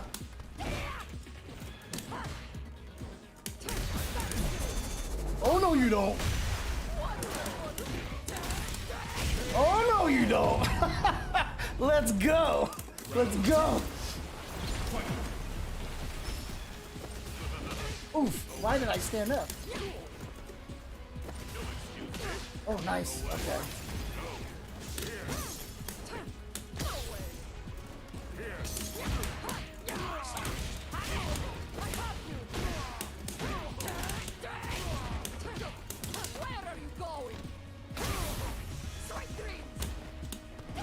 Oops, I did that too late.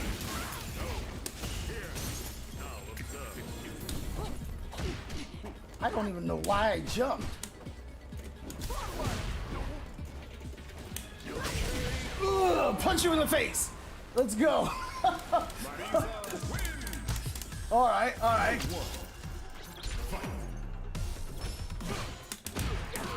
That's not what I wanted.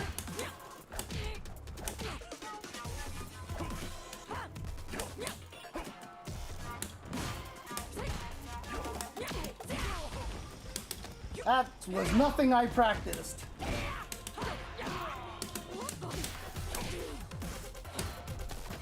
I don't know what her anti-airs are yet. Oh.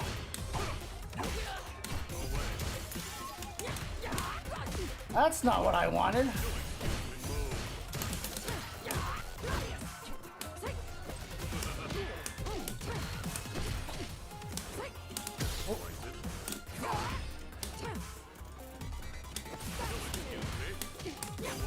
Oh, that didn't reach because she has no range. I did it too early?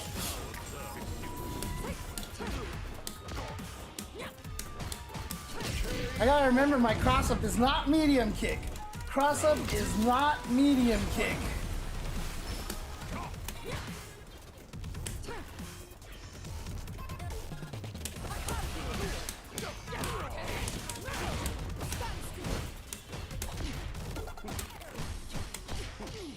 Stop hitting the buttons there.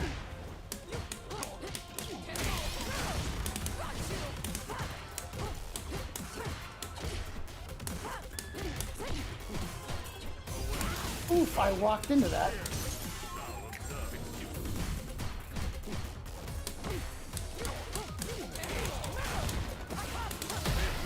Oh, you actually did the amnesia!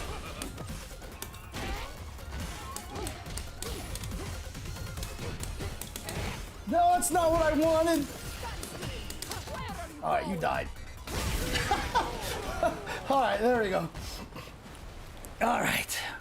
Marisa. I had one good sequence in the corner there that I wanted, but then I couldn't remember what I was supposed to do after that, but A new challenge. I have to lab that again.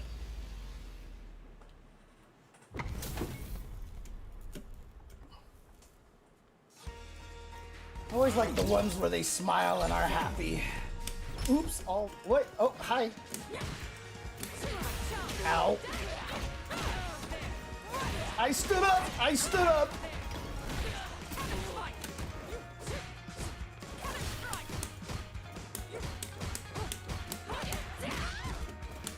That's not. Oh, look at that. See, I labbed that. I labbed that. I didn't get the combo right, but I definitely labbed that.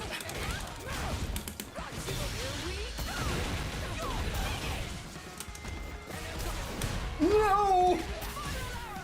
God damn it. God damn it. Stupid drive impact.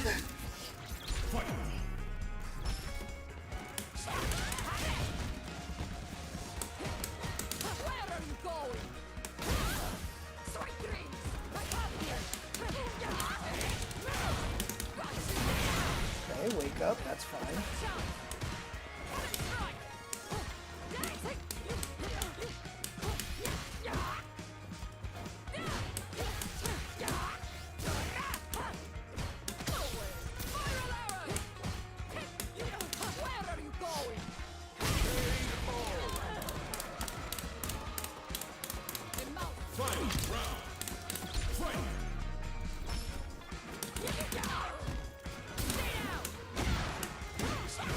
Whoops, that wasn't the right combo.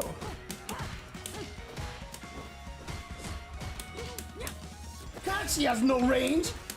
Why do you have no range, girl?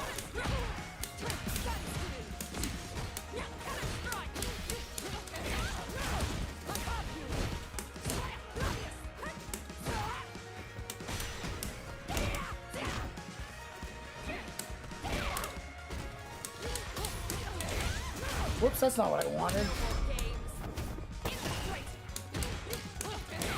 That's what I wanted. That was the combo I wanted right there.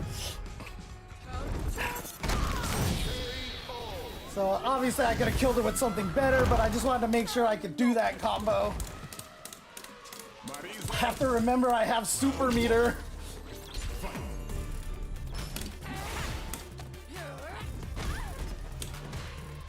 Wow. Hey, what the? Okay. Damn it.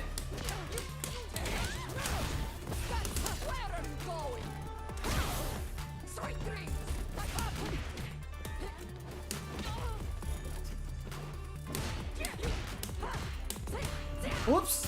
Bad hit confirmed. What? You threw? There's no way.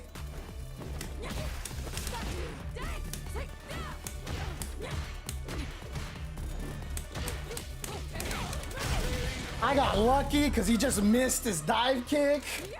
That's the only reason why I won that one. Ow! You're not a modern Cammy, are you?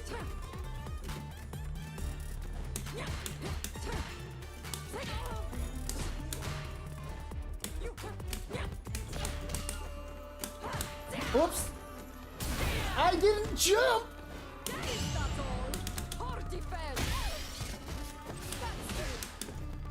Damn it, why do you have no range, woman?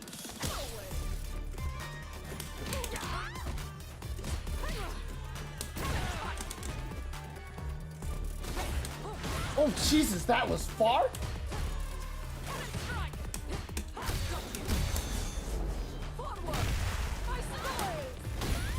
Oh, that's not the right combo.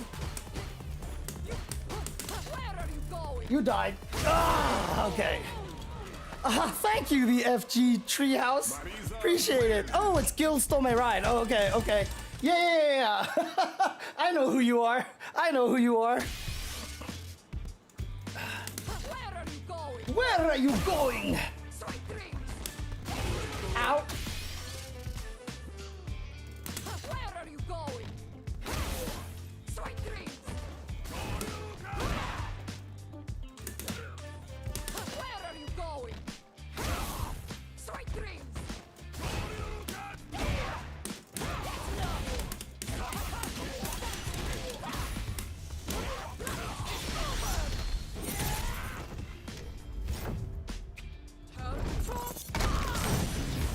Well, Gil stole my ride. The other thing, too, is that I will be the last person on Earth trying to defend Kimberly from all the haters out there.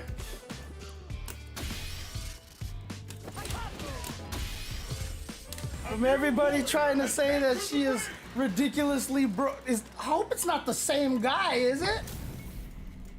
No, it's someone. It's from someone from Japan. Whoa. Oh, they're Diamond 5? Okay, I'm in trouble now.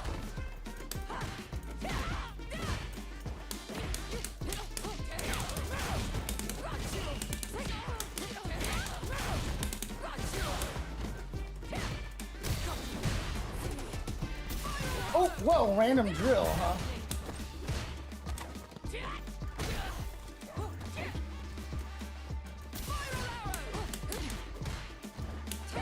Oh, what the hell?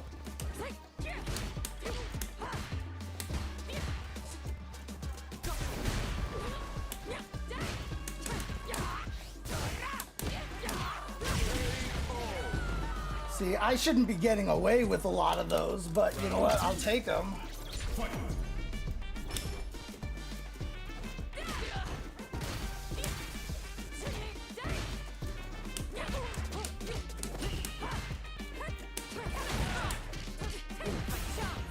Oh no!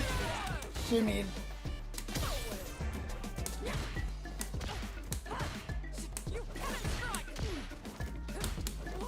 Oh god, stop trying to throw tech! Why do I throw tech every single time?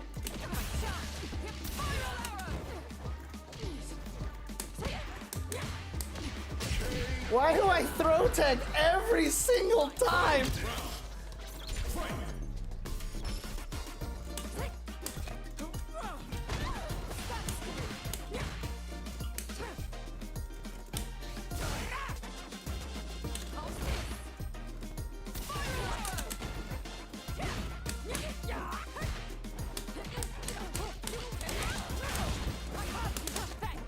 Oh, you threw?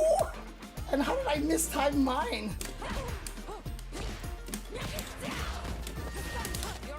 You threw again? Jesus Christ, what the hell? I missed the input!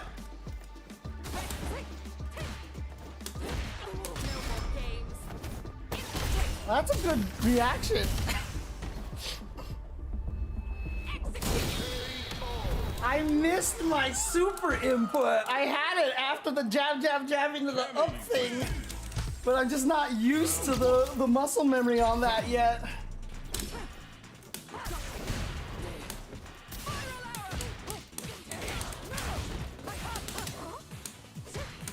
Okay, you are not getting caught by that trick at all. I'm gonna have to do a different one.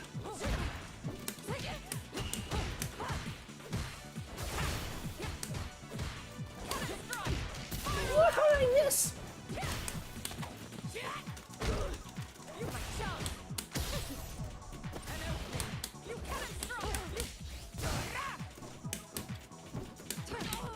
Why does this character have no range at all whatsoever? Jesus!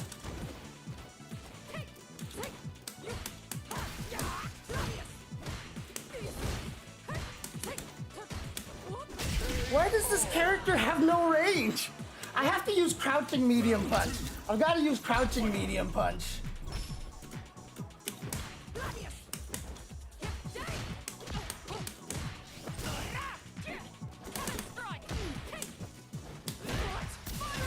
It's weird that she uses that as an anti-air.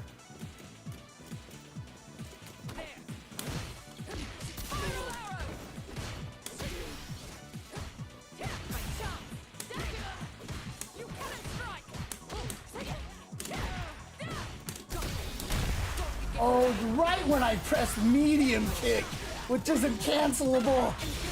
Ah, okay. Ugh. Locked on. Just a very weird player. I wasn't sure what she was doing. Like, I don't know why she threw on her wake up that many times, and the fact that it actually beat my meaty, which means I just mistimed my meaty every single time, which is, why am I only fighting cammies? Why am I only fighting cammies? Oh no, it's the same one that I fought earlier. Round one. Fight.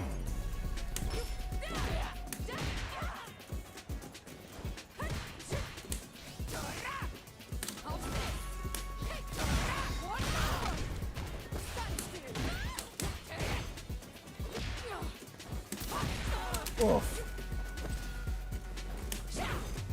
I can't believe that didn't hit. I stood up.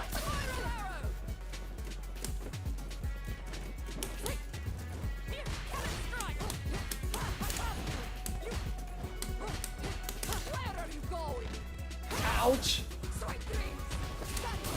Oh, I tried to avoid that. No. Shit. Oh, nice air throw.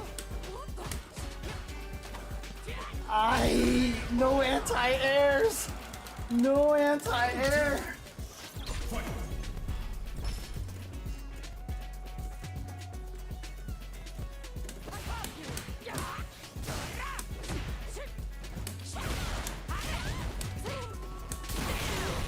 That wasn't the combo that I should have done.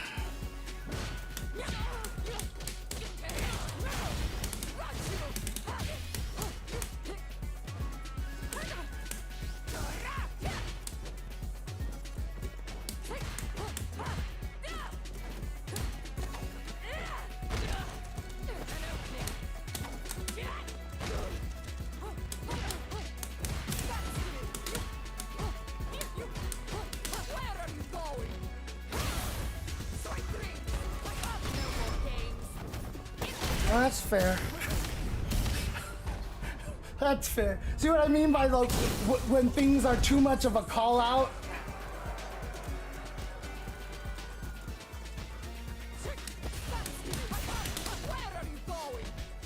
I bet it all!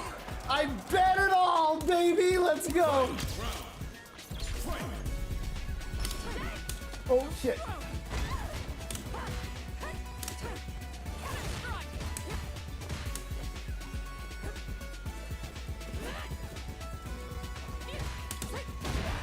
Jesus. Why does this character have no range?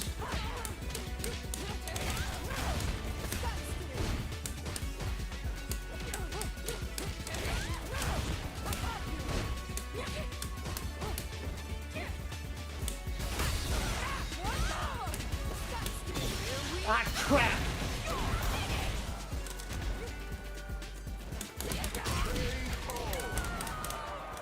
Marisa. Round one. Fight.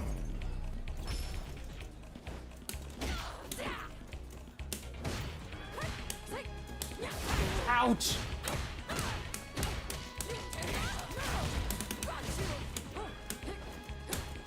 Whoops. Ah, crap.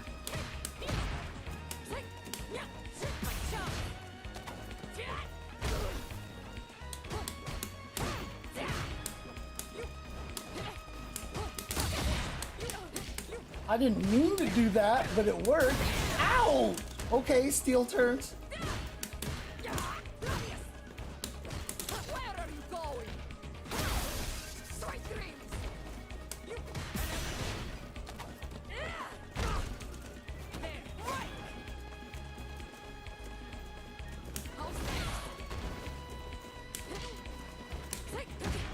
Oh, that was not what I wanted.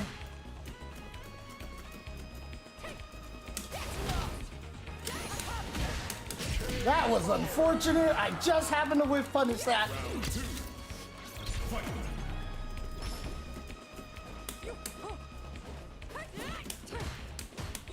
Fight.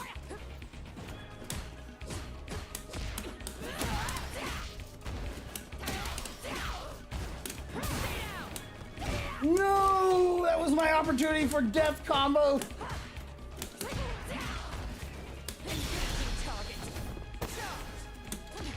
I did not know what happened.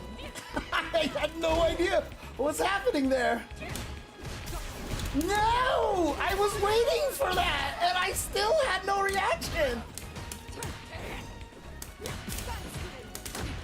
Nice.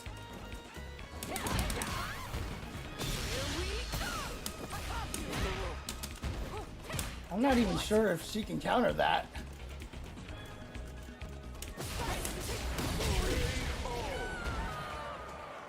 Marisa. I'll take it.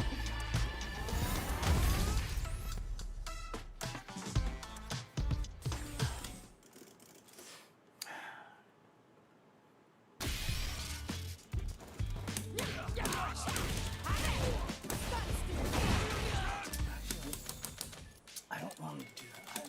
I want to remember.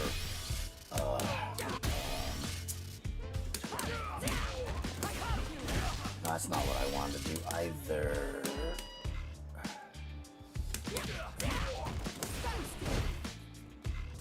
A new warrior has entered the ring. Forgot what I was testing and I don't remember. Oh, that's right. That's what I wanted to do in that situation. That's right, that's right, that's right. Okay, okay, I remember now. Round one. Fight.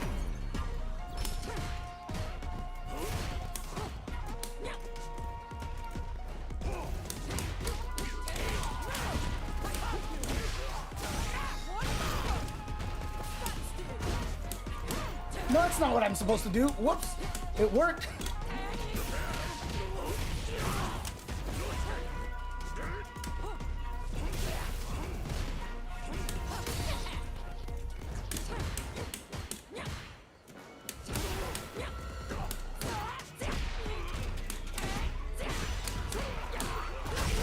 I'm plus after that. You have to interrupt me in between. Fight. Oof.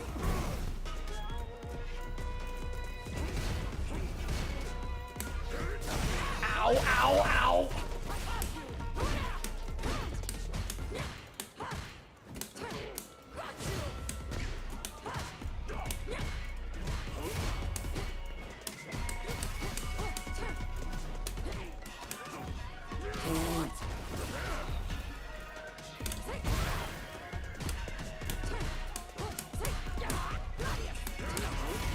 Oof, okay.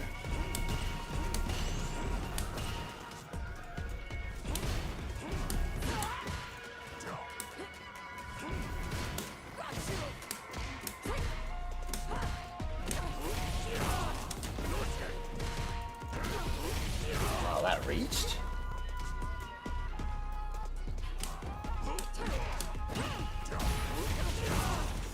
Oh, you could have killed me.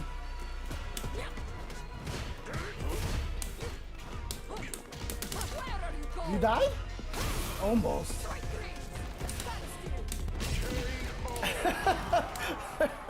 Marisa wins. God, this does so much damage, I swear.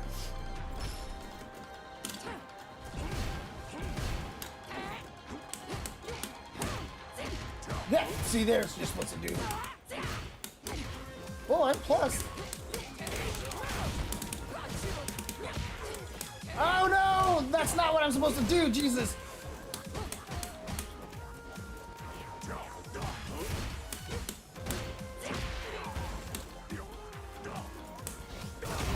Ow!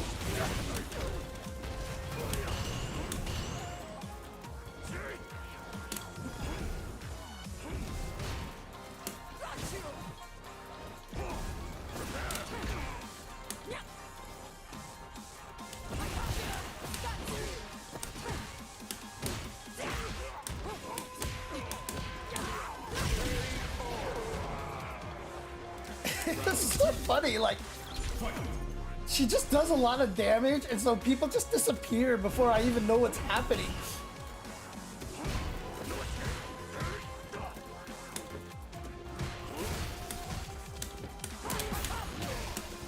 Oh, it's not what I wanted. I wanted forward.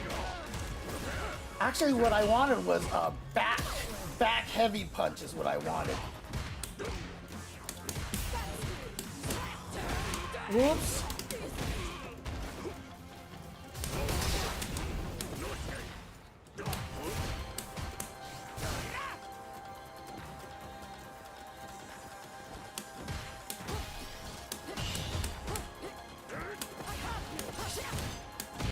I didn't do that.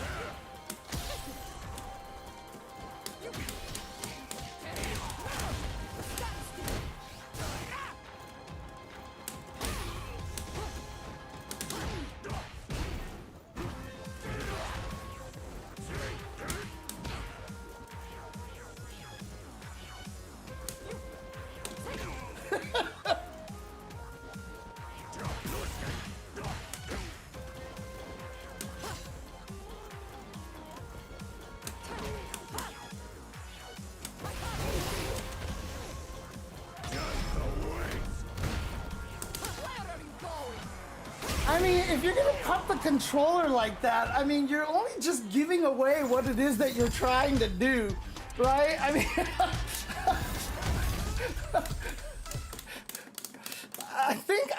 I think, you know, like, Kimberly is not a trick character. She's legit. She's a legit character, but she has a lot of weaknesses. She has very key weaknesses. I wouldn't say she has a lot of weaknesses. She just has very, very key weaknesses that make it hard for her to win a lot of times. So this is the Cammy that beat me.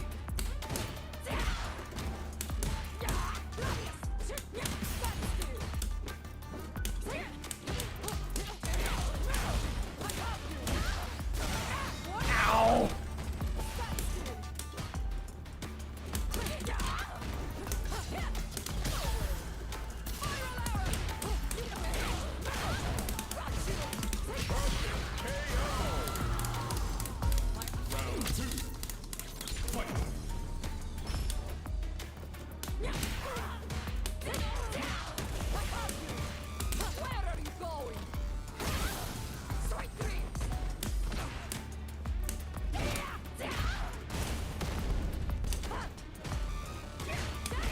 Ouch.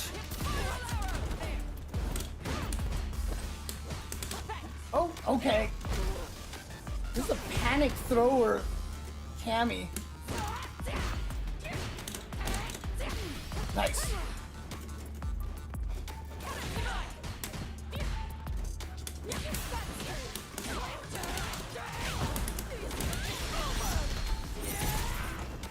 Ow.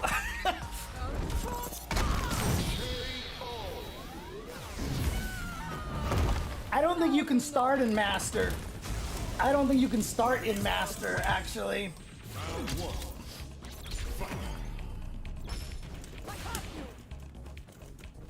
Ouch!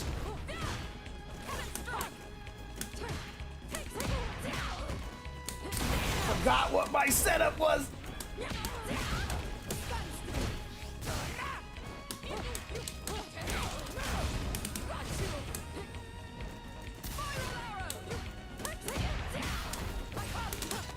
God damn it. Okay, I'm gonna get her with that one of these days. Because I'm tired of that.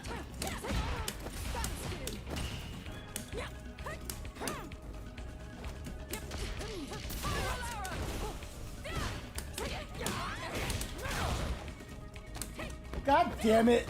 This person just wakes up and throws all the time.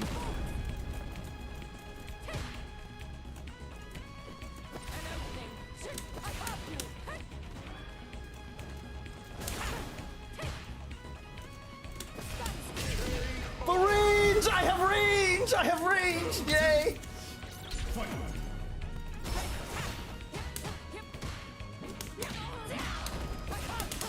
Yes, there we go. Finally.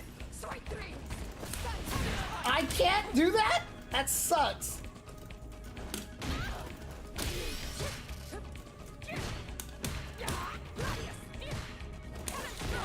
Oh, it hit me in the legs. That sucks. I didn't super. I did punches because Kimberly's level 3 is a punch. So I did it with punches instead of with kicks. Oh god.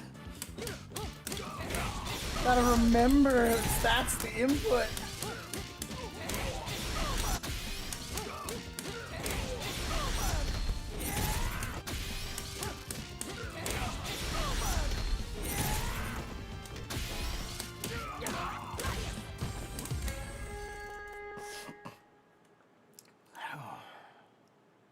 Well, Kimberly, so keep in mind, Mike Jones, that people hate Kimberly. There are people out there who say that she is as strong as what's his face, as Mai, which is just like absolute insanity to me.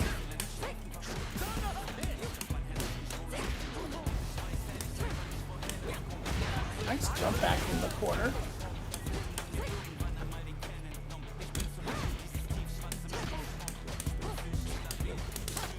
Oh, you just threw? Okay.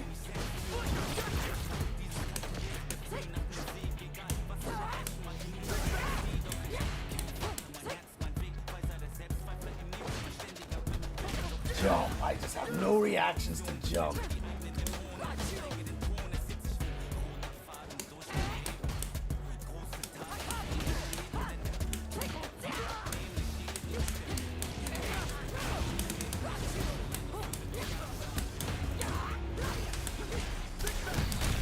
Oh, stupid drive impacts. Uh-oh. That sucked.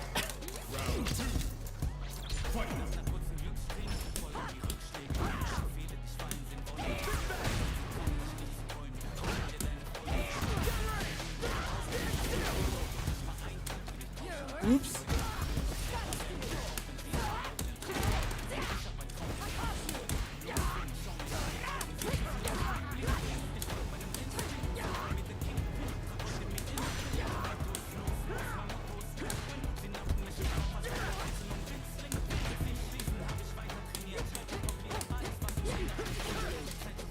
Whoa, that was crazy.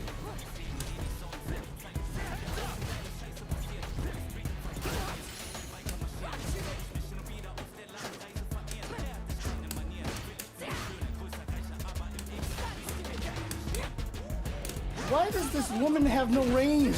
Why?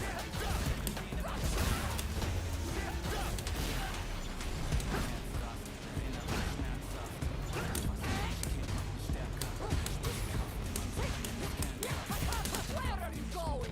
Dead. So Kimberly is really good. So I'm just gonna say that, like, she's clearly at a position where she can actually do some serious damage. Like, she's really good. She's really good. Don't get me wrong.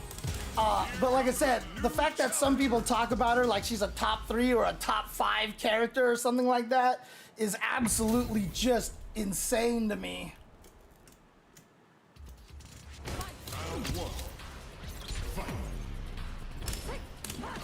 Wow, I have a character that I can actually match Zangief's range?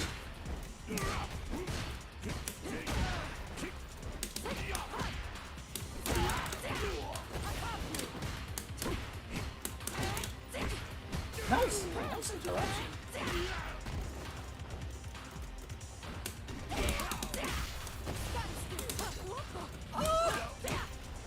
Why did that happen? Where are you going? Dead? Oh, not quite.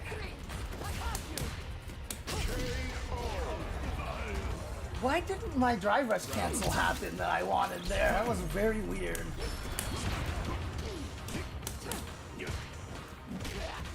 Oh. This guy likes to jump over you.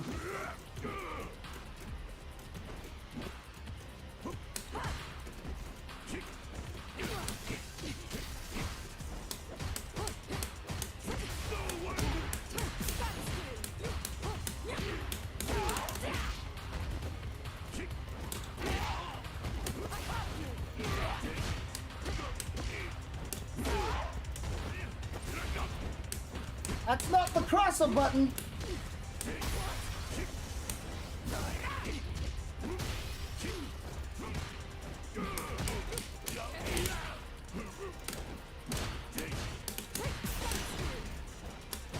Where are you going?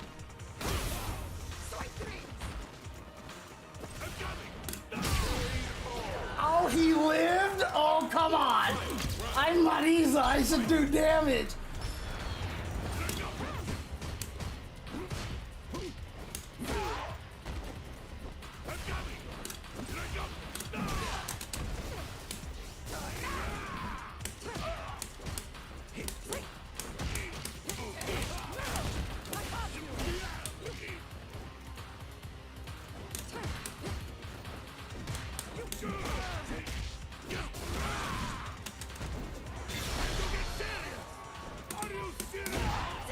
Why did my jump attack miss?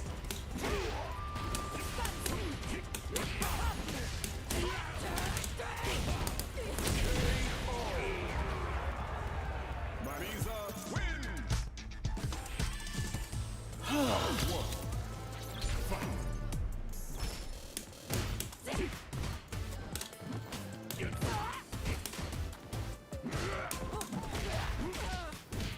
He just jumps at me all day, and I can't do anything about it.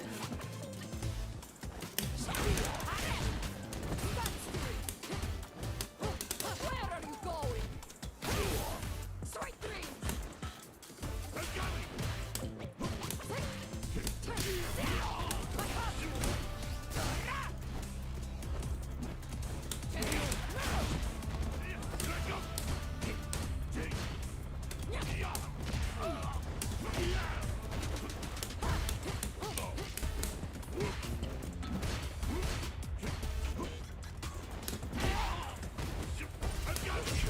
God, this guy, this is like the Zangief jumper of jumpers right now, dude. Like, that's all this guy wants to do.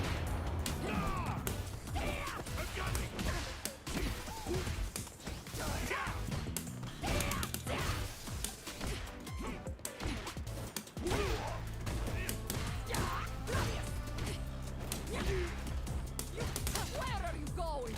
But he also blocks a lot, too. That's not what I wanted to do. Crap.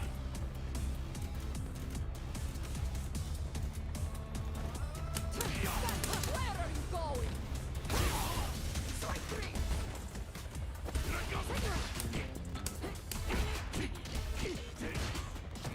Ay-ya-ya! Oh God, here he comes.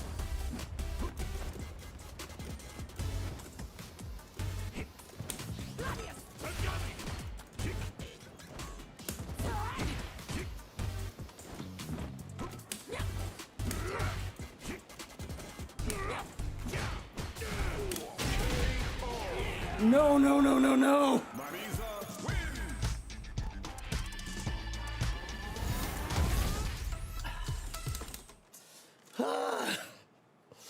Well, I mean, outside of my club name, like, I'm not, like, outside of my club name, like, there's really no way to know it's me, right? So, okay, what was I trying to do? I'm trying to do back heavy punch. So if I trade, it's back heavy punch into the thing, and I always forget. Oh my God, really? Okay. Round one. Fight.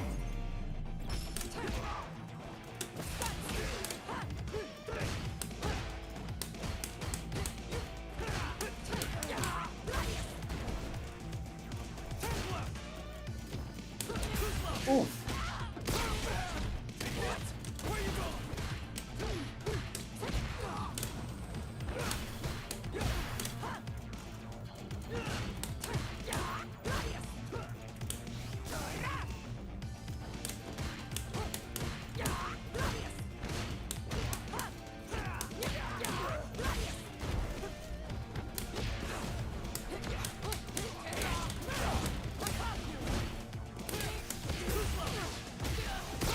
Just went for a regular throw.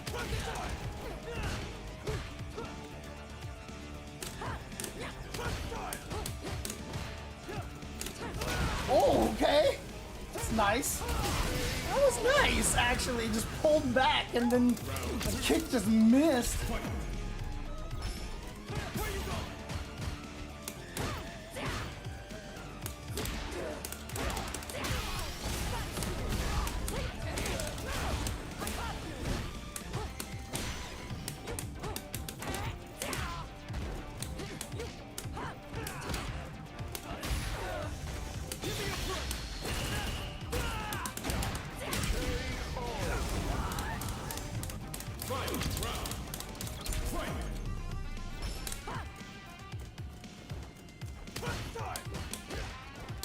Oh shit!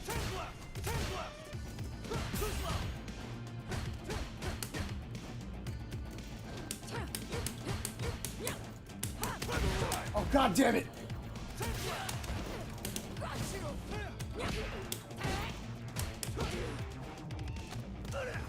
No anti-air again. Ow! How did that trade? Are you serious?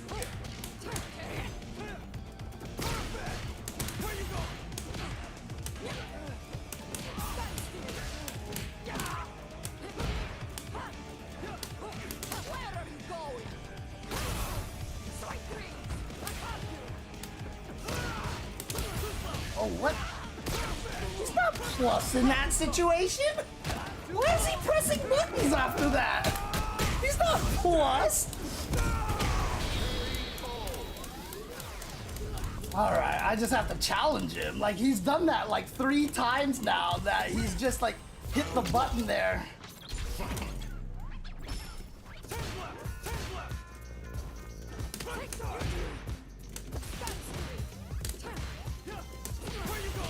Ow.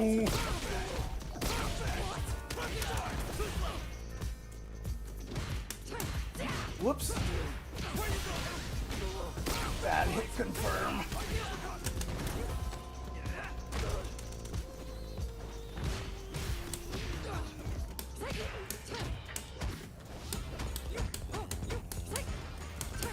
Oh god, that messes me up so much.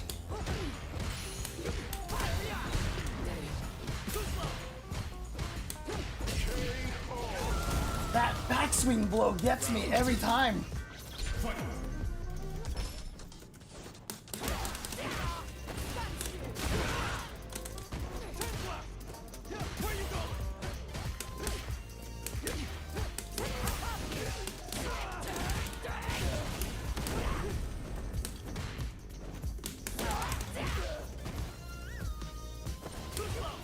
Oh, lucky.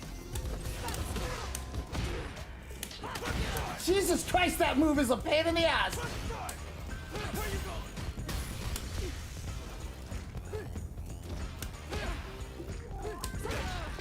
What the hell is this guy doing? Oh my god.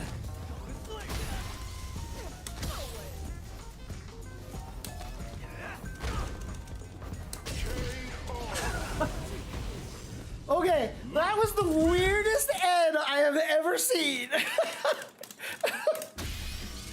Oh, I mean, weirdest loot I have ever seen. All right. That's fair. He was just like hitting buttons on the ground and like it traded with everything I pressed. That was so weird.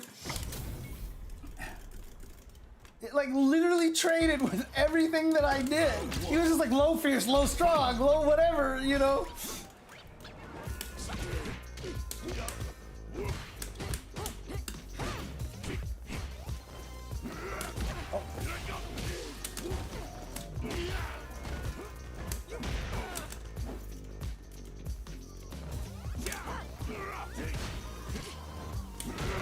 What the hell was that?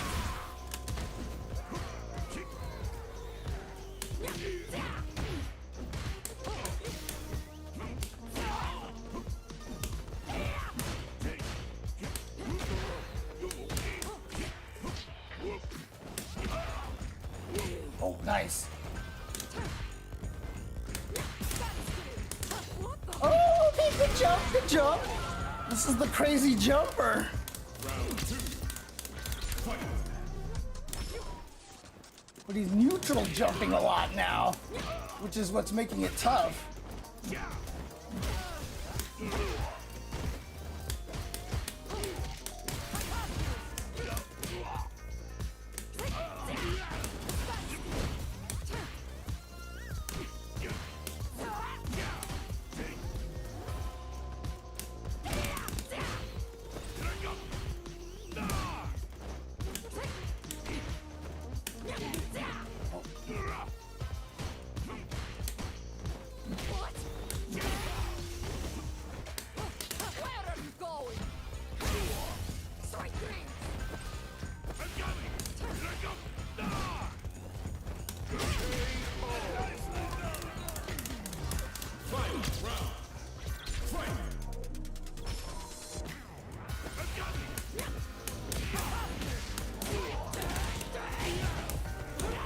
What is that missing?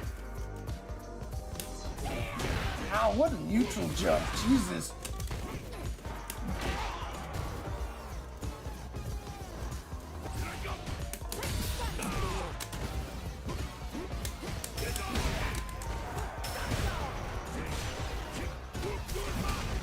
Ah, crap. Why didn't you kill me?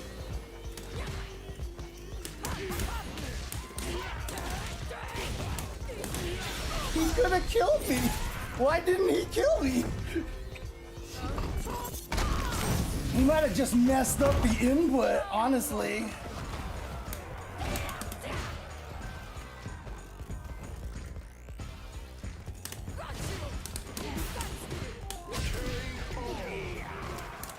Yeah, I should have been dead, honestly.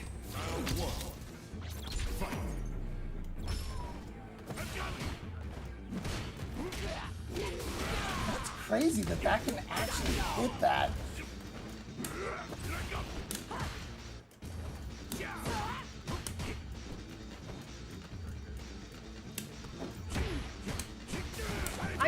God damn it! Fucking stupid running bear grab.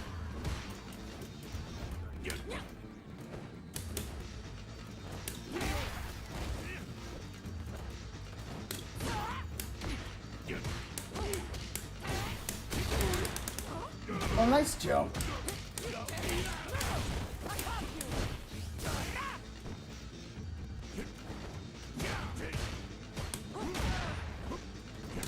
It's crazy that that actually just is a spacing trap.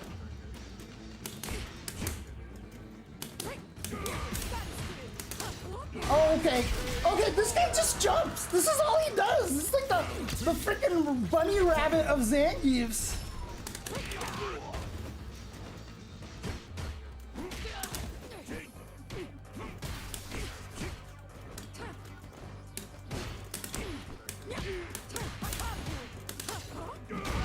Okay, I gotta stop trying to throw this guy because this is all he does. I didn't do drive parry.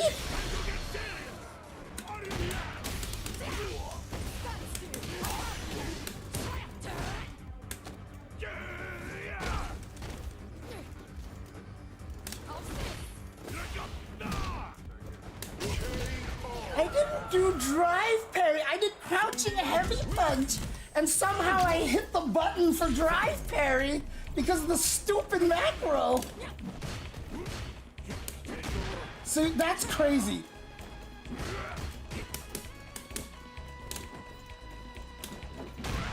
Ow.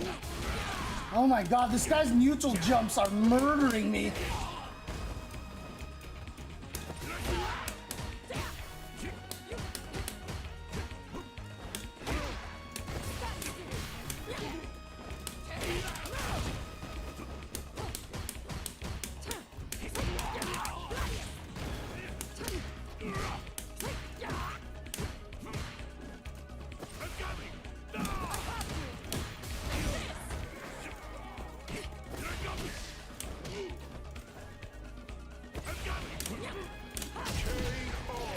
These guys' neutral jumps are kicking my ass.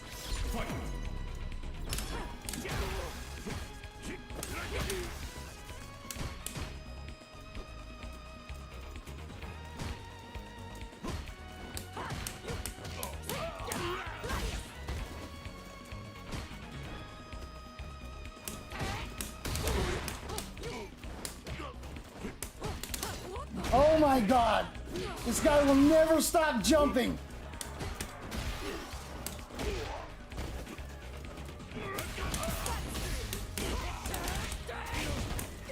This guy will never stop jumping. Holy shit. Oh my god. Well, because the reason why, Mike Jones, is because that's all the Zangief is doing. He won't stop jumping. So, like, I can just put all my mental stack on the anti-airing because this guy refuses to do anything else.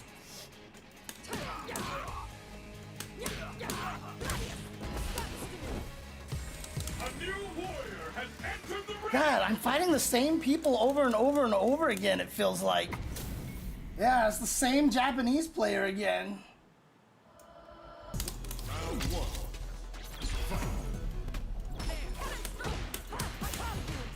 Where are you going? Ouch. Straight three. I didn't... Oh, this is the back roundhouse guy, that's right. What the fuck?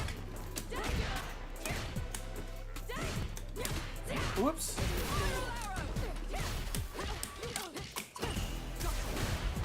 Oh, shit.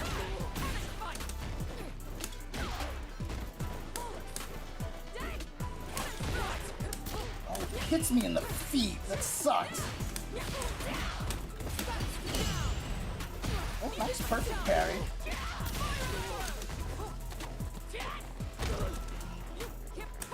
Oh god, he just pressed the button again. I'm so slow on those whiff punish things.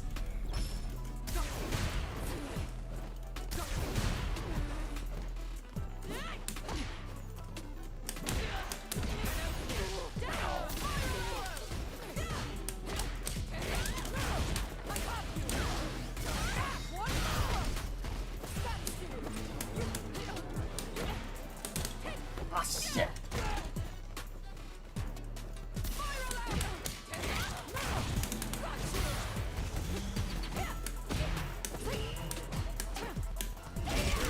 Ouch! Clocked in the face! What? You just jumped?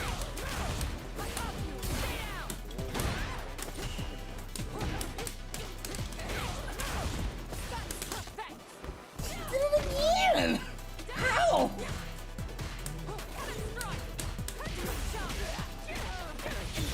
I don't understand how people can jab into strong and I get counter hit. That's minus. Like, I should win that when I press my jab. I should be winning in that. When they go jab and I jab, like, I get counter hit by their strong and I should be winning that.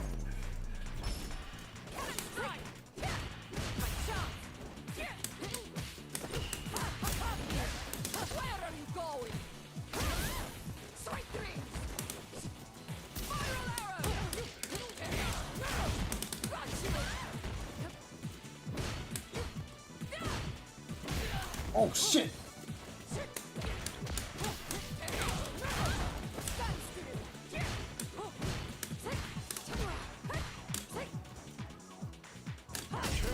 Oh my god, I have a crouching medium kick that reaches! Oh my god! It's so nice! What was I doing? Why did I start off with something? That was weird.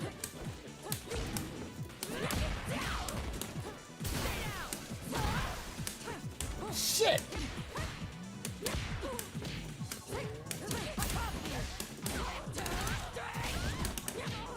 Where are you going?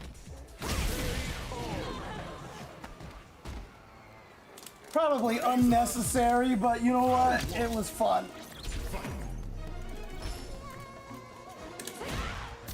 Dude, what is with this guy's back heavy kick?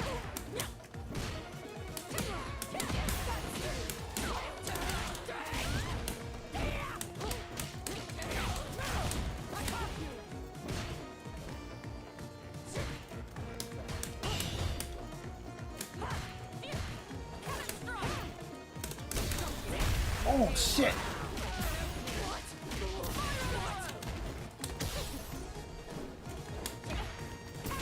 Oh shit! Ah, god damn it! Fuck!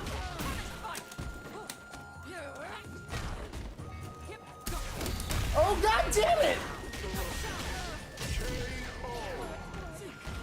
Okay, right when I decide to start hitting heavy punch. Okay, I see how it is.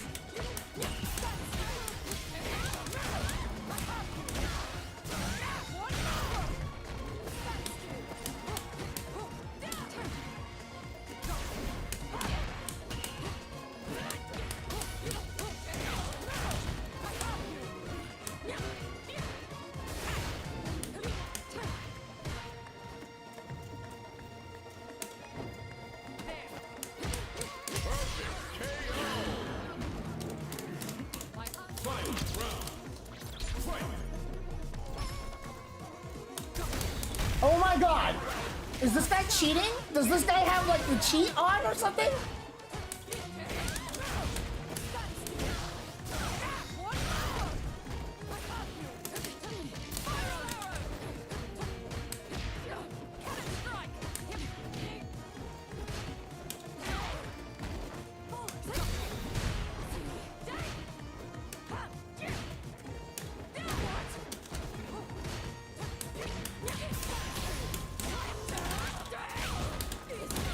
Like, does this guy just have that cheat on? Like, as soon as I touch heavy punch, it just drive impacts. Jesus Christ. Now you know him. Marisa wins. Oh,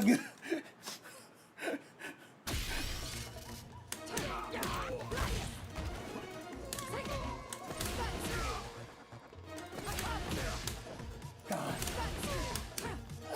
Like, why doesn't anything give her freaking +8, dude?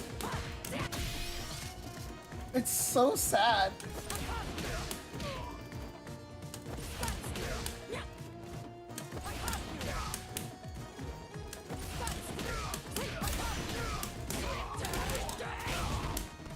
Okay, so that just doesn't hit there. Okay, so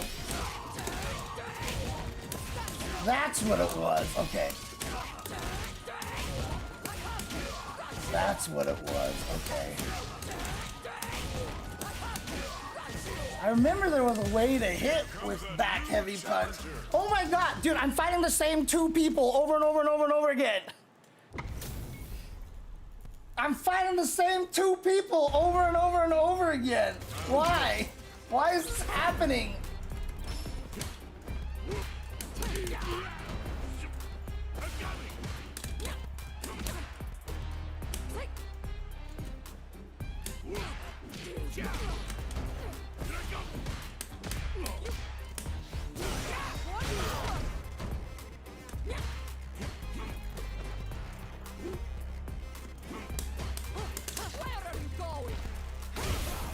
Strike green.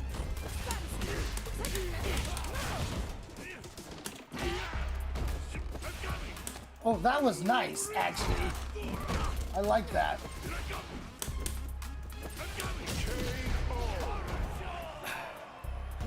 Round 2. Fight.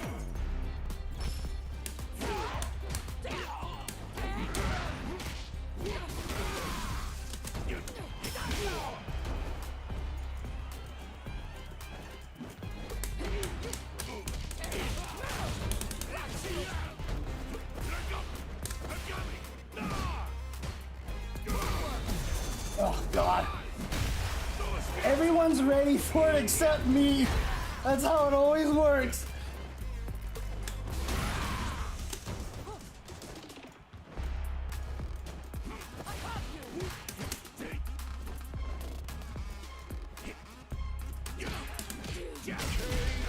Everyone's ready for drive impact for me except me. Ugh.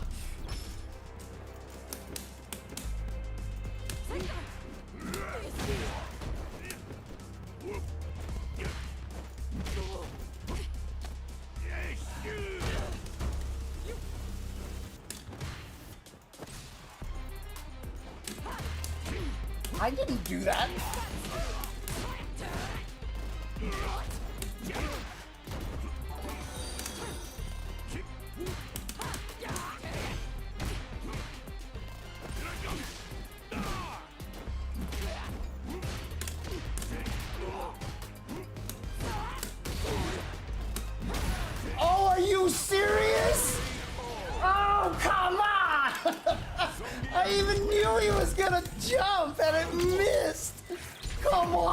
man!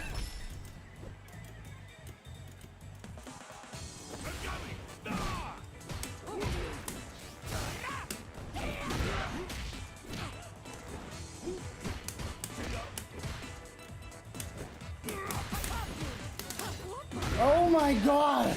Stop jumping! Please stop jumping! Oh my god!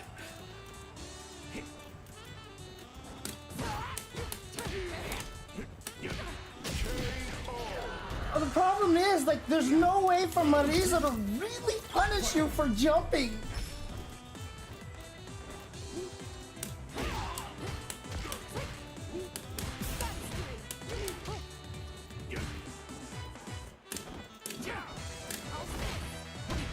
I didn't do that.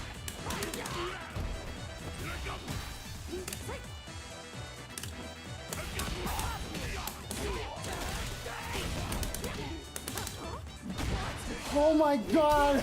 This guy won't stop jumping! Holy shit! Holy crap!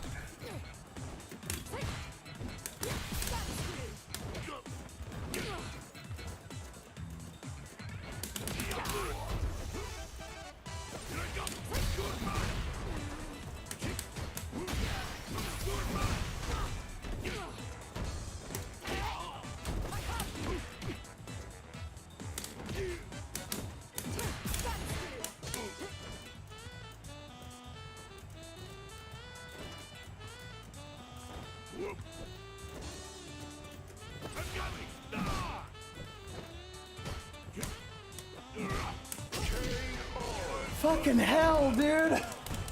Oh my god!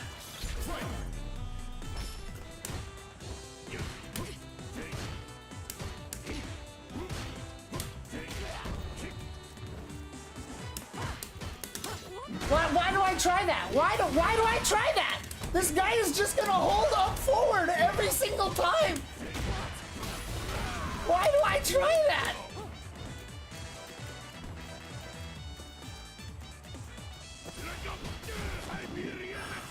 The problem is, even if I know he's gonna jump, what do you do? How do you punish that? You know what I mean? Like, if they're jumping, like, she just doesn't have a good way to punish that. Which is the shitty part. Because she's so bad against anti-airs.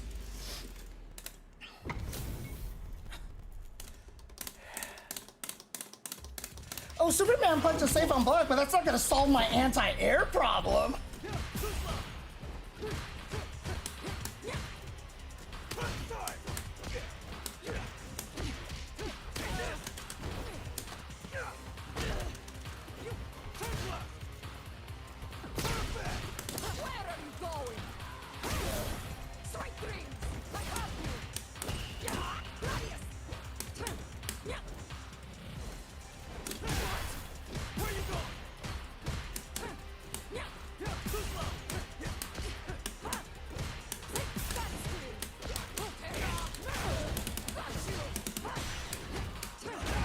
Oh, what the hell? That was an amazing suppressor.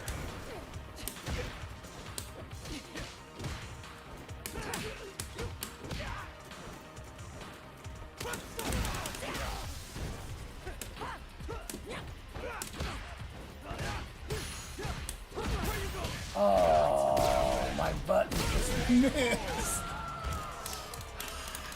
Round two. Oh.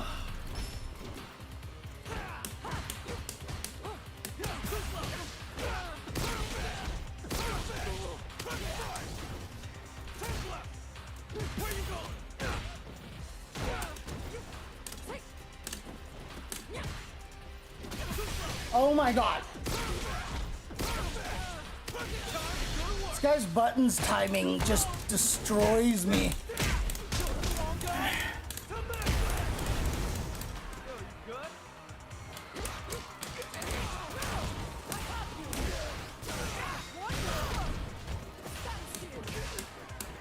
Oops.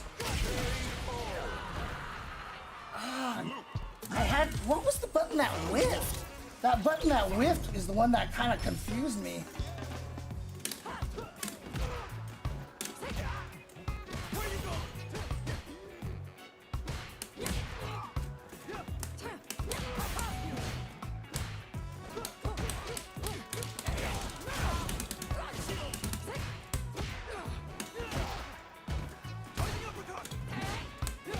shit!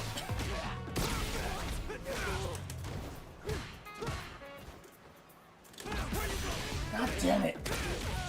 I'm so bad at measuring that range.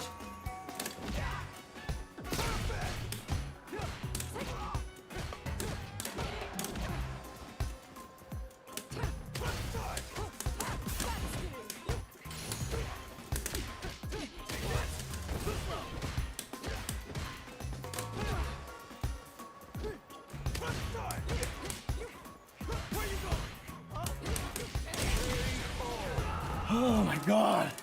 This character's crazy.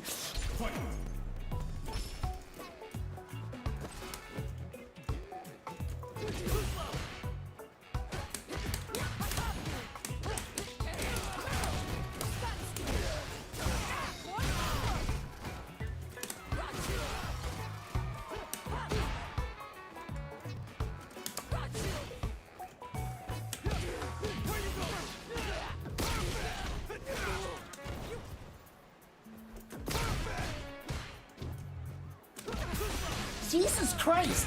Why is that so fast?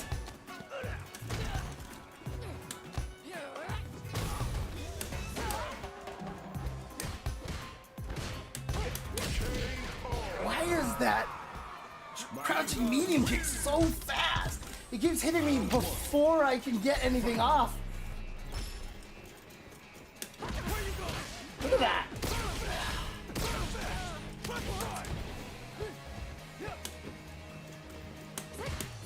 Whoops.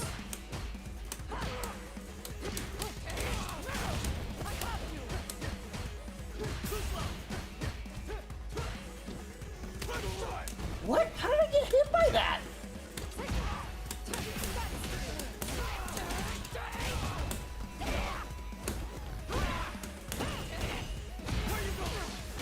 Drop that one.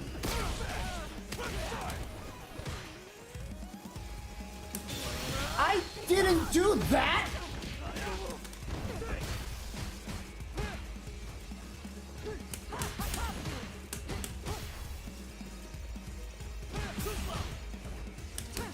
Oh shit!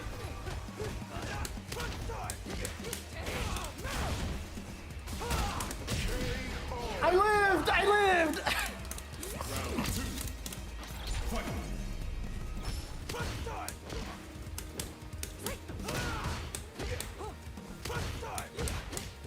Oh, it's two? I can only get two?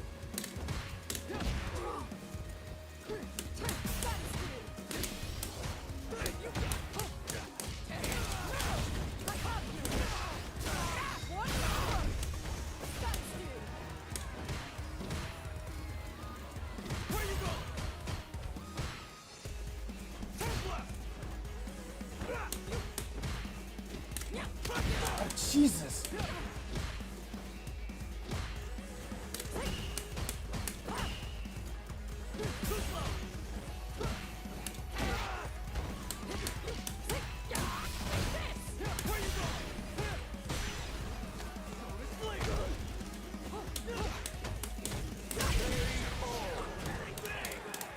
Marisa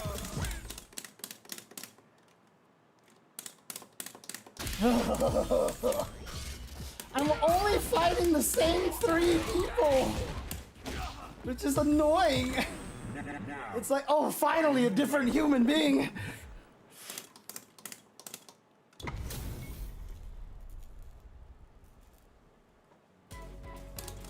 round one. Fight. Oh! Marisa's low jab has surprisingly little range.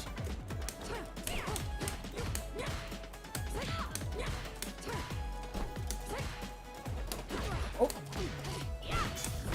Oh, see? Look at that. I keep missing.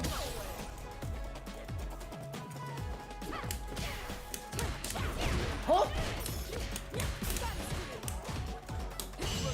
Oh, I hate that shit so much. I hate it so much. And I hate that too. Oh, I hate that too. Oh, God, I hate that too. Fight.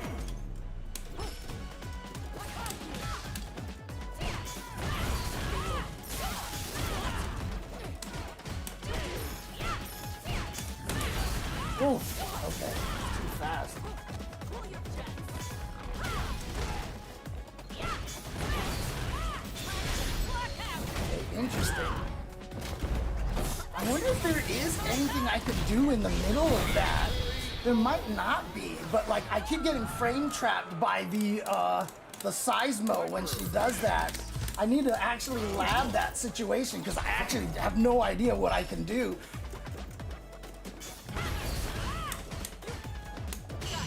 I fucking hate that shit! Why is that allowed? Ugh. Why is that allowed?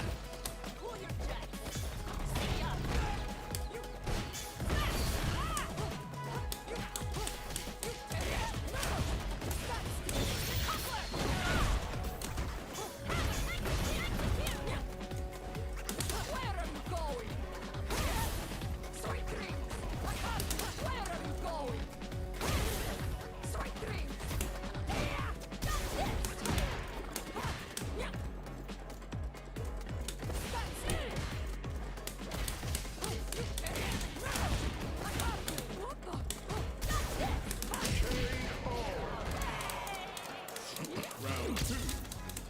Fight.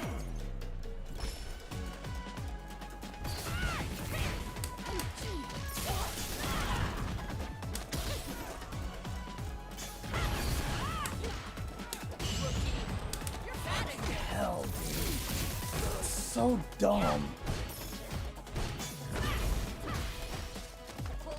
It's so dumb.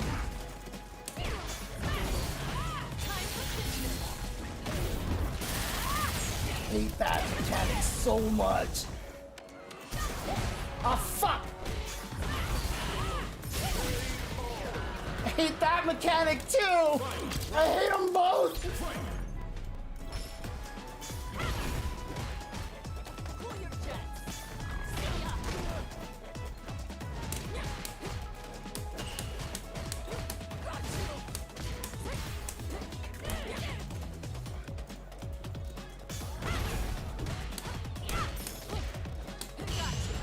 God damn it! I fucking hate this mechanic so much!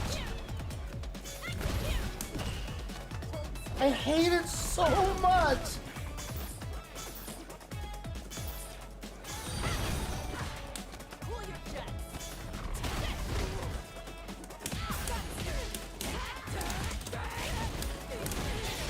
I hate that shit so much!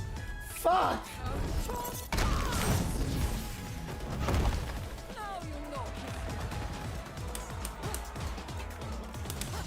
Oh, you jump backwards? Why would you do that time? What the fuck? Oh my god!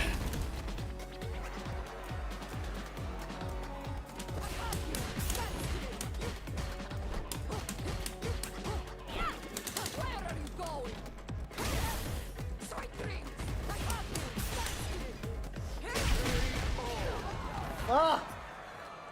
Marisa. Round 1. It's not hard to pull off the anti-air perfect parry.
Got lucky that I hit that with a punish counter.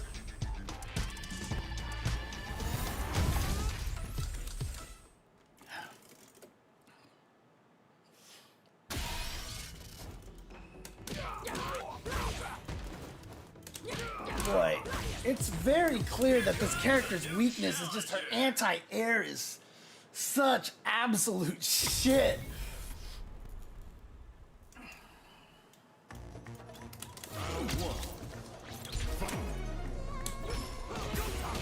Oh, really? Okay, dash up, crouching, medium kick.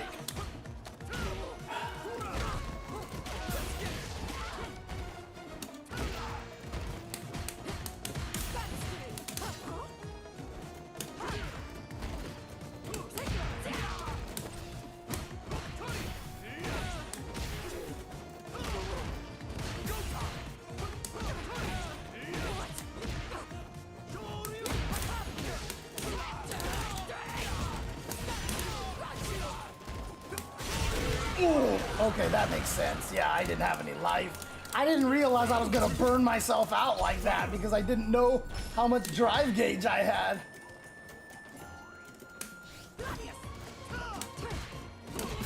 Oh my god, that reached?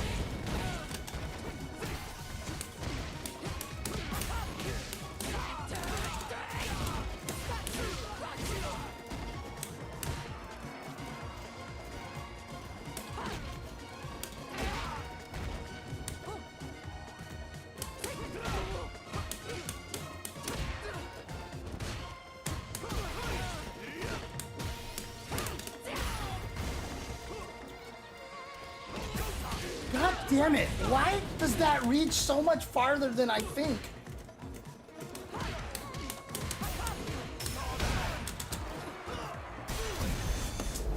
Fucking knew it! Fucking knew it that time! This is the only way to make the comeback!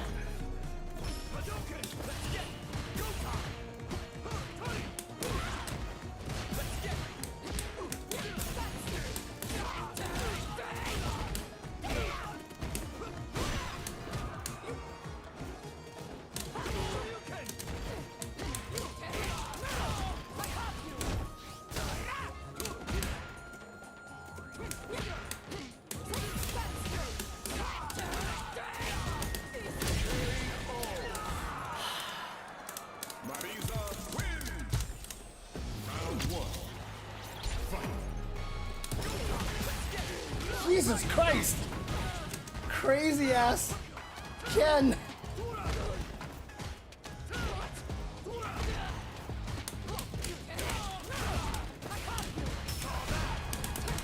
Oh, that's not a punish, that's right!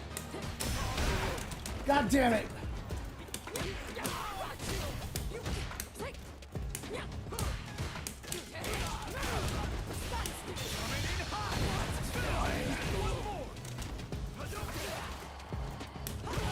Ow!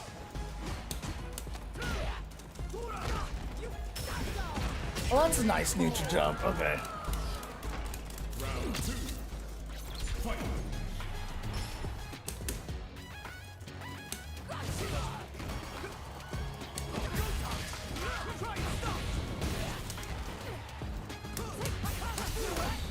I didn't do any of that. That was weird.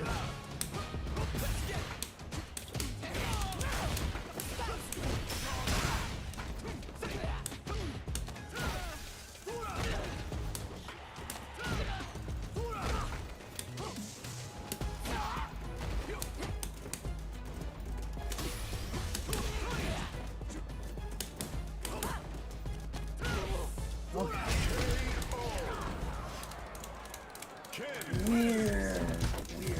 Okay.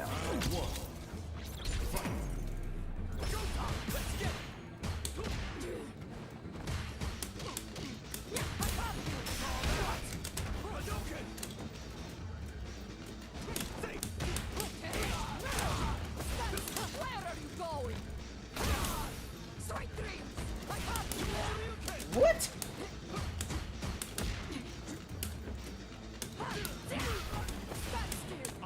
Oh my god! I did not do that!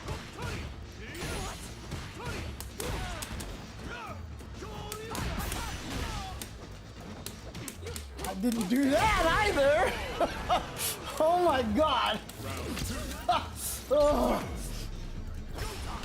Jesus Christ. Fucking hell.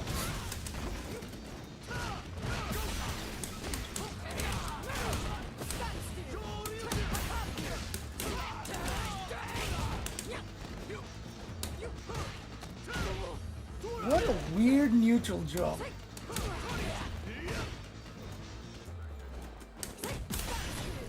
Where are you going? Sweet dreams.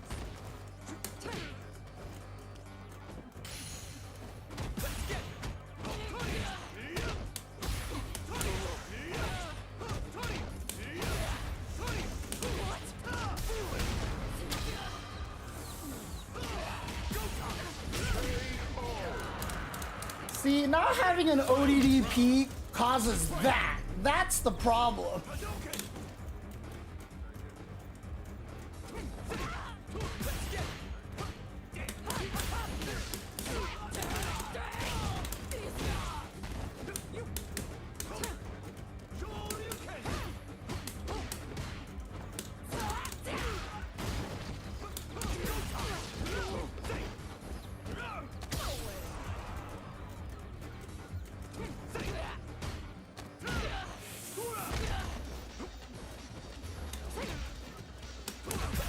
God damn it, why does he win every time we press the buttons together?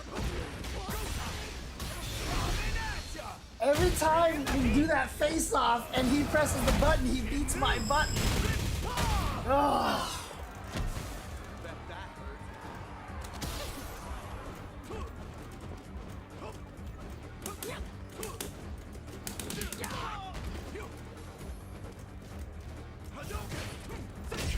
I stood up! I stood up! That's the worst part about using a joystick is standing up to block overheads is always really freaking hard. Like that's the reason to move the freaking leverless right there. Is just so I can actually stand up and block these things properly.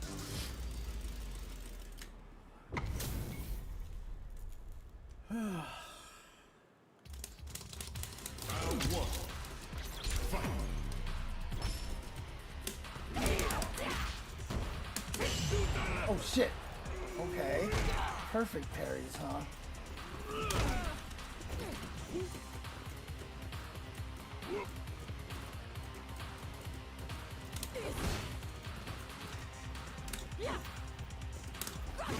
Oh shit.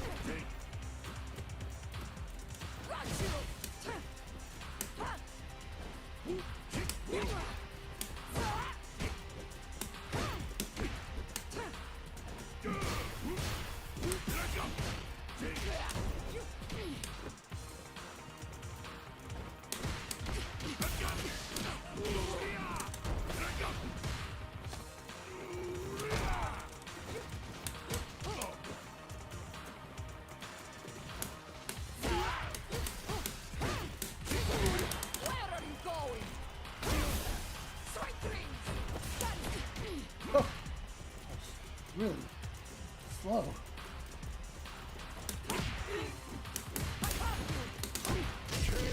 Oh, he pressed buttons. He pressed it. He pressed it.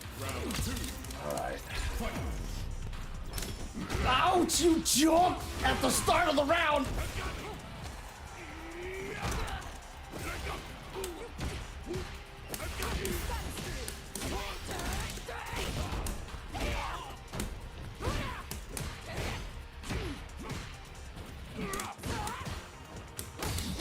Oh, what? I didn't get behind him?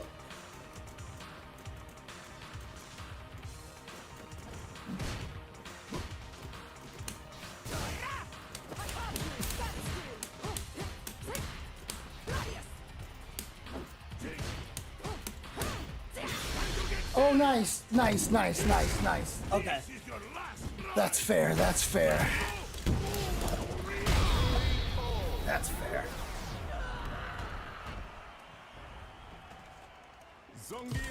I didn't even think about that.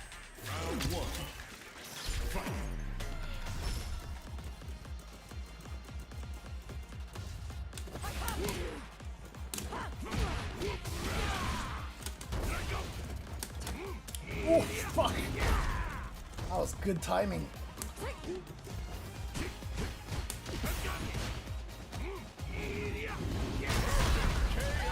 Oh, God. This is starting to feel like this is not a good matchup, honestly.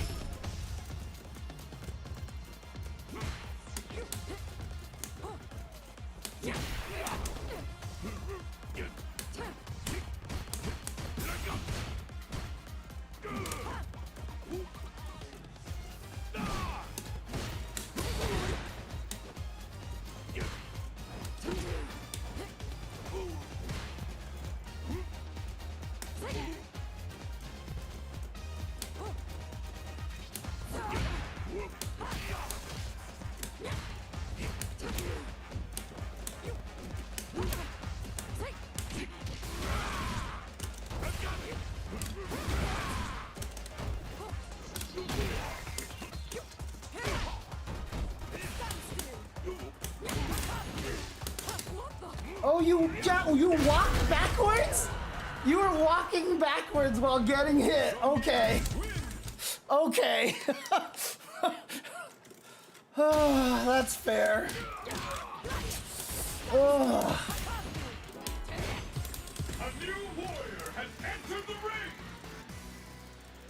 ring. I don't think Zangief is a good matchup for Marisa here. Round one. Fight.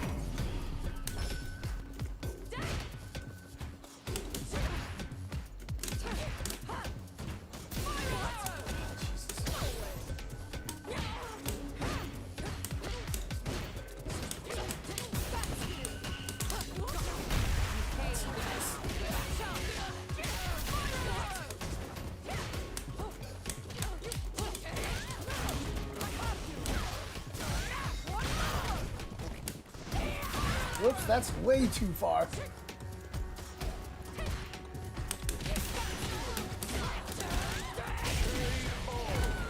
I will say though, it does feel nice having range on my buttons. Nope. Ah, shit.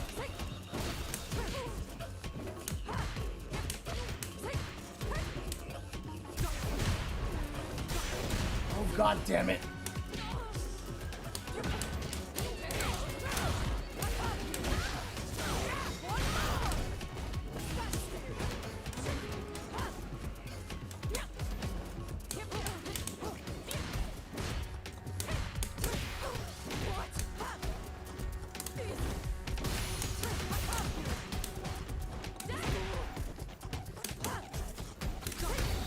Oh, God damn it.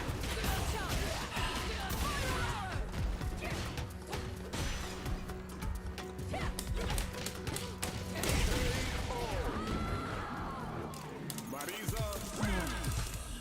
Round one. Fight.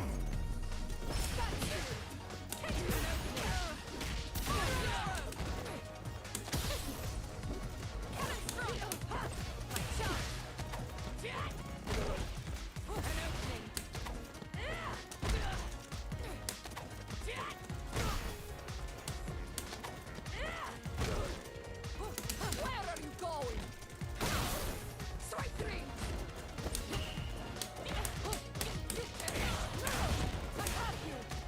Oh, what? You just threw? No wonder you keep getting hit by that.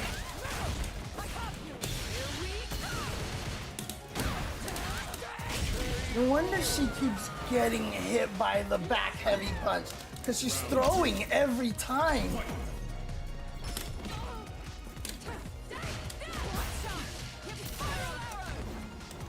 Oh, God, no, don't tech, don't tech.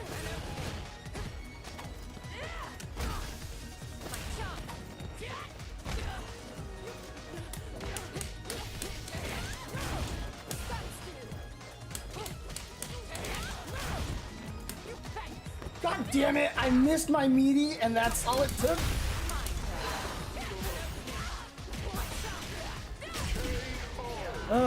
This person throws on wake up every time. It's crazy.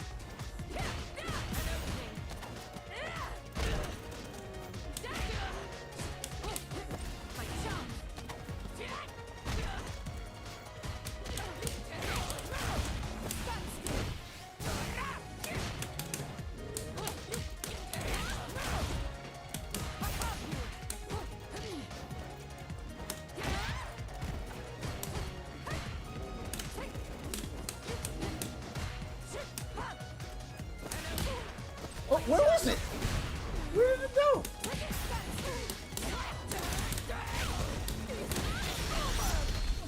Jerk, my drive cancel didn't come out. Must have not put my controller in neutral. Now you know history.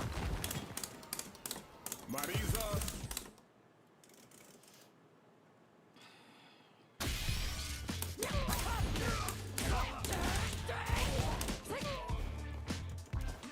Anything else I can do?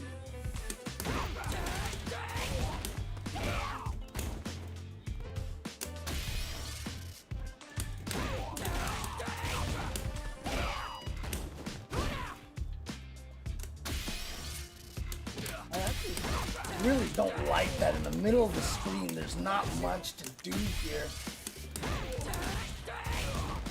Whoops.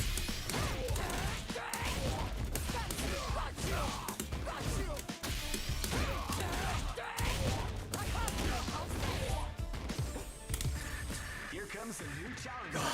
You must Nothing but Zangiefs. Cammies all over the place. Why are there so many Zangiefs here? Why am I fighting so many Zangiefs?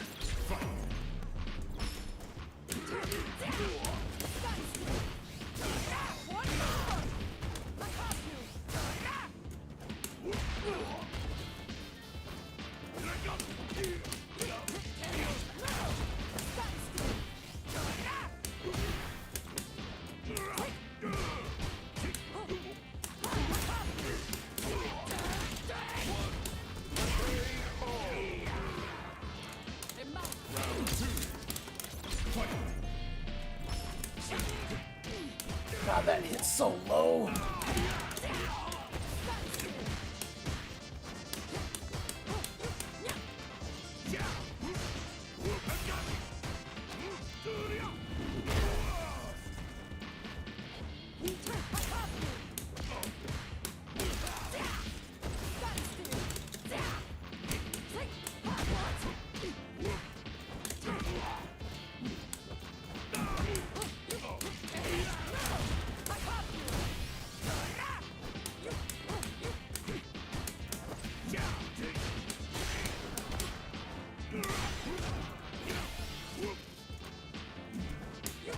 Where are you going?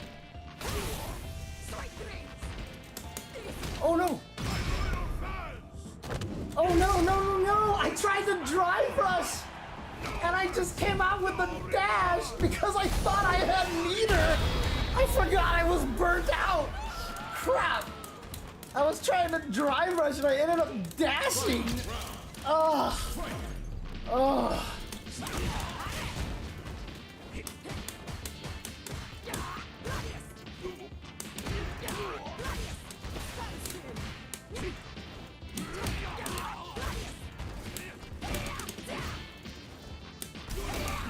Oh shit! Brace yourself.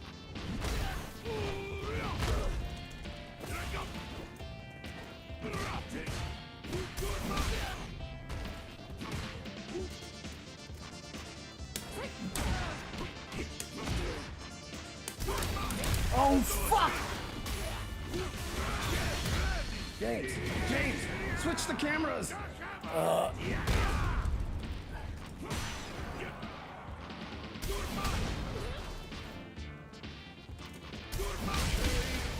That does chip damage? How come I never realized that that did chip damage?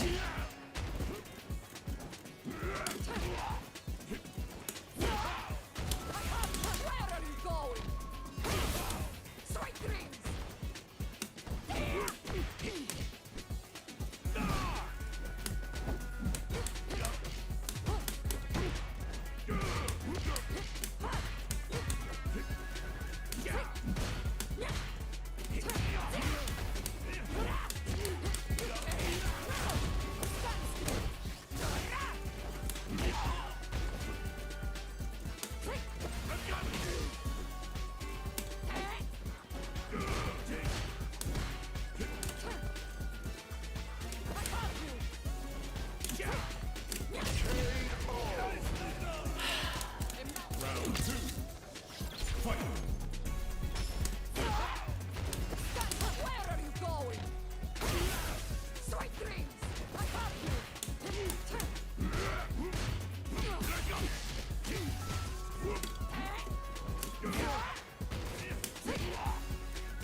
Oh, that reach.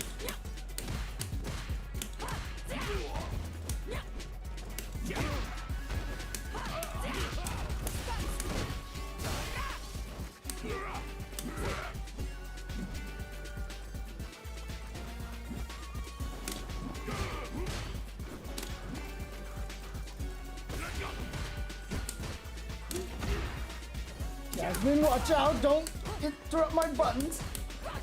I didn't do that. I didn't do the Superman punch. Why did the Superman punch come out? What the fuck? Oh.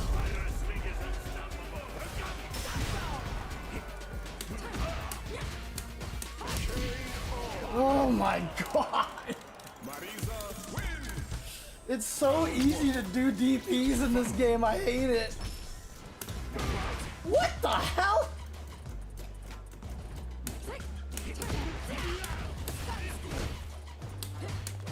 Where are you going? Sweet dreams! I have you!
Jesus Christ.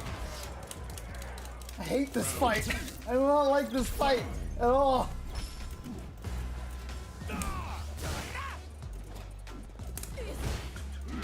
Oh, what?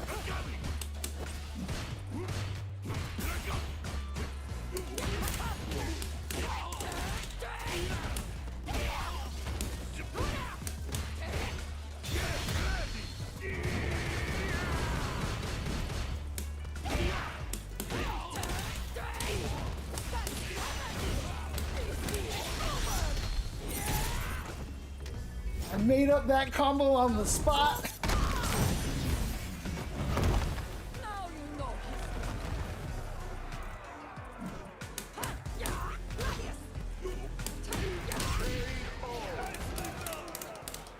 Marisa wins.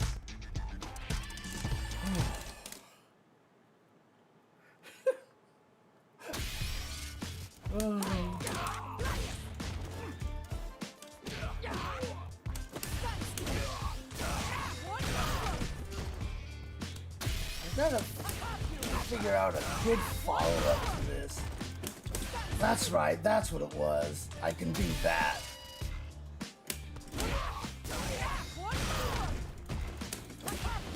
That's what it was. And if he wakes up with the light punch, I would end up hitting him anyway. We would trade, and I think back heavy punch would work there anyway. Crush them.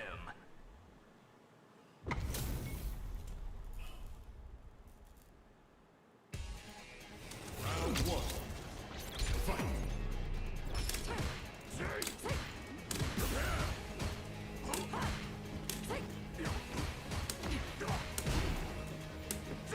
Oof. Good timing. Oh, I went behind him. Ow! Nice. Spacing.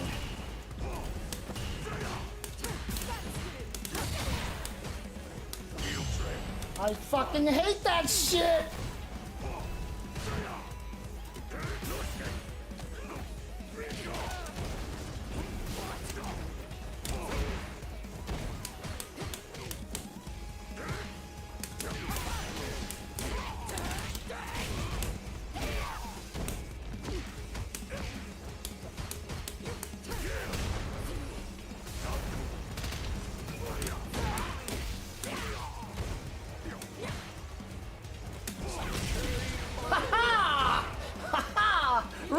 the sky! Let's go!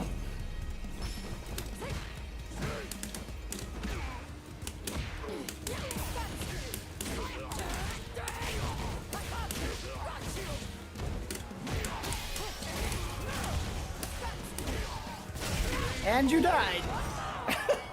Wow, okay. Just got hit a couple of times and that was the end.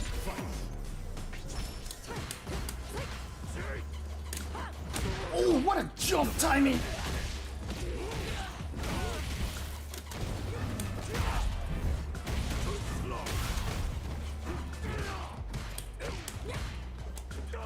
Oh my god.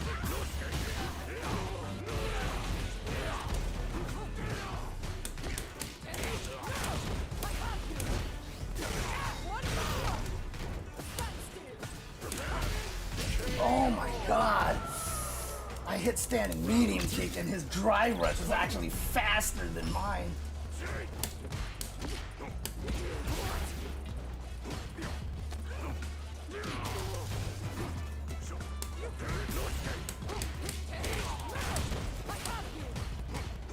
Huh.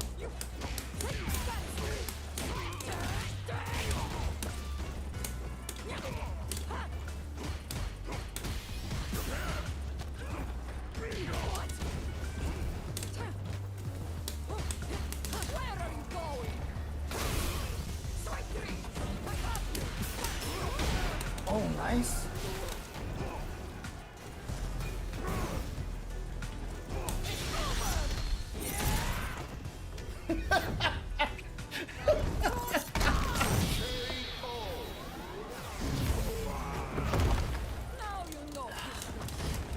I was waiting for that.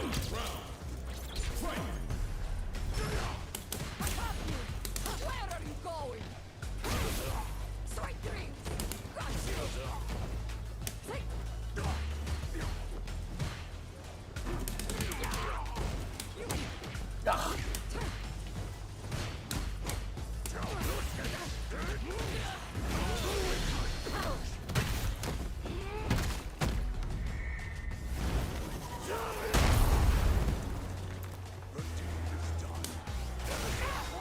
Ow.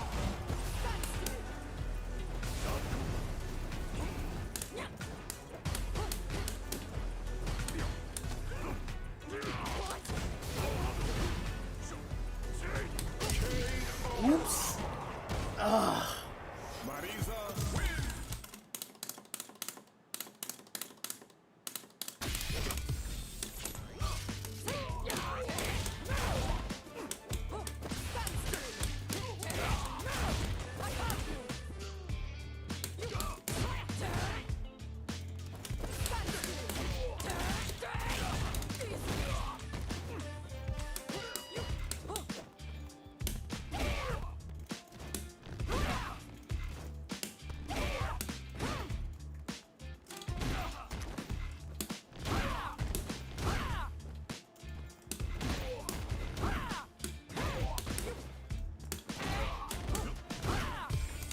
Here comes a new challenger. Hey, thank you for the sub, Lactose Inspector. Oh god, it's Ryu, the scariest character in all of Ranked.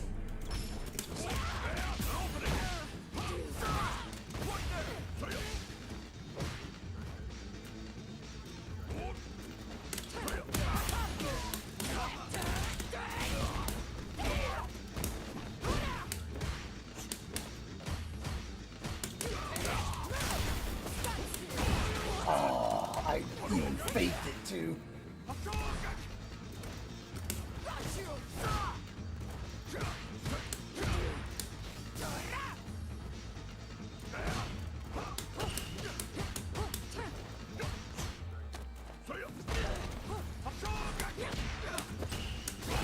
Oh my god! Reuse, man, reuse.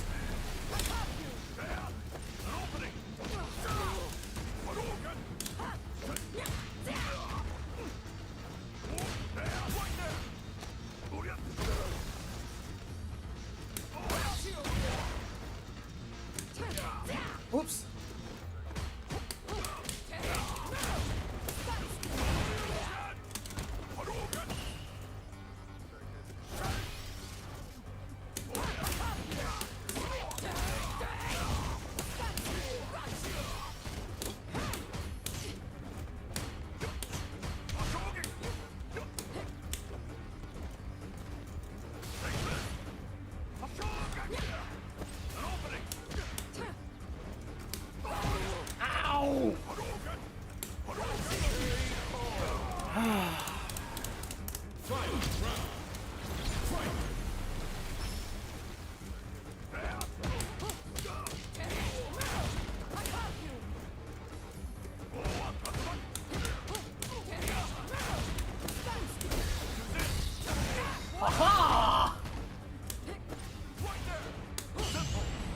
I fucking hate that shit! I hate anti-air perfect parry! I hate it, I hate it, I hate it! I hate it!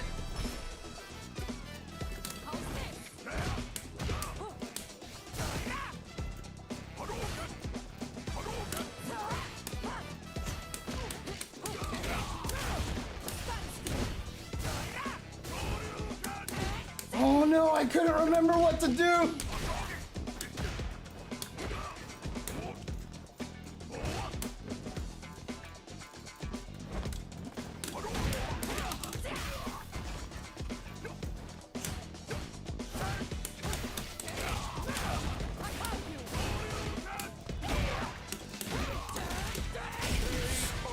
Ow! I didn't even get through most of that combo! Jesus!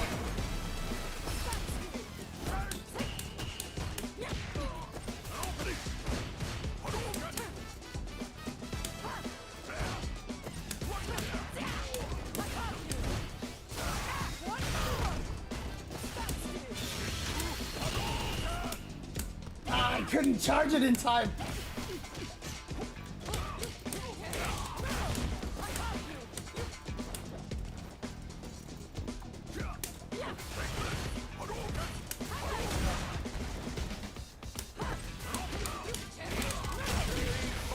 That reached way farther than I was expecting. I didn't think that was gonna hit from there. I thought the Dimectaris or Dimectaris or whatever you pronounce it was gonna miss. Here comes a new What was the challenger. thing that I was testing again? I was trying to. Oh, that's right. After the charge paunchy punch, I have to remember my setup on that one. Round one. Fight.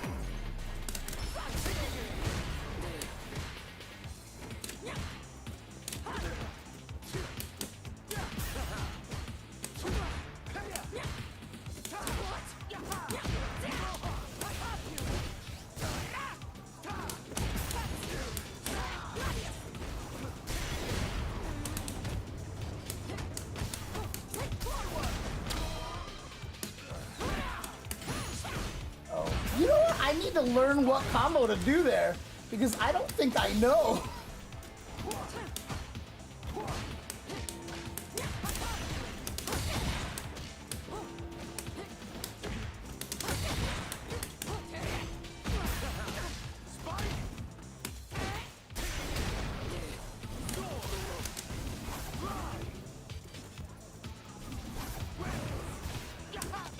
Oops. Oops. Round two. Fight.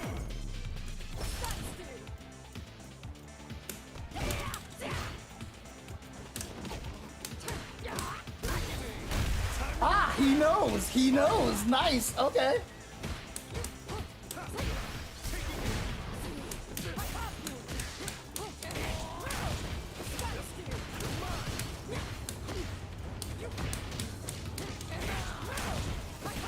Where are you going? Strike three.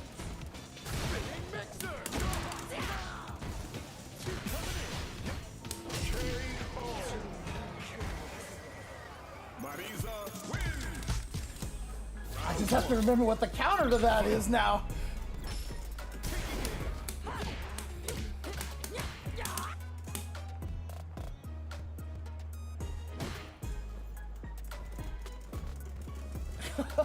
All right, let's go.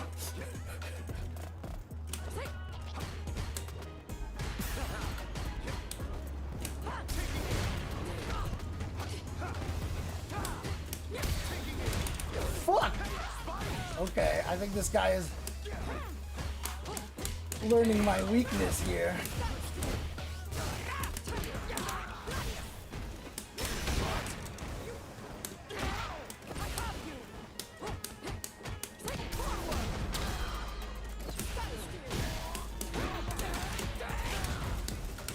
Oh, where's my drive rush?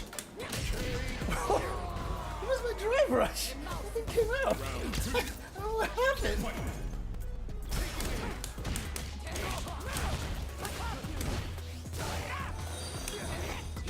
Oh, there's the weakness of that stupid thing.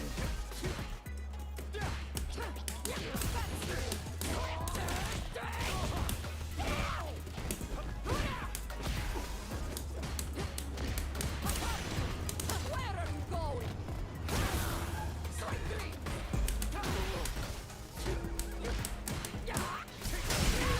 Nope. Nope. Nope.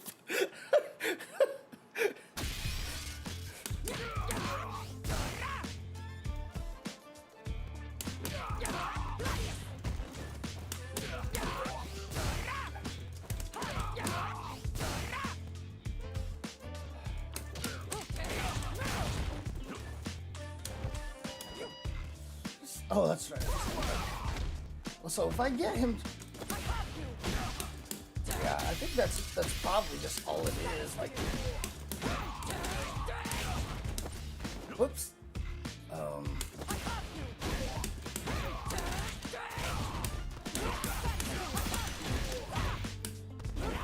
that's right. That doesn't work.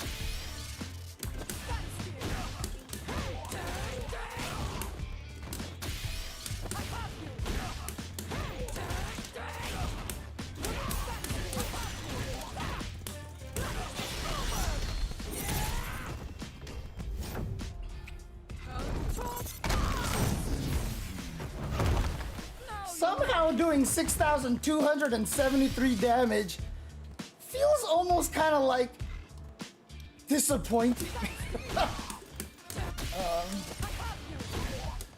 Oh, shoot. Okay, well, am I... Oh, what? Okay, I'm confused. I'm confused exactly what happened there. But whatever, unless this just explodes, yeah, okay. I have no idea what's going on right now. And I can't even get into the menu here. Oh God, my connection might just be completely fucked right now. Okay, there we go. So let's turn this off really quick. And holy shit. Okay, off, off, off. Okay, all right. Oh, all right. So what did I want to do? Let's see this here.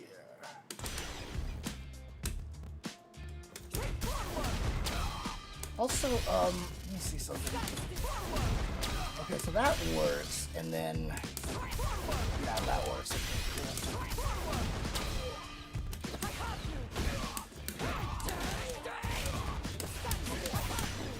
What the hell?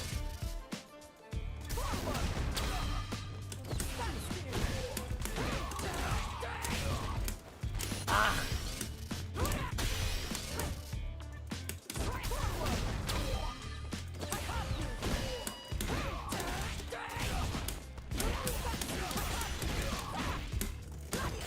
Okay, so heavy does not reach there.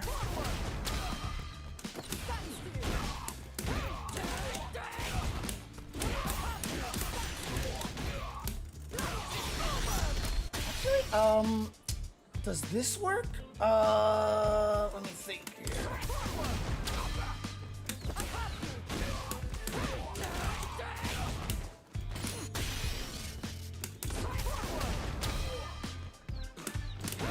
I couldn't remember what to do.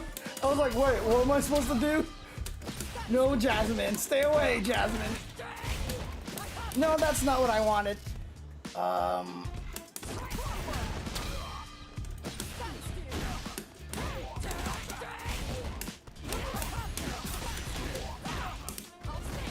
That doesn't work.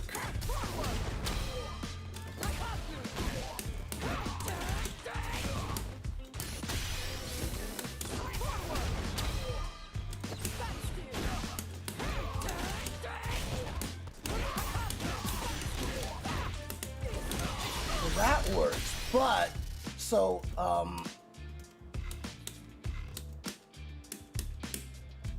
this is 1,400 damage.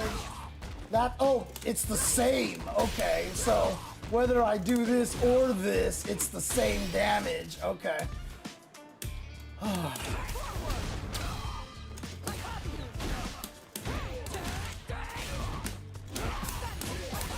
Whoops.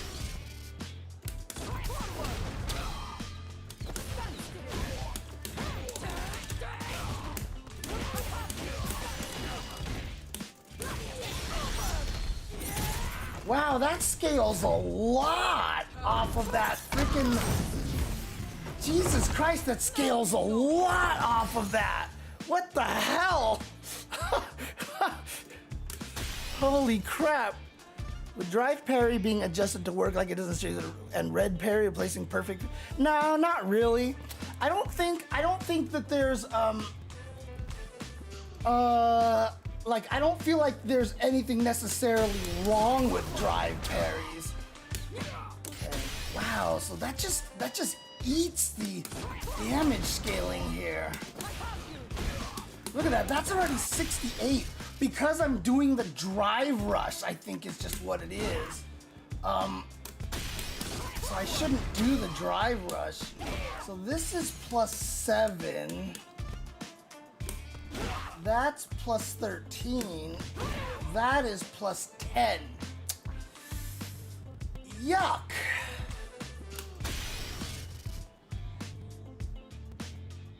What would be a better choice? I would adjust all of the mechanics slightly into a way that I think is more balanced. That's 10. That's 13. Dang it. Well, I mean, I guess, you know, that might just, yeah, actually, you know what? That might be the best option, actually. So.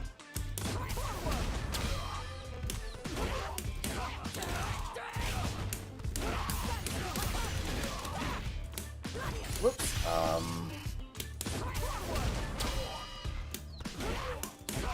Actually, this was +7. Okay, so that's 1,000. That's 1,200. That's 1,000. Okay, I can't get it off of this because they hate Marisa.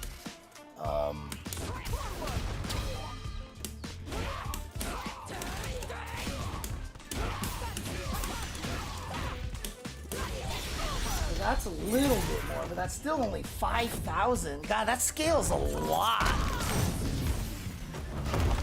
Now you know history. Yeah, perfect parries are basically you have to know when to use them.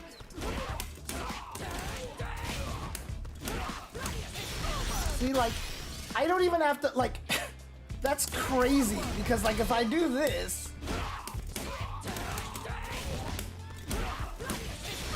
like, I just got 5,030 damage from this, right? So 5,030 damage without spending a single bar. But if I did this,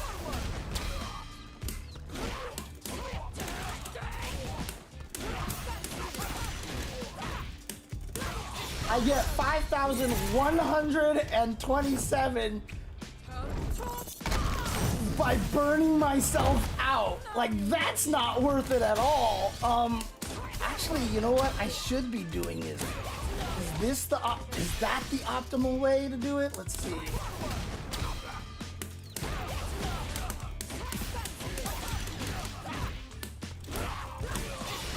There we go. That's the route right there. So 5,742, that's what I need to do. But what happens if I do this?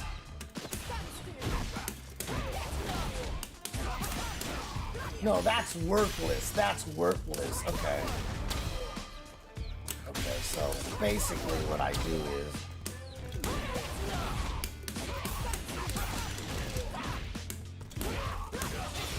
there you go. So that's 5,000. Oh, because this isn't cancelable. That's right. Okay.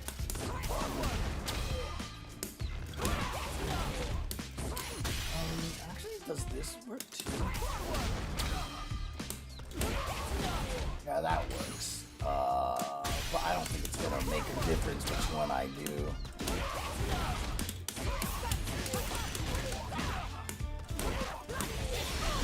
Yeah, 5,822 right there.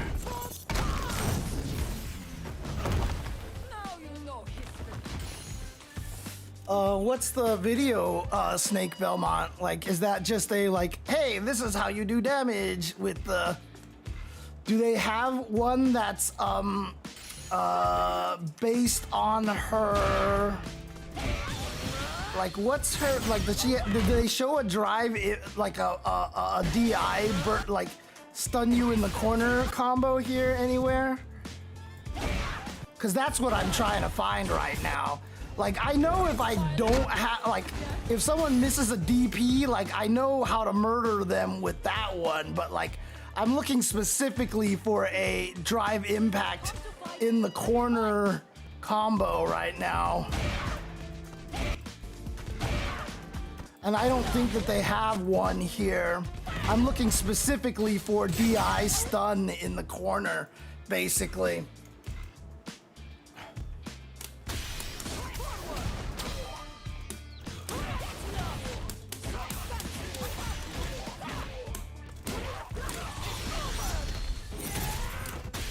Also, oops, this is 1600.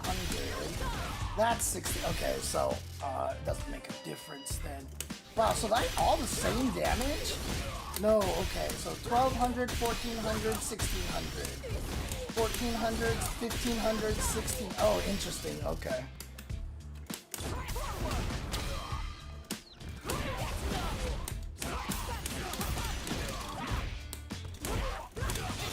Yeah, that's probably the best route right there that I know of. But it doesn't matter if that's maximum or not. Like, just having a good route is good, right? Like, just having a good route is important.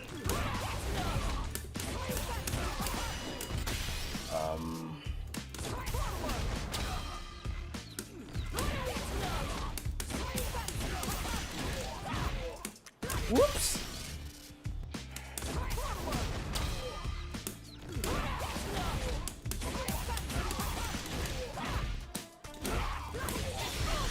There you go.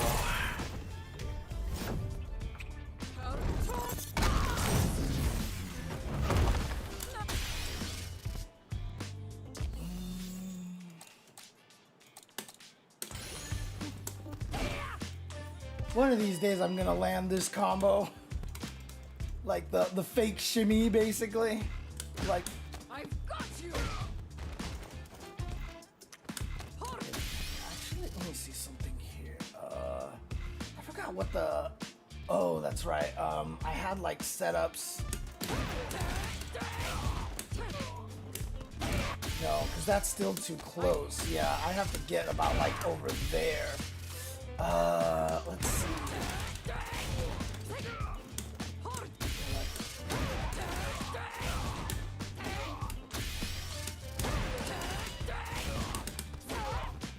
Oh God, I don't have time at all on that one.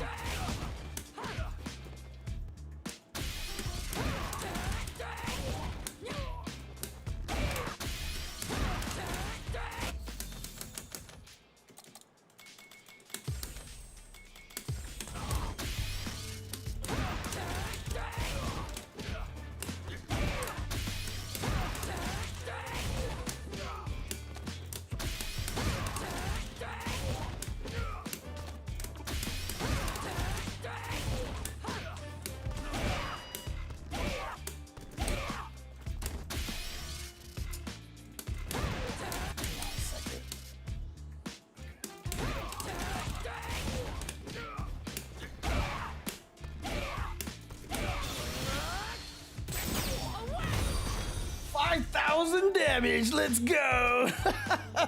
Thanks for the follow, Living Out Loud. Appreciate it. What's EX up punch? Are you talking about this, basically?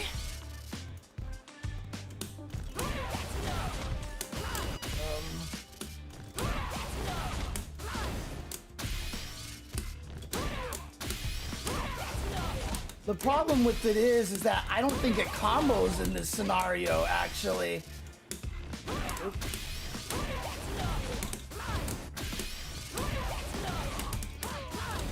See? You used a lot of your juggle potential.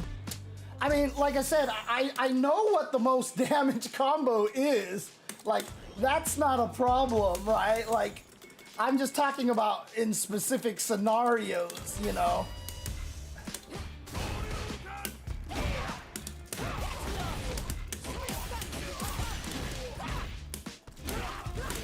Like, this is the most damaging combo that she has right here.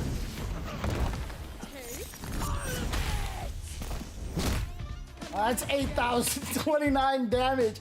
I know she can do higher damage, but it requires like very specific spacing, etc., etc. So, oh, you can definitely just do. You can definitely do.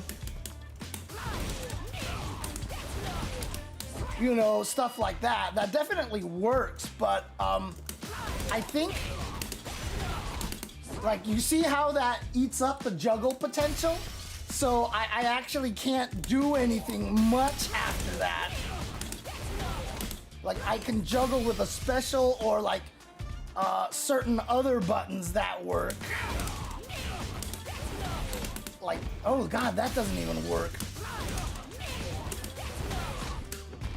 See, you just end up using so much of the juggle potential there.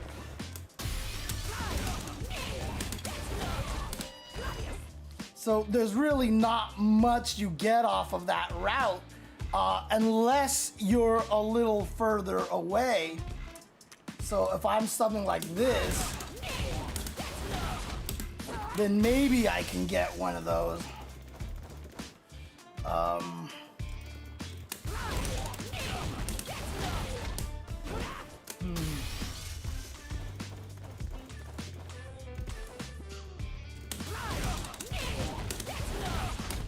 Oh god, I'm just too far away.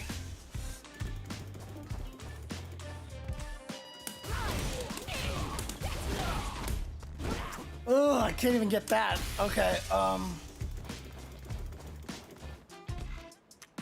wonder if I can do,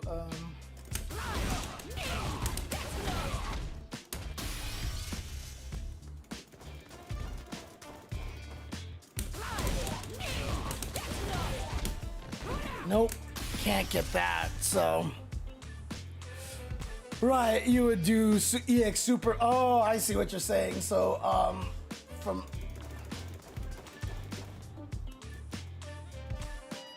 You would do EX Superman? Like, where are you getting the EX Superman from? Like, would you do. Anyways. We were just seeing if there is anything that you could do with that, but I don't think that there really is any reason to do that, is just basically all it is.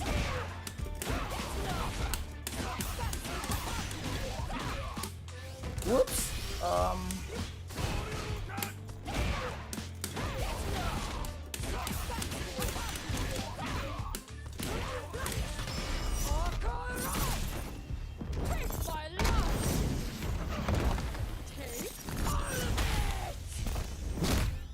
So the reason why I was so close to getting mastered before was because I was on that 9-game win streak, right? I thought they stopped counting win streaks when you were in Diamond 5, but I guess they just count those now, just to make it so that you can get in there a little bit faster.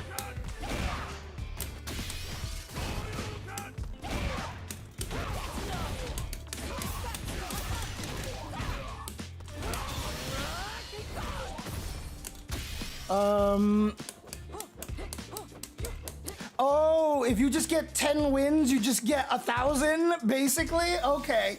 So that's why I was so close, because I was on a 9-game win streak, and then I lost, and that killed my chances of getting there easily. I wish they showed you the progress bar. Do they show you the progress bar anywhere? Because I'd like to know just how far I am in this thing.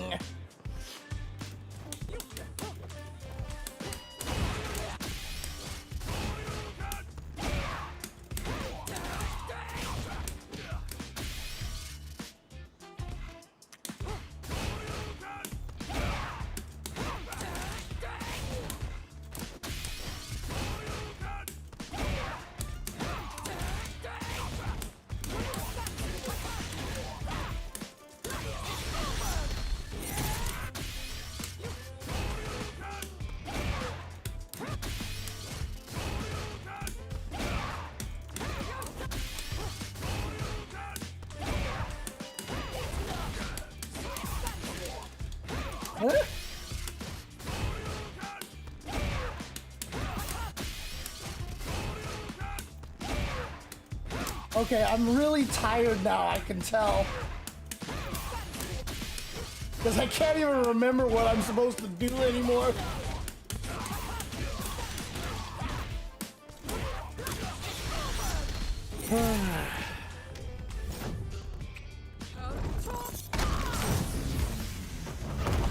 Now you know history. After the first 6 HP drive rush, wait, which one are you talking about? 6, are you talking about 4 HP? 4 HP? Shoutouts to numpad notation, baby.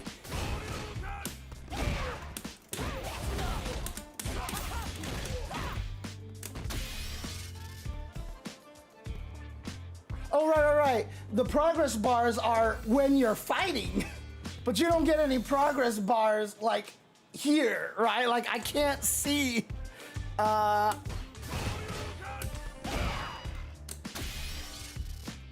Yeah, no, trust me, Flourish. I am the exact same way, dude. So what do I do in that scenario then? If I get that? Oh shit, I didn't even C4 in here. Okay. Come on, C4, don't, come on, leave them alone, Man, leave them alone.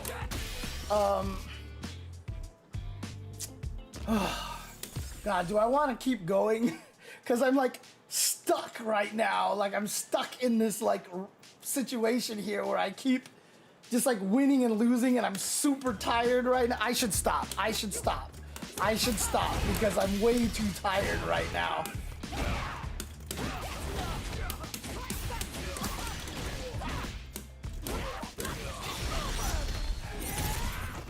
Oh, is it,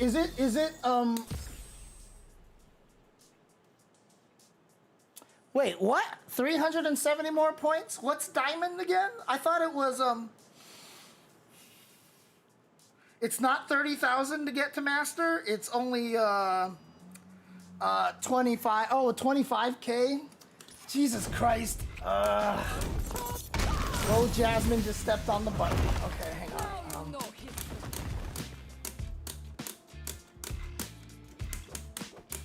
There we go. God, do I want to try? I only have 270 left. All right, let's play one match and let's see what happens. If I lose, I quit. Okay, if I lose, I quit.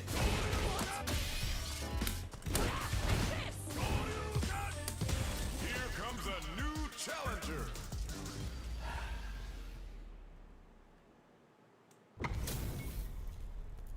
Is this the guy I fought earlier?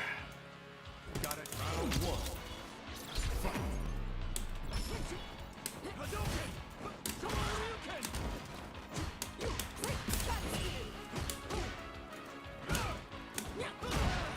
What a jump.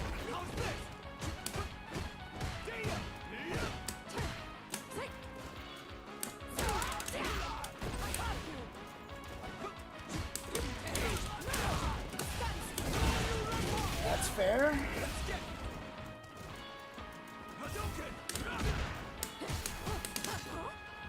Nice walk backwards. Ow! What the fuck was that?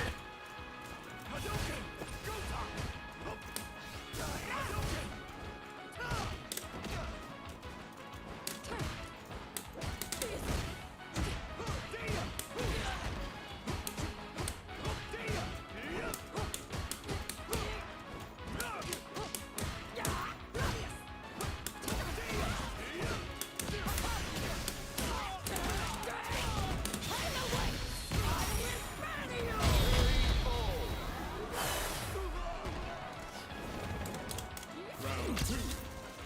Fight.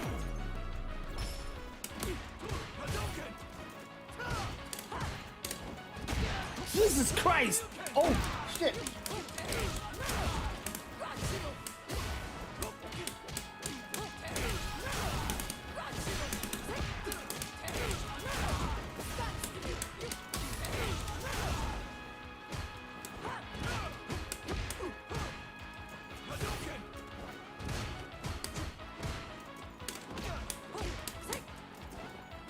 Dude, why am I not anti-airing this guy? Jesus Christ.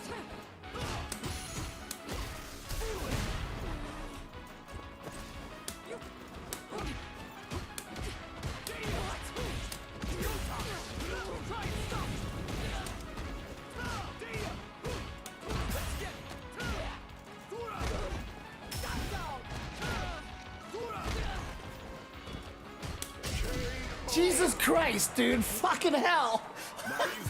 Why was that so hard to kill him?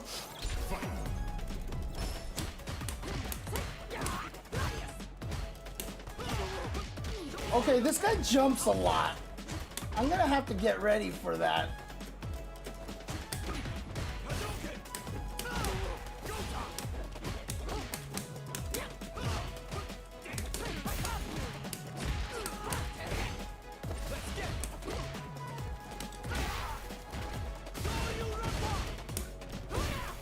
God damn it.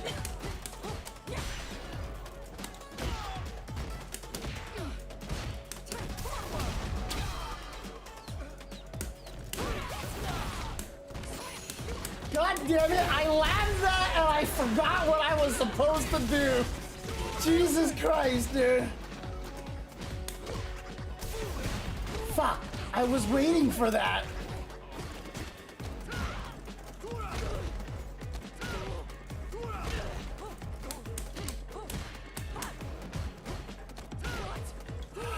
God damn it. Round 2. Fucking drive impacts, dude.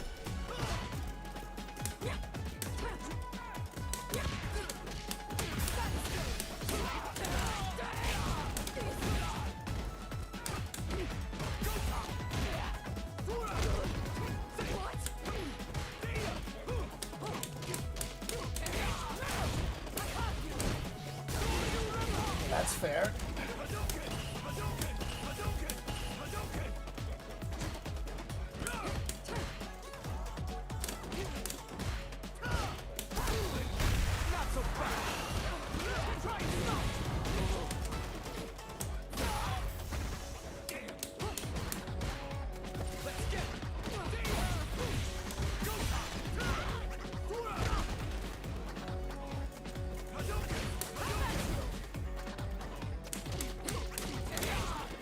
No, where's my cancel? Where the fuck is my cancel?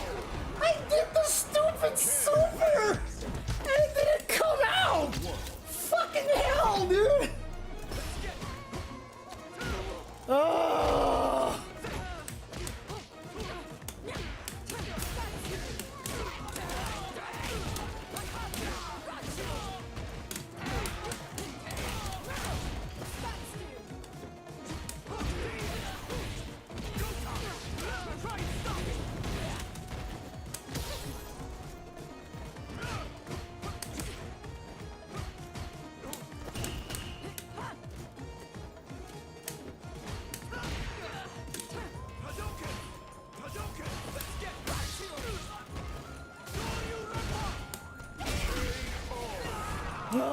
I had it with the streak, and I lost it again.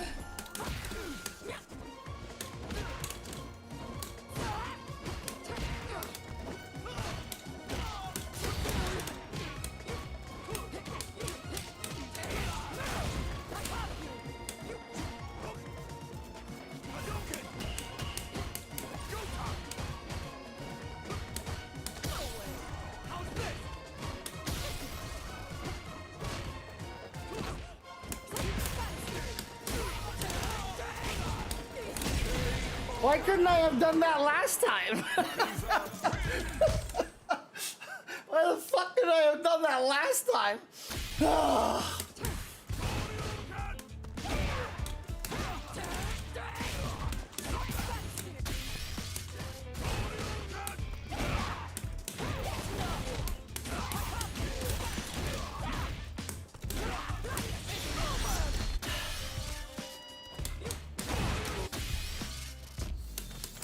It's not tilt.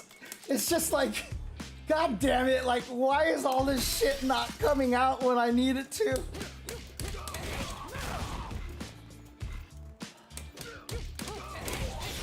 That's what I did that one time and it just didn't come out.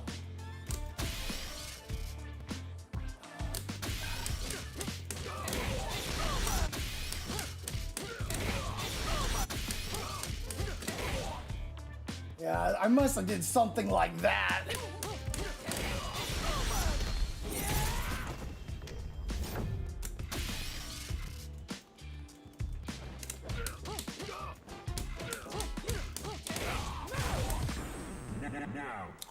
Jesus Christ, why is there like 7,000 Zangiefs? I have to fight Zangiefs all day. I don't want to fight these. Oh, this is a Master Zangief? I'm fighting a Master Zangief, Jesus.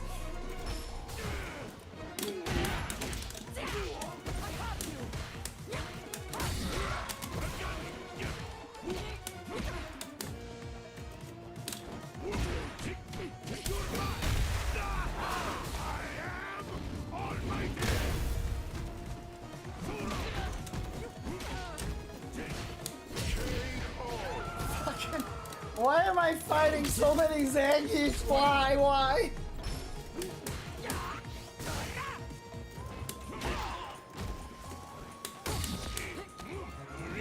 Okay. We're gonna mash some SPDs here.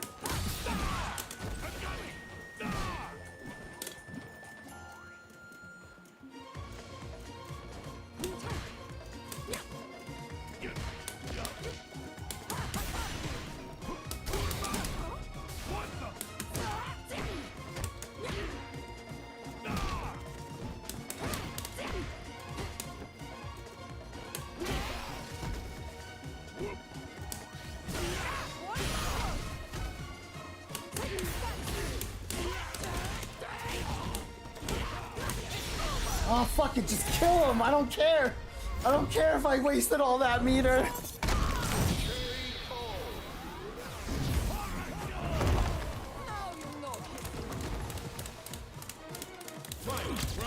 I know I could have killed with way less, but I just wasn't.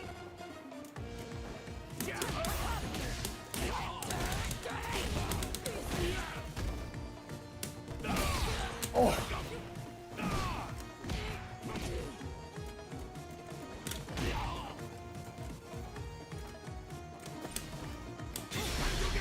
Oh, come on. I was supposed to drive rush, not drive parry and sit there. Ugh.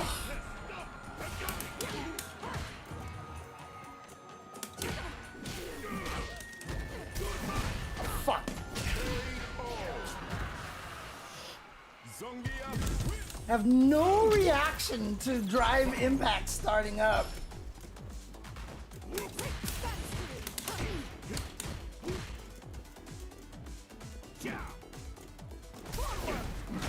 Ow!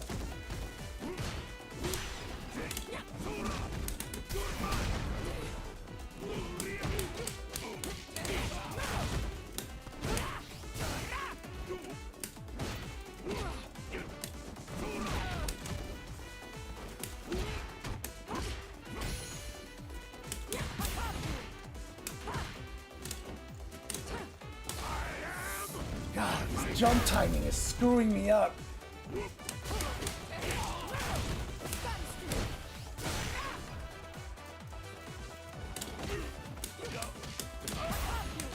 I didn't do that! I was supposed to be a drive impact and I hit the wrong two buttons.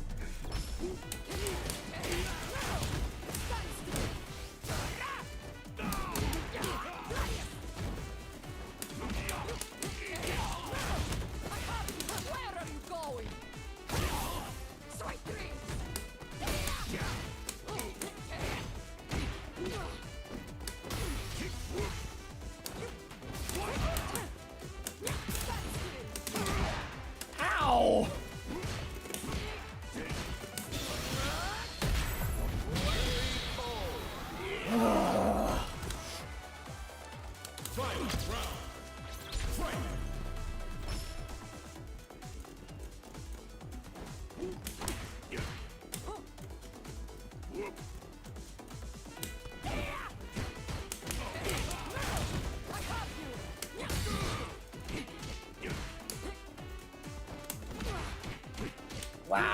That just beat me straight up.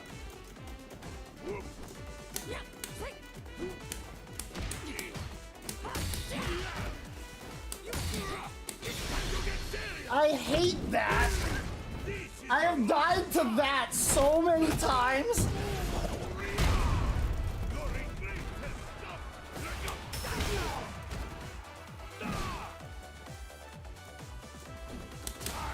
Holy shit, that was far! Holy shit, that was far! Oh my god. I really don't like this Marisa versus Zangief match. I really don't like this match at all.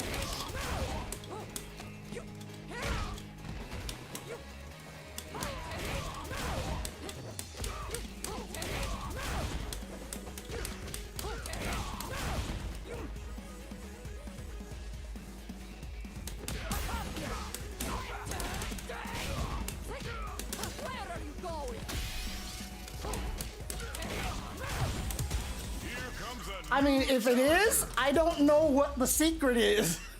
I don't know what you're supposed to do. I don't know what makes it a good matchup for her. Flourish would probably know more than me.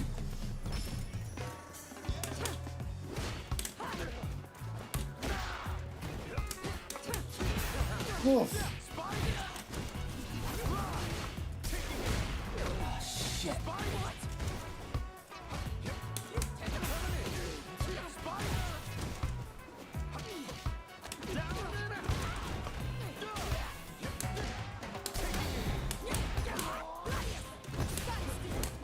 Oh, I did the wrong move.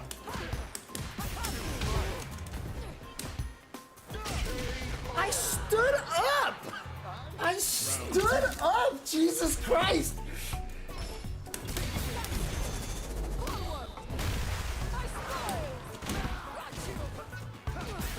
I don't know what the combo to do there is, actually.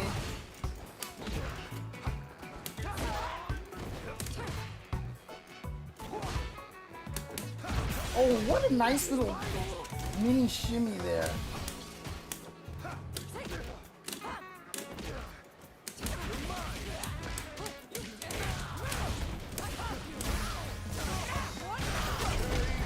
Ow! Ow! Jesus Christ!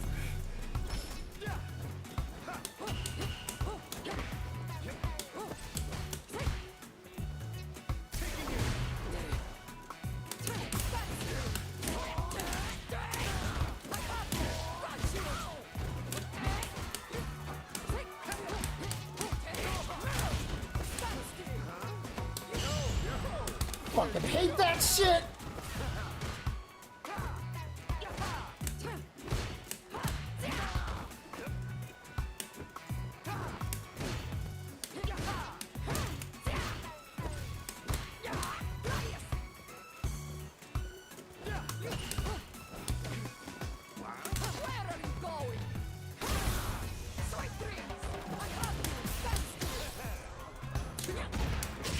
Oof! I can't believe that reached. Marisa. Oh, okay, sorry, Flourish. God damn it.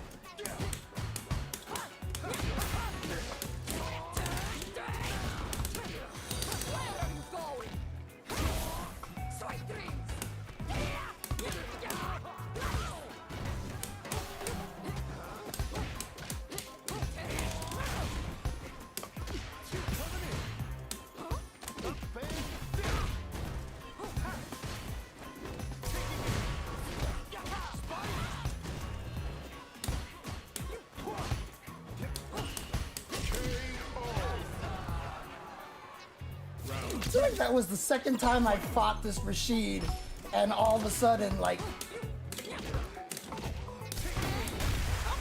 when I was winning, it started lagging a little bit.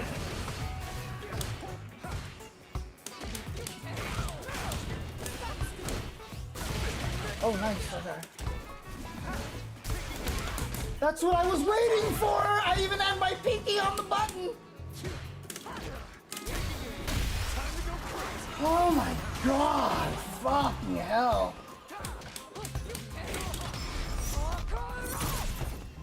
That was kind of a waste.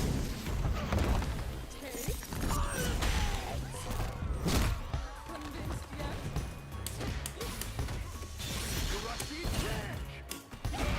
yet? Well, it worked out. I only did crouching medium punch into nothing because I thought he was gonna try to super my drive impact, so I was right. Thank God.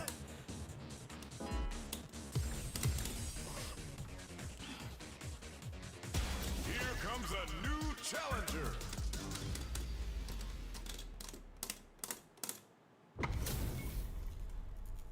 Oh, this guy. Oh, he's on a 12-game win streak. Okay, so this guy is probably more of a like a.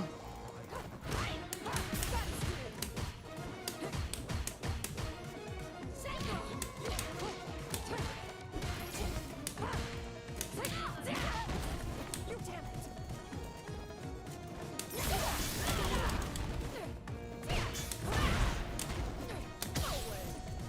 No, Jasmine, stay away.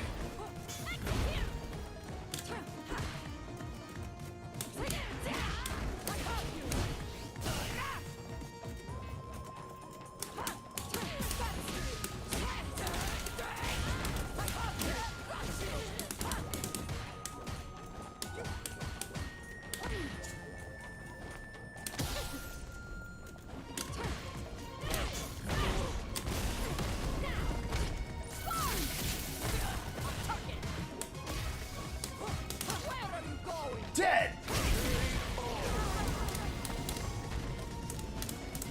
Round 2. Fight.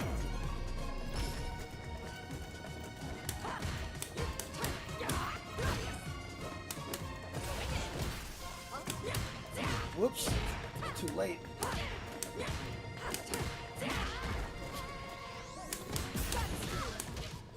Where are you going? Sweet dreams!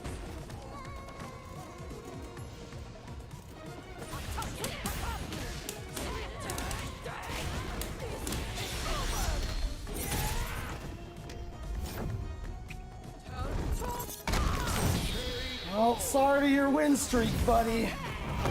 Sorry to your win streak. Marisa wins.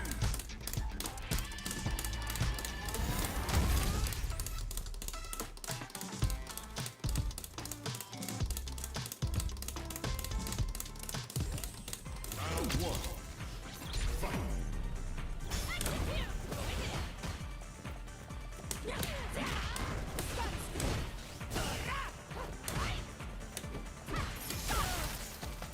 Oh, dang, that's close enough?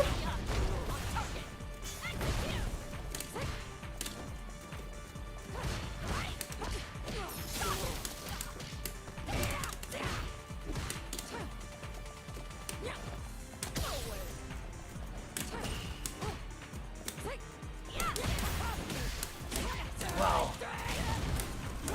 That doesn't work. I gotta stop doing that.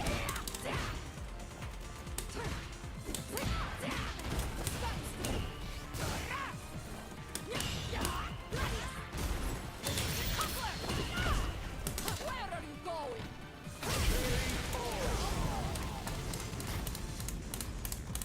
Round 2. Fight.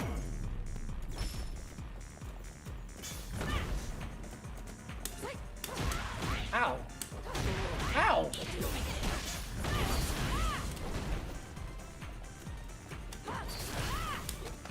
Huh.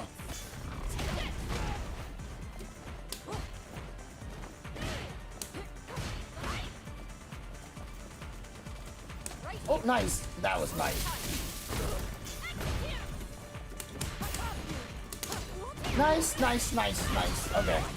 Good shit.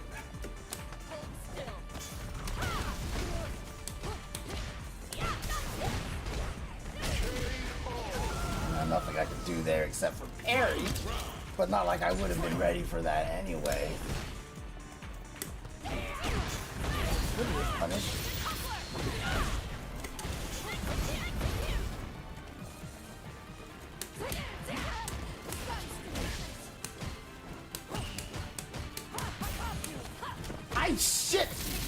try to do a delayed one.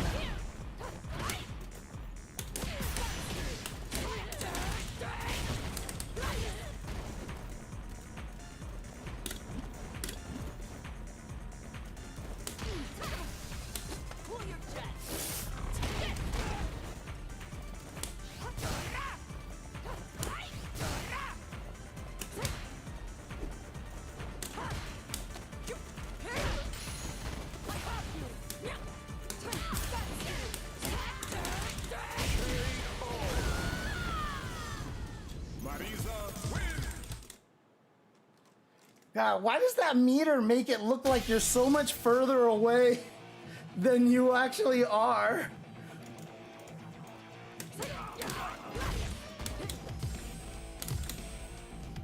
Oh, stop it. Go away, mouse. Here comes a new Oh God, I have to fight a Kimberly. Hey, last time when I was Elena, I made it into the thing by beating a Kimberly. But this fight is, well, if you know how to fight Marisa, this fight sucks.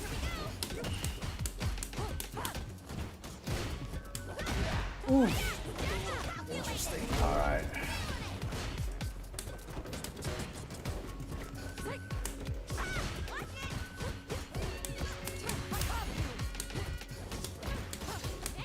Whoops.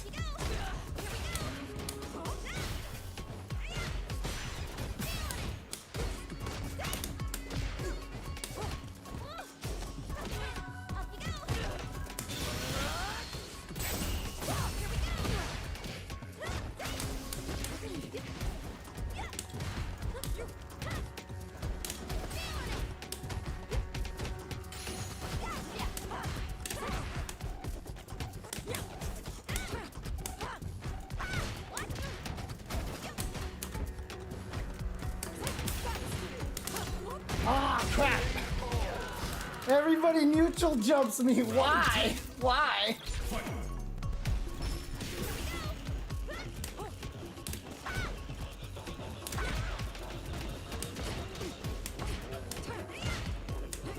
God, I gotta stop doing that.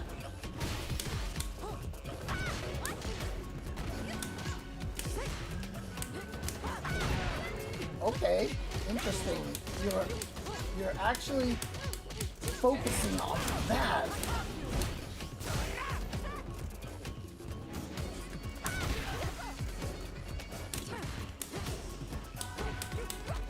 What the hell was I doing?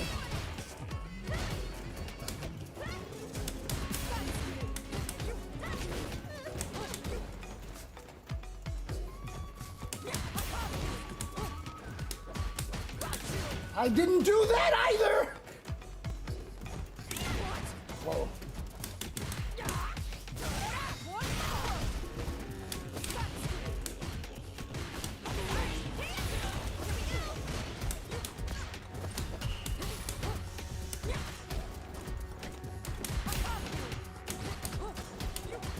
Where are you going? Dead? Okay. Final round. Fight.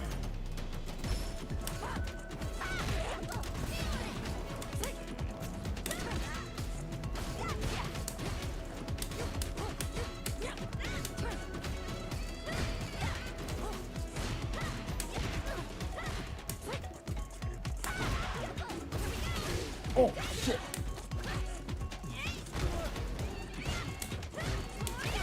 Oh my God! That was not what she meant to do at all.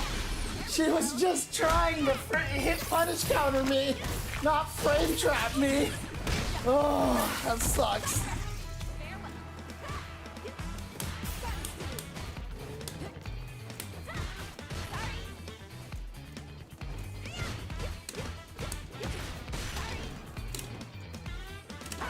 Oh shit. Kimberly wins. Round one. Fight.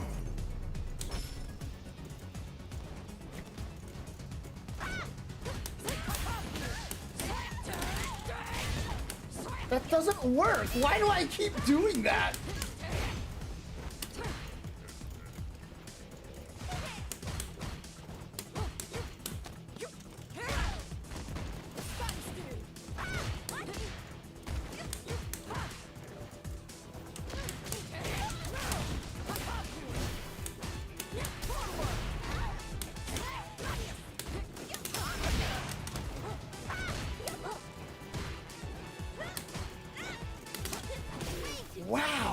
That was crazy.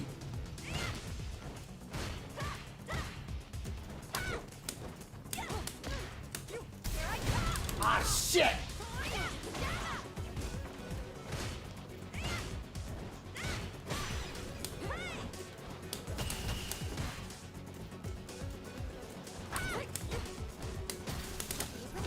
What?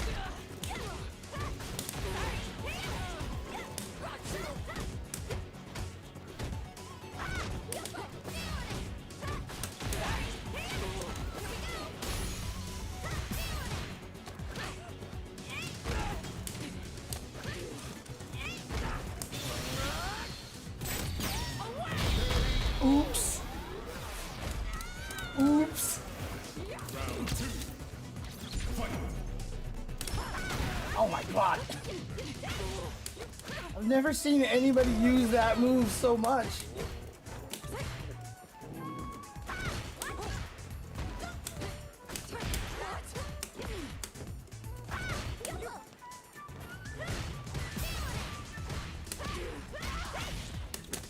Oh, Jesus.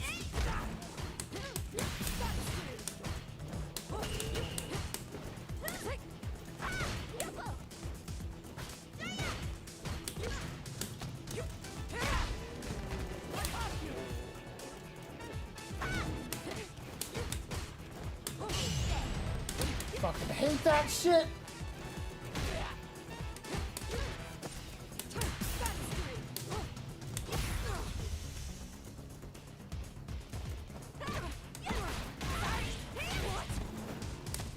God damn it.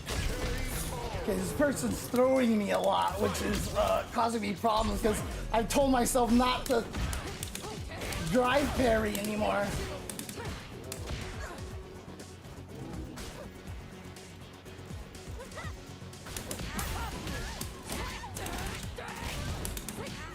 Where are you going? Sweet dreams! Above you! Onto me! Here I come! Oh, that's not my cross-up button.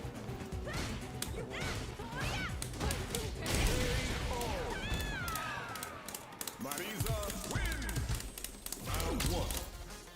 Fight.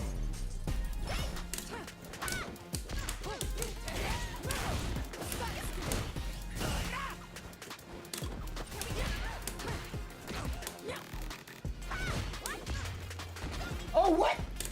That sucked. That made me dash under?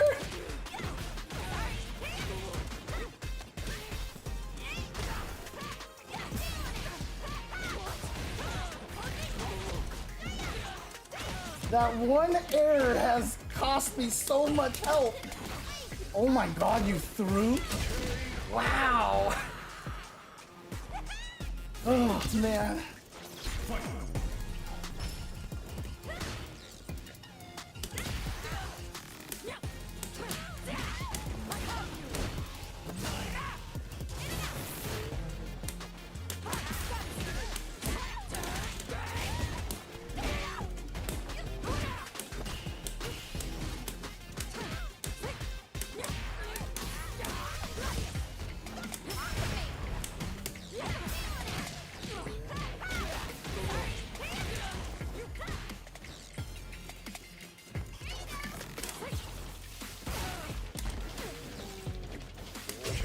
Oops. Fight. Round. Fight.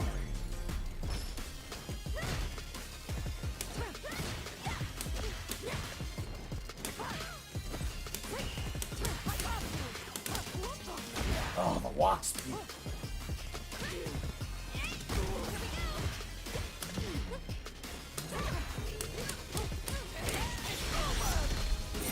Let's get to the corner, shall we?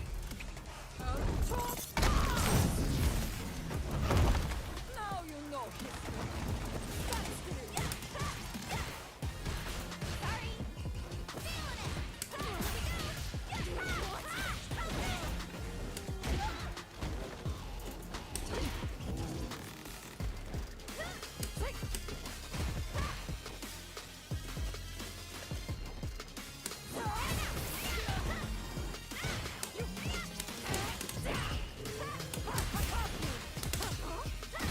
God, that walk speed.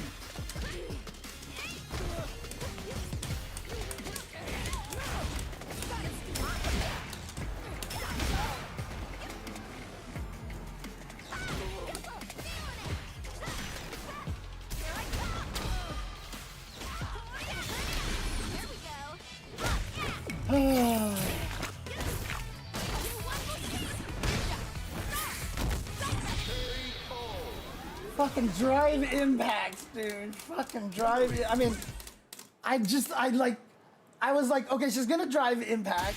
I should super, and I see the drive impact, and I do nothing.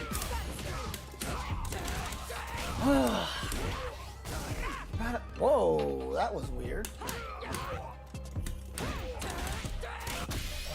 What the hell did I just do? What the hell did I just do?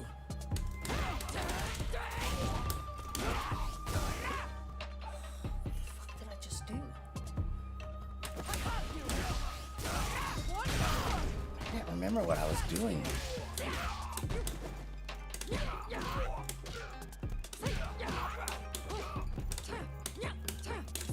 You know, I should try to use this button more. I don't use this button enough, now that I think about it.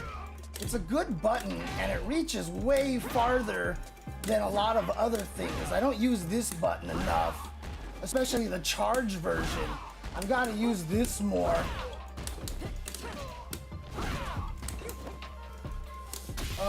Can they actually walk away from,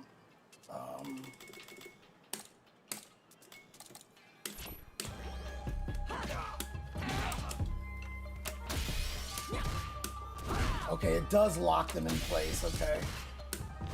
Yeah, okay, that's good.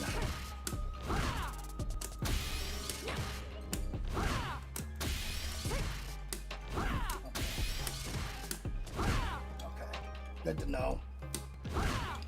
I need to use this move more. Oh, that's crazy.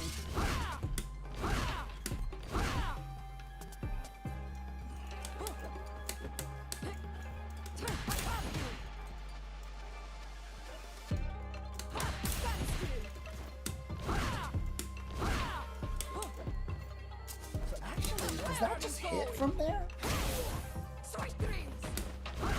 Yeah, it does. But see, I thought Heavy Punch did too. It's just hard to time because you can't mash it.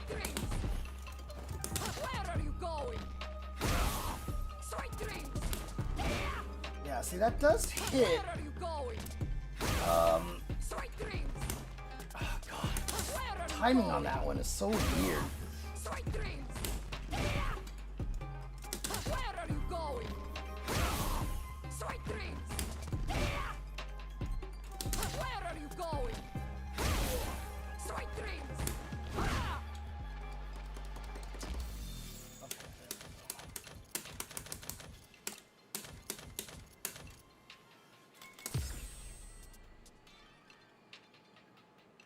Sometimes I feel like it gets all messed up, you gotta turn it off and then turn it back on.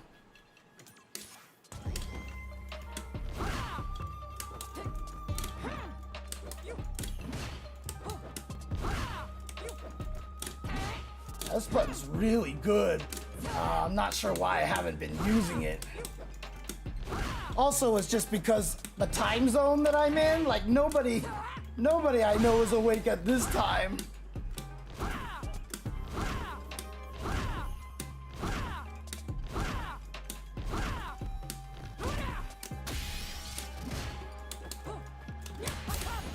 There's probably nobody to actually challenge me here.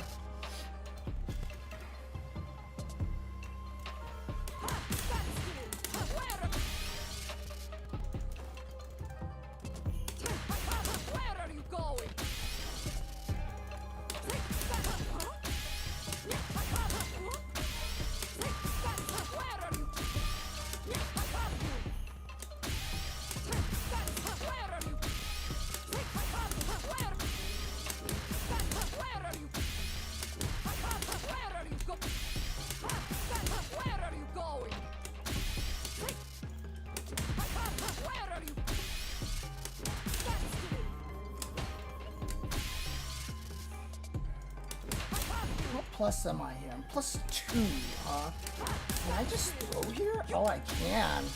Okay. I gotta remember that one because, I always try to do like this thing, but they can walk away. But if I just do that, I don't think that they can get anywhere.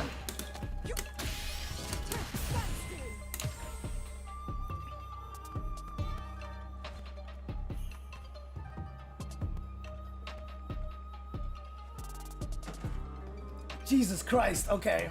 I may just have to give up because of circumstances here.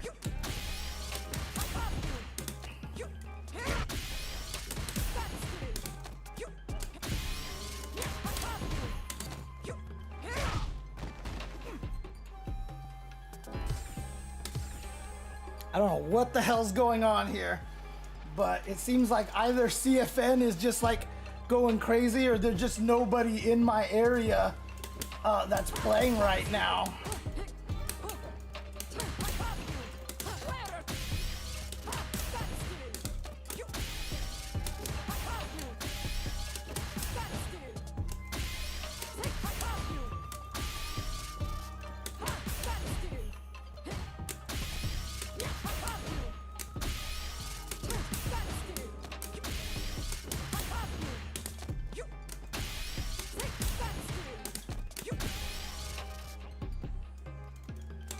Yeah, I probably will.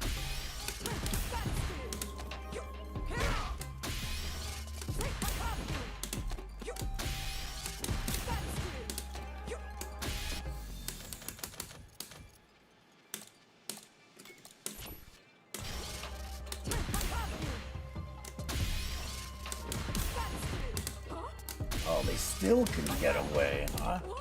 Dang it. Wow. Dang, that's crazy. Okay. Interesting. But if they do that, can I get... Nope. That's only...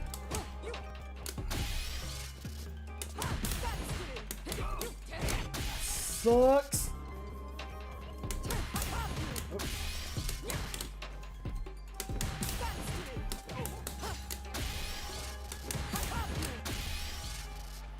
Well, that just killed everything right there. I guess I'm done.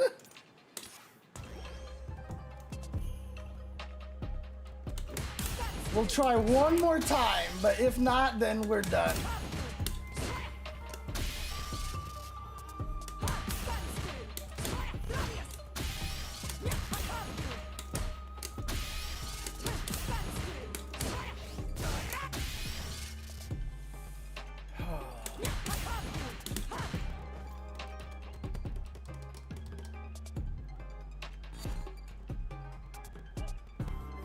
Yeah, I think it's kind of on the fritz.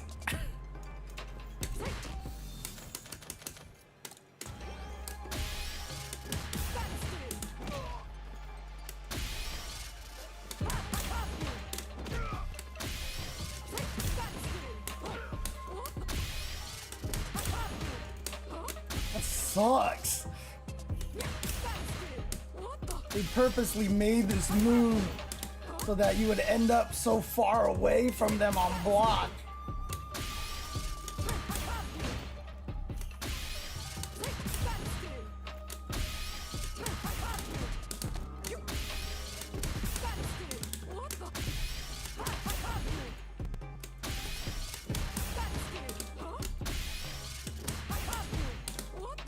God damn it. Yeah, I'm not getting any more connections. I think I'm done for the day. But I'm just more butthurt that, like, there's no way to, like,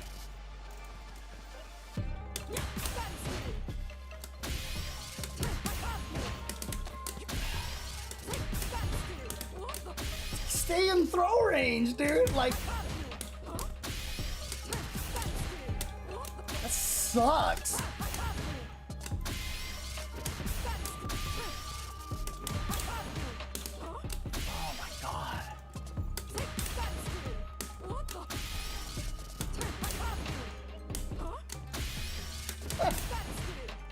Her block is so slow too. Oh God, is there really nothing she can do? That sucks.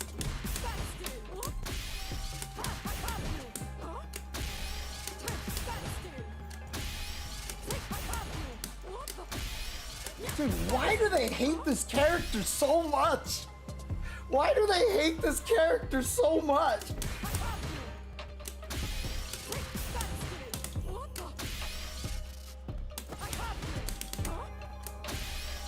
Jesus, you're not even in range.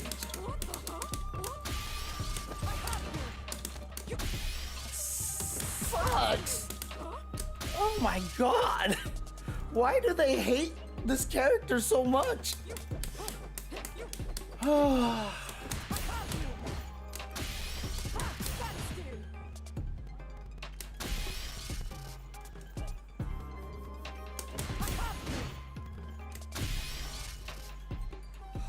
What else can she do?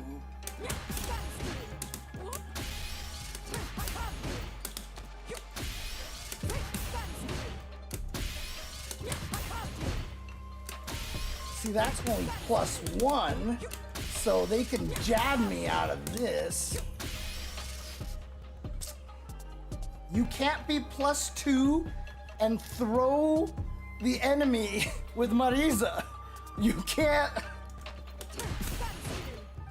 That sucks.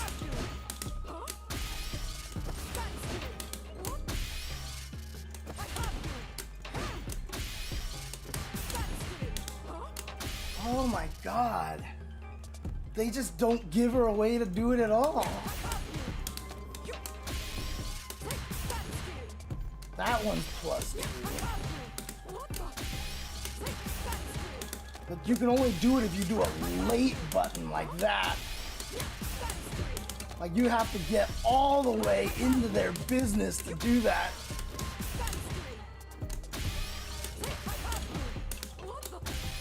Man.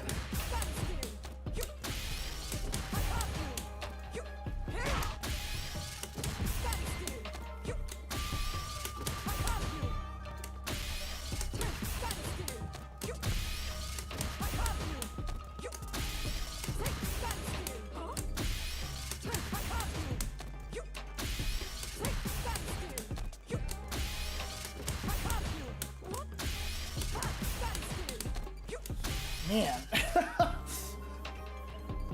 They really just figured out how to make it so that she can't be close enough for a throw. That's kind of crazy.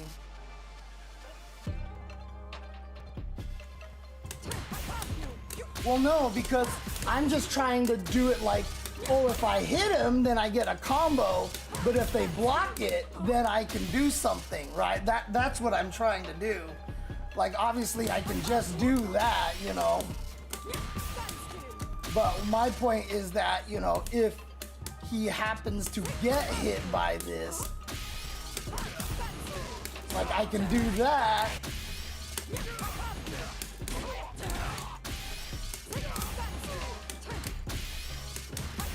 Whoops. So, like, on hit, I can do that.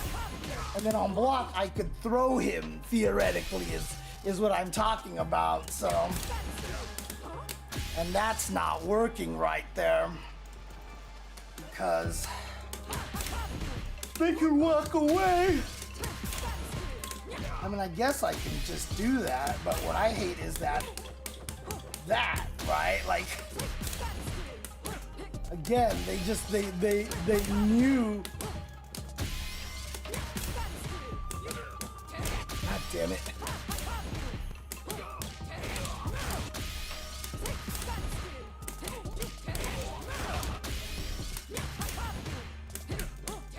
That's only if you know that they're gonna walk backwards all the time, right? So what you can do is just try to throw them, and if you see them walk backwards, I mean, you can do all sorts of things like chase them down and stuff, so. Stuff like that, so.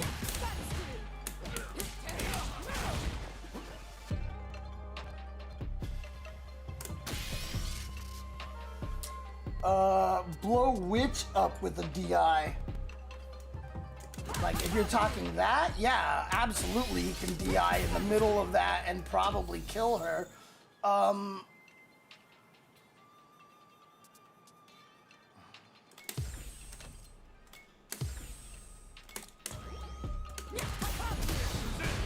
no, he can't. Nice, okay.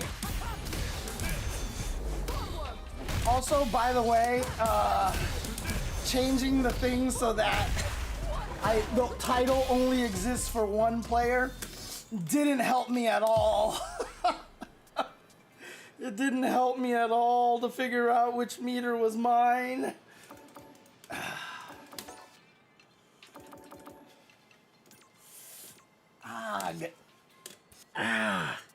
Shit. I don't have my eye drops with me. Oh, my eyes are dry. Okay.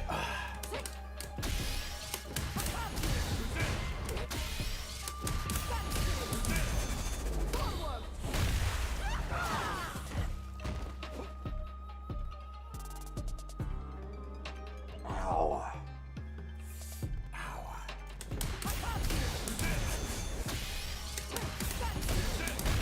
No, that doesn't work.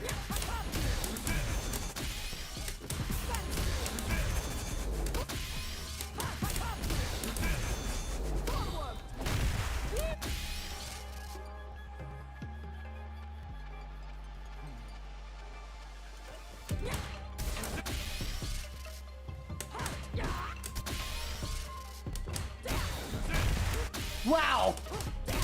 That's a punish? That sucks! Ah.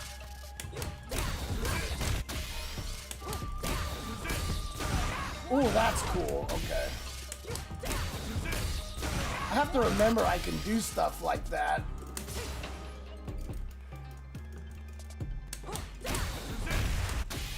But you can't cancel the scoot him because, again, they hate this character.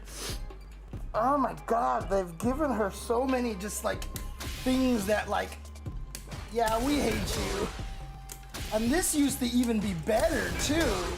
Like, that is not even as good as it used to be. Because they made it armor break now. Before, what would happen is that you would just hit them and, like, they would absorb it, but then you would be so plus that you could get like awesome combo damage off of that. And then they got rid of that and made it so that you're only +2. Yeah, if it didn't armor break, you would be better. You were better off when you didn't have the armor break. You used to be able to do this and you would hit them, they would absorb it, but you would recover with way more advantage. And so they literally changed it to actually armor break so she couldn't get that. And she can't even get, like, and since it's a counter hit, I don't even get like +4. So I don't even get a combo off of this anymore. So they nerfed her on that. Because again, like, they really don't like this character or something.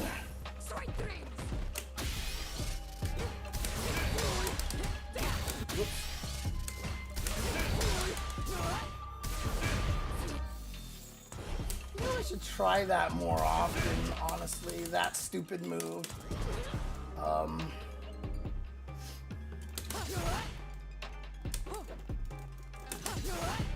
Because it reaches pretty far. The only problem is, it's like, I don't think that this one is hit confirmable.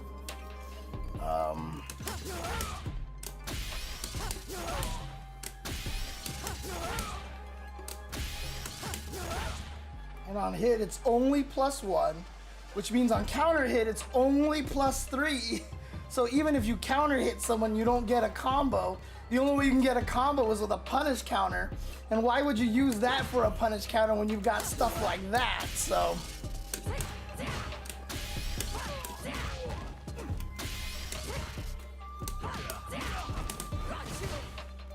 I also gotta remember to make sure I trade with that properly. I keep messing up. Like,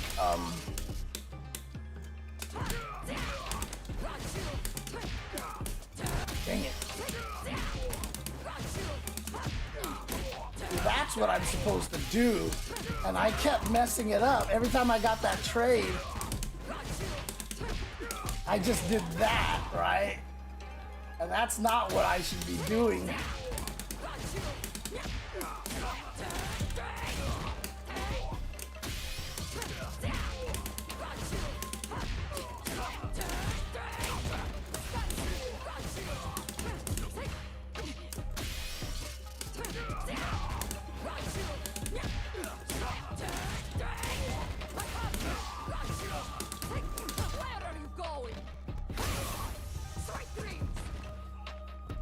Oh, if it's 16 frames, yeah, I can't confirm it, dude. Like, I am so bad at that kind of reaction, so there's no way I'm confirming a 16 frame one.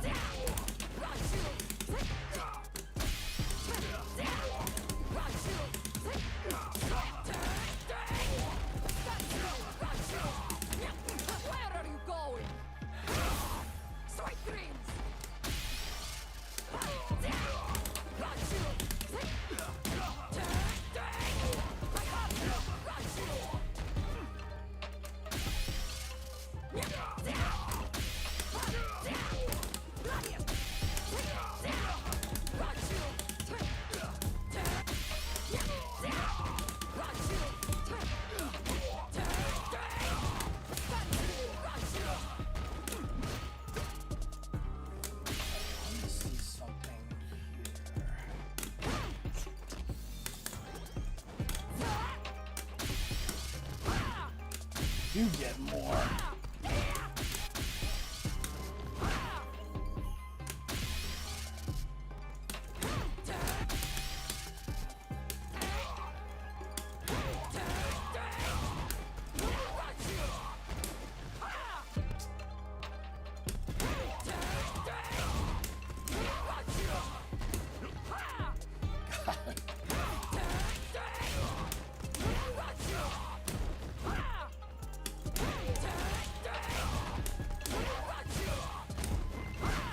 Why is that so hard? God, plus 18, that's so crazy.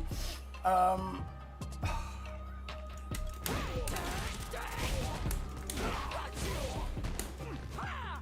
they even made that really hard to time. Because fuck Marisa again.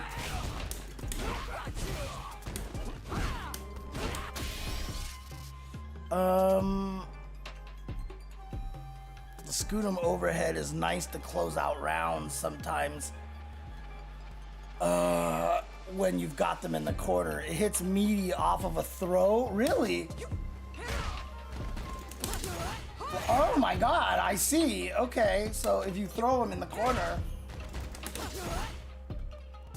Oh, and it actually does hit meaty. Okay. So,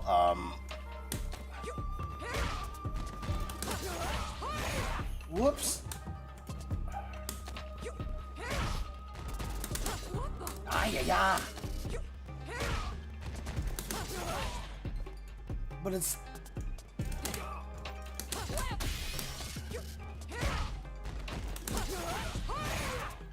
I gotta be careful about mashing it like that.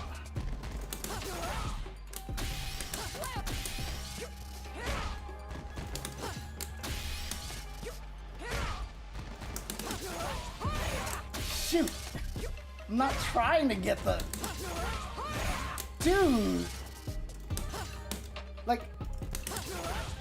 Like, yeah, there's like no window in which you can't get the follow-up.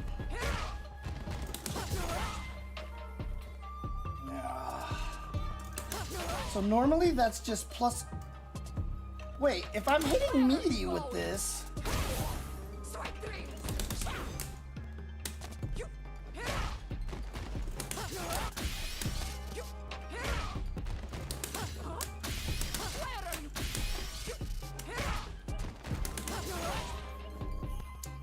I should be more plus, right? Like I'm hitting on the...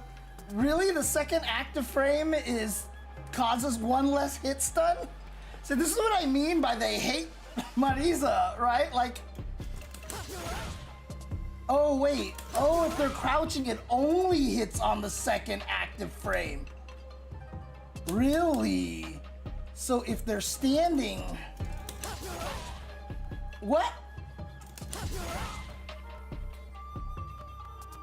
The first active frame only hits jumpers?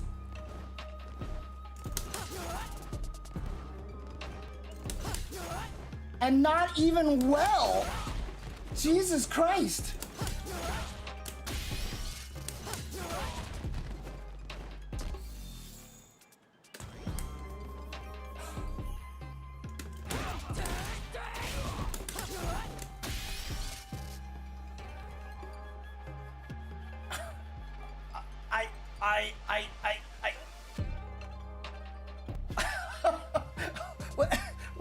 What?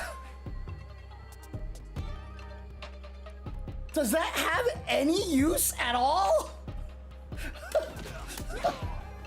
God, I feel so sorry for this character, I swear. Because it's not like I can cancel into it. Oh,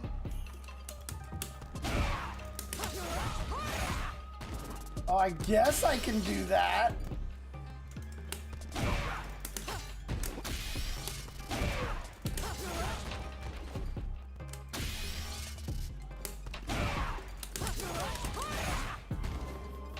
What's crazy is that if I just do the one, I'm actually have a safe jump timing.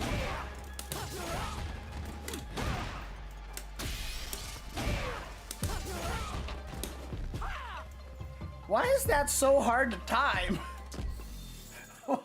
Why did they make that so hard to time? Poor Marisa.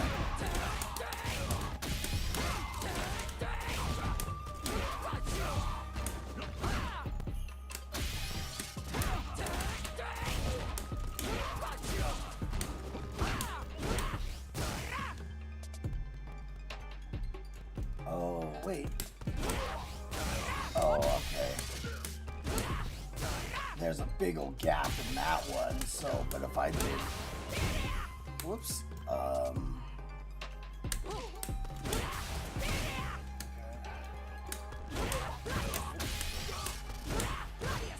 That's a true block streak. So, if I did this... God damn it!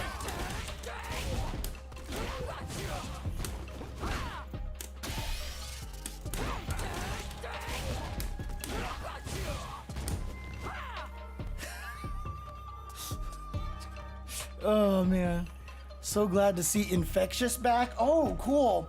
Is he still using Marisa? God, that's right. He uses Scootum for anti-air. I have to remember about that. I have to remember about that option because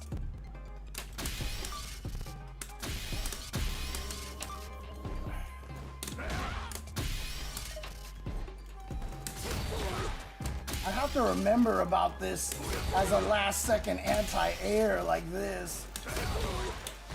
But you probably can't get anything off of this, right?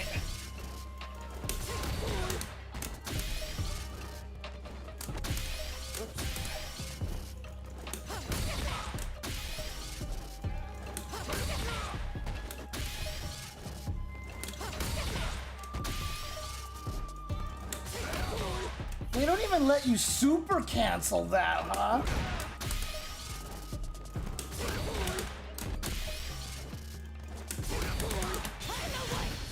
Oh, that just hits. Okay. That's good. A third of life? Okay.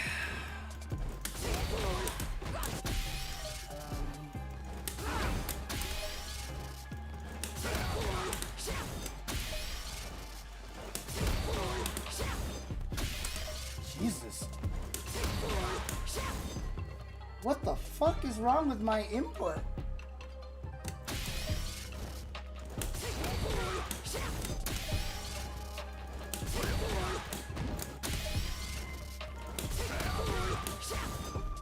Bro.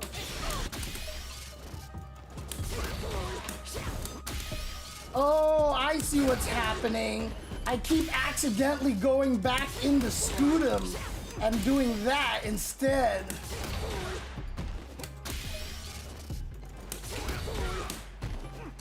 Wait, can you not go back into Scutum? Why does that keep happening? Well, that sucks, dude. Ugh. That's right, he uses modern Marisa. Right, you can also do that, exactly. So if they actually, so if I did,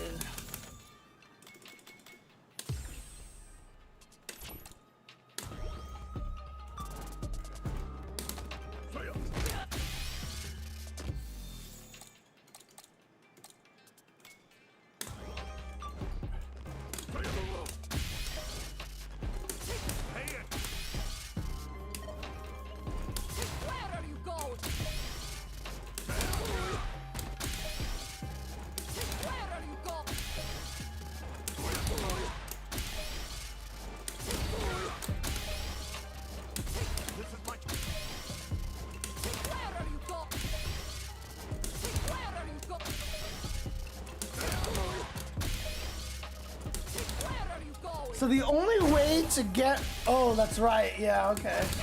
Well, I mean, I just used the OD one for last second, right?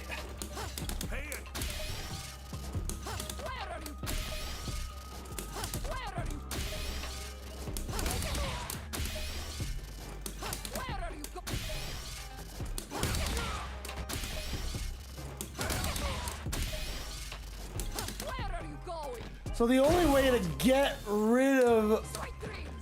Wait, is she frame 1 armor on the top? If you...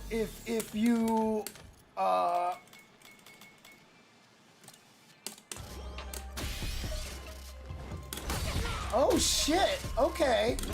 I didn't know she was instant armor on the top, okay. I had no idea. Oh wow, okay.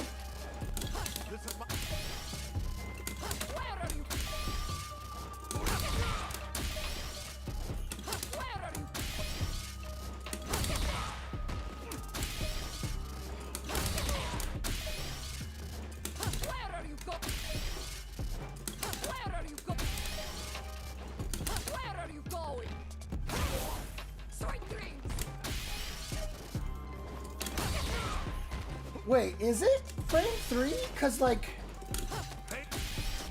I swear to God, like I'm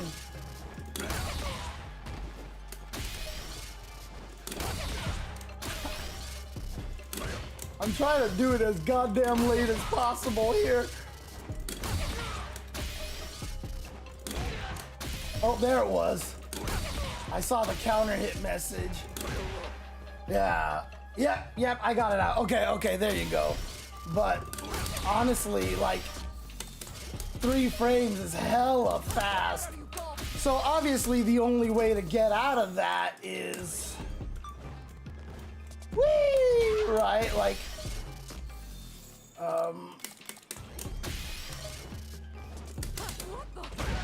that, right? That's the way to escape that.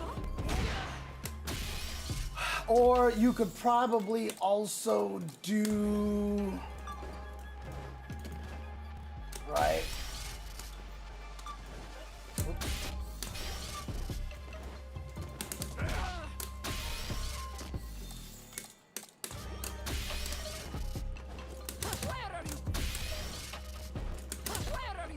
Wait, can he not land and backdash in time? Oh, I just did it too slow. I just did it too slow.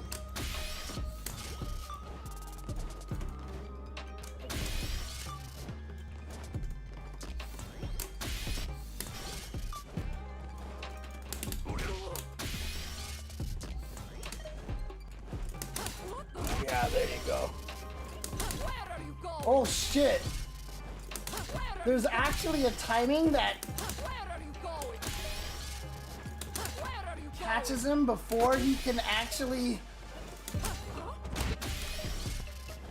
Where are you go? Huh. Well, I mean, like, because if he doesn't swing, does... Oh yeah, there's those 2 extra frames before you can dash. But wait, can you do that even on the jump one too? Where are you? Where are you go? Where are you go?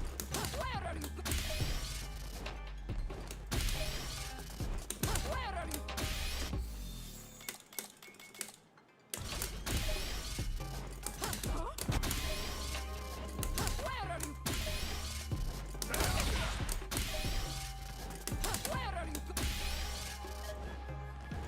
Where are you go? Where are you go? Where are you go? Where are you? Where are you? Where are you go? So wait, how do you get away from this then? I'm really confused now. How do you get away from this? Why don't we see more Marisas do this? Where are you? Where are you? Where are you go? Where are you? Where are you? This seems like such a good anti-air. Where are you? Why don't more people do this? Where are you? Where are you? Where are you? Is that just all it is? Is that it's hard to time or something? Like, Where are you? it's just like you just don't react in time and stuff like that. Yeah, okay. Because it really is just that 2-frame window. Where are you go? But in general, there's just no way out of that. But the problem is that, right? So like, if you mistime it, then peace out, basically. You know. Where are you? But if you have the timing, Where are you? Where are you? okay, I need to test something here. Okay. Go. Where are you? Where are you? Where are you? Where are you?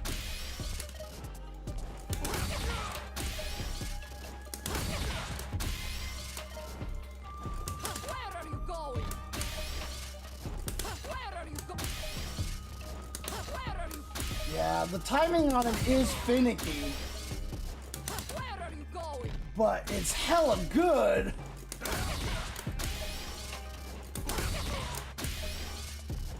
Where are you? And again, this is probably why Marisa. like there's an argument to actually using modern control Marisa, right? Because what is the...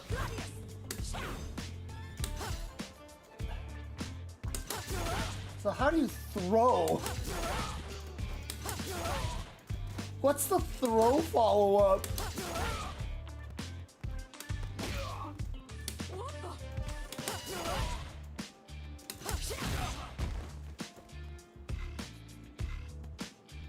Huh?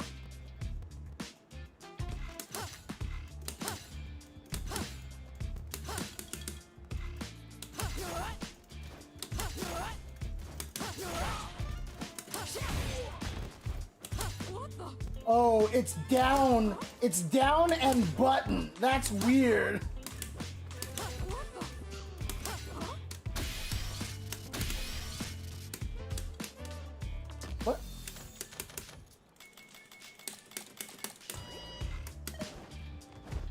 Oops. What the? Where are you? Where are you? Where are you? Where are you? Where are you?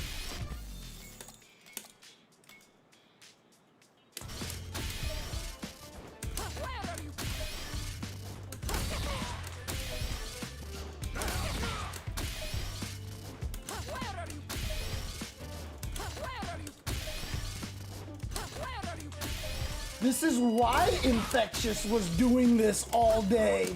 Because, see, there it was, a mistime right there. Where are you going? Where are you?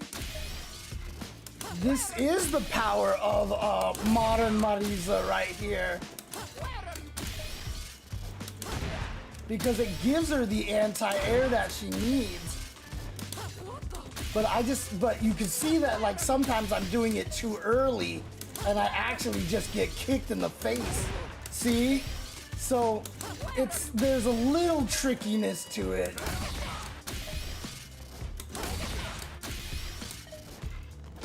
Where are you going? Where are you going? See? Where are you?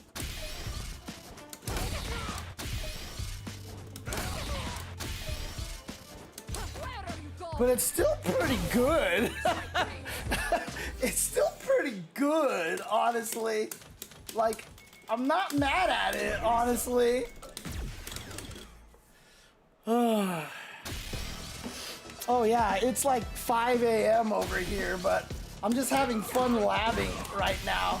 I mean, I came so close twice to actually get out of Diamond in the Master, but I missed it both times. I'm sad.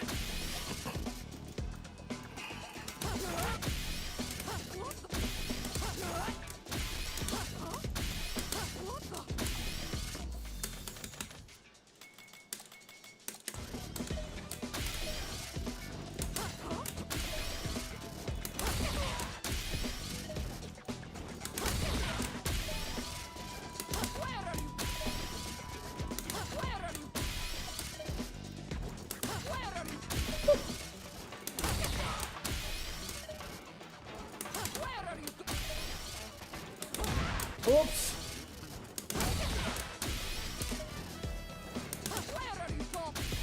Like, this is actually kind of disturbing. Okay, there you go. Yeah. There is just definitely that risk right there.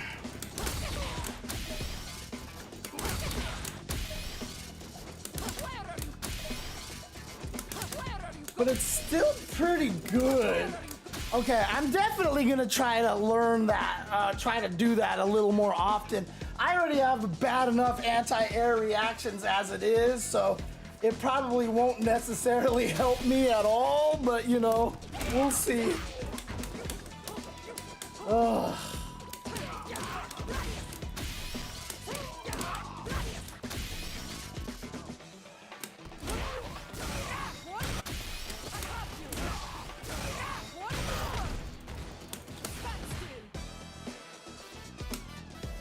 Oh, that's right. I wanted to check something there.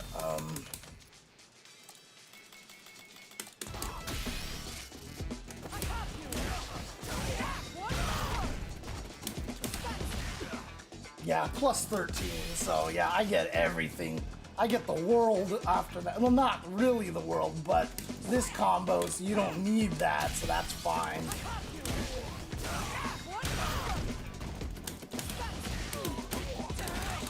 Right, so that works there, so. Finally made it to one of the streams. Yeah, basically. This is the only way to do it is if I'm playing at 5 a.m.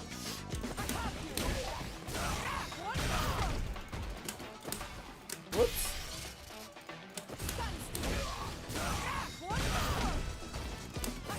Whoops, that's not what I wanted. Shoot, what is it?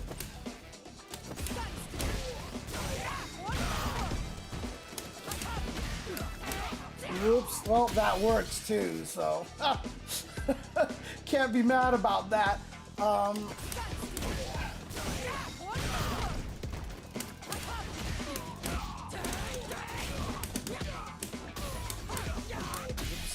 That one you can't do it that way, that's right. I always have to remember that. That's plus 6 right there. You have to do that.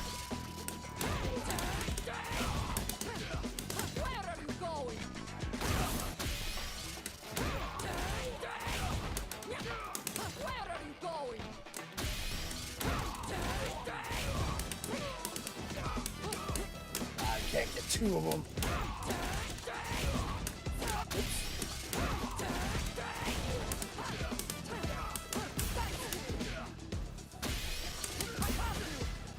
Wait, really? She can't do that at all?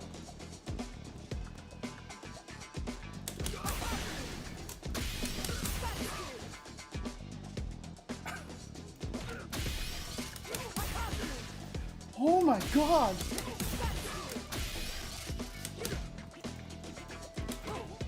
She can't light drive rush? Oh my god! Again, I will repeat my phrase again of why do they hate this character so much? Holy crap!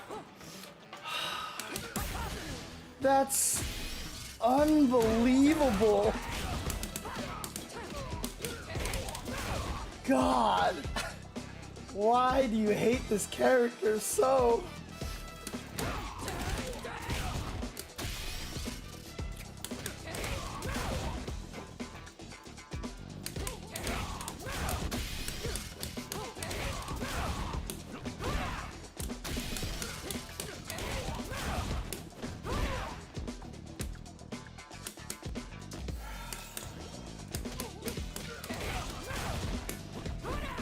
What? It only hit because he was pressing a button? No, that doesn't make any sense. Yeah, okay. Like, I was just doing it too early. Okay. Weird.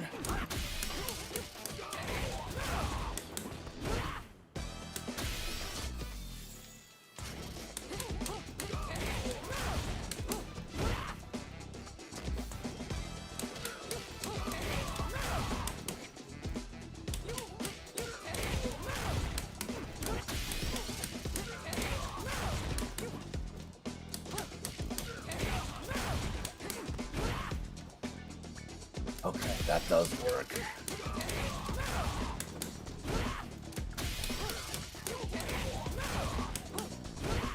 Yeah, there you go.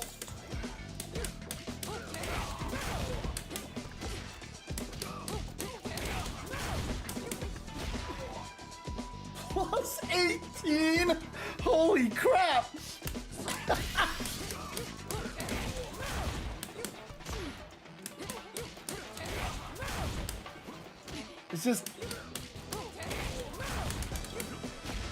It's hard to time is all.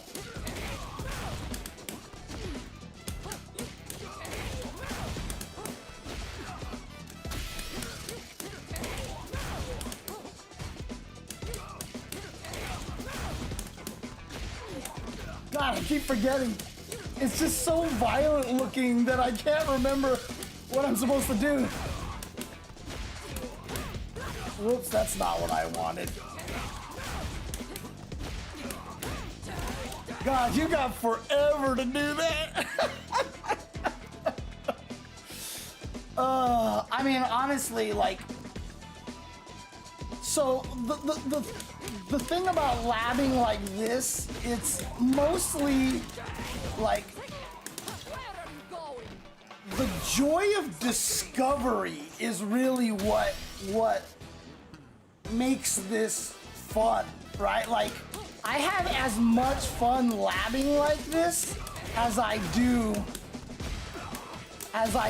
playing the actual matches. Like, I legit just enjoy this a lot because it's just like finding answers for things is just fun, you know, and finding out things that you can do and just, you know, or in the case of Marisa, finding out everything she can't do because they hate her.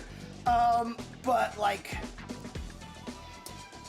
the joy of discovery, just like finding out the things that you can do and oh, that's right. I wanted to check one thing. Okay. I really enjoy labbing for this reason.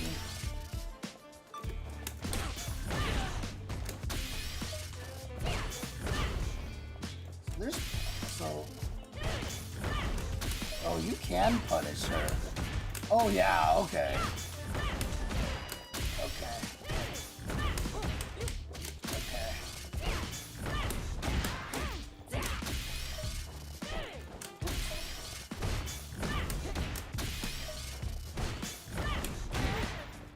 Okay.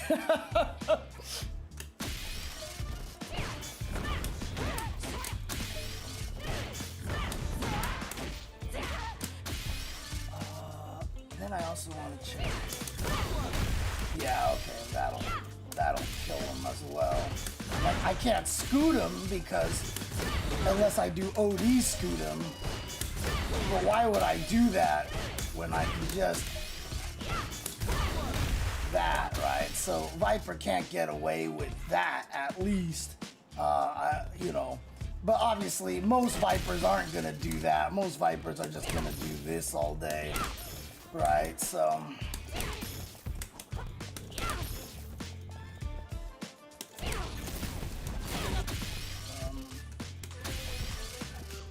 Oh wait, was I doing that wrong? I was, wasn't I? No, that was right. Okay.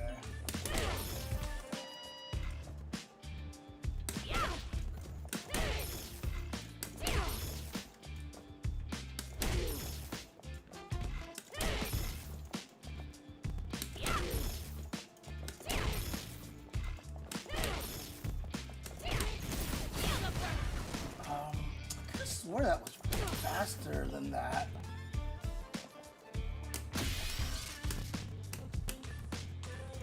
I swore that was better frame data. Yeah, see, there you go. Wait. Oh, right. Because when it was hitting, the minus was on me, which means she was +6, right? Okay. So one of the interesting things about this, and I haven't seen anybody talk about this with Viper, but this is cool because, like, obviously,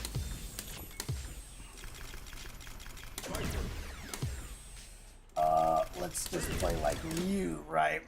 So I haven't seen anybody do this yet, but obviously if I do this, like, you know, obviously at ranges I can whiff punish it like this, but if you happen to do this at point blank, like, that's it, you've lost your turn, right?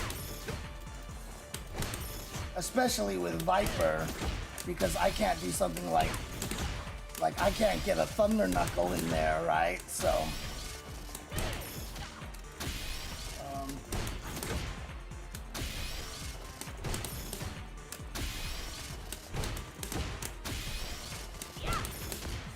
yeah, like that, right? So I haven't seen anybody do that yet. So, like, if you do this at point blank range and you know they're gonna try to take their turn, just go into the spin kick, and look at that, like, you get the punish counter just like that. Obviously, if they do nothing, you're kind of screwed, but, like, that's pretty good, honestly. Whoops. You know, stuff like that.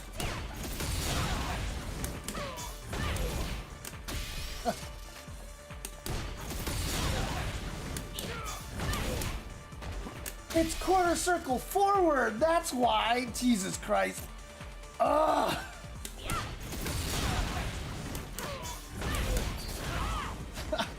I don't know if I'll ever get used to that, dude. Holy crap.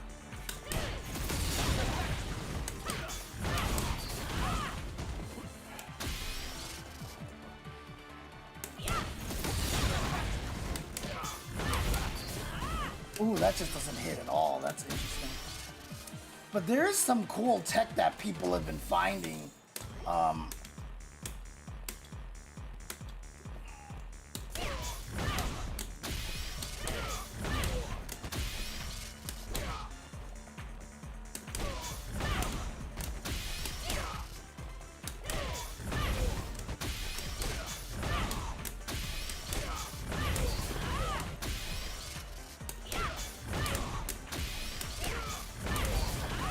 Yeah, that one. Like, that's cool because you're so much more plus.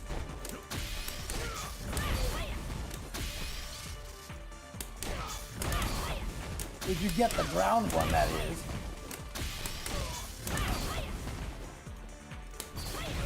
Or is it the air one? I guess it is the air one, okay. Yeah, like you're way more plus than if you actually did, you know, that version. Well, I guess it's the same. I remember seeing somebody was doing something cool like this. Oh yeah, you're a little more plus. I forgot what it led to though.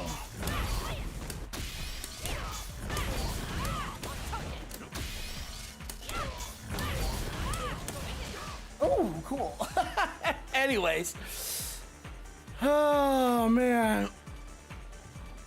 Well, so Humble Dude, the thing about it is, honestly, like, it's not that, like, losing to trash. As I've been explaining to a lot of people all the time, Street Fighter 6 is just a very different game. And it's not a game that is designed for Daigo's mentality. Daigo has to play outside of his norm to be able to succeed in 5 and 6. Both of those games, the reason why Daigo hasn't had the same success has nothing to do with the fact that he's, quote, getting older or whatever like that. It's really just the fact that those games don't cater to Daigo's style. That doesn't mean the game is trash. That doesn't mean that the game is being played like it's scrubby or anything like that. It's just that it rewards a different skill set. And most of the older players have trouble adapting to it because all old fighting games generally cater to heart players as opposed to mind players. And so these games are much more about like studying and, you know, like, I call the heart genre the fuck it DP genre. Well, Daigo doesn't have that option unless he spends meter. And then if you're wrong, you also just get murdered.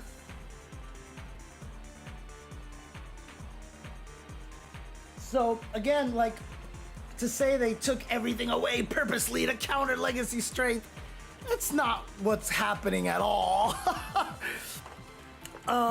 It's not really what's happening.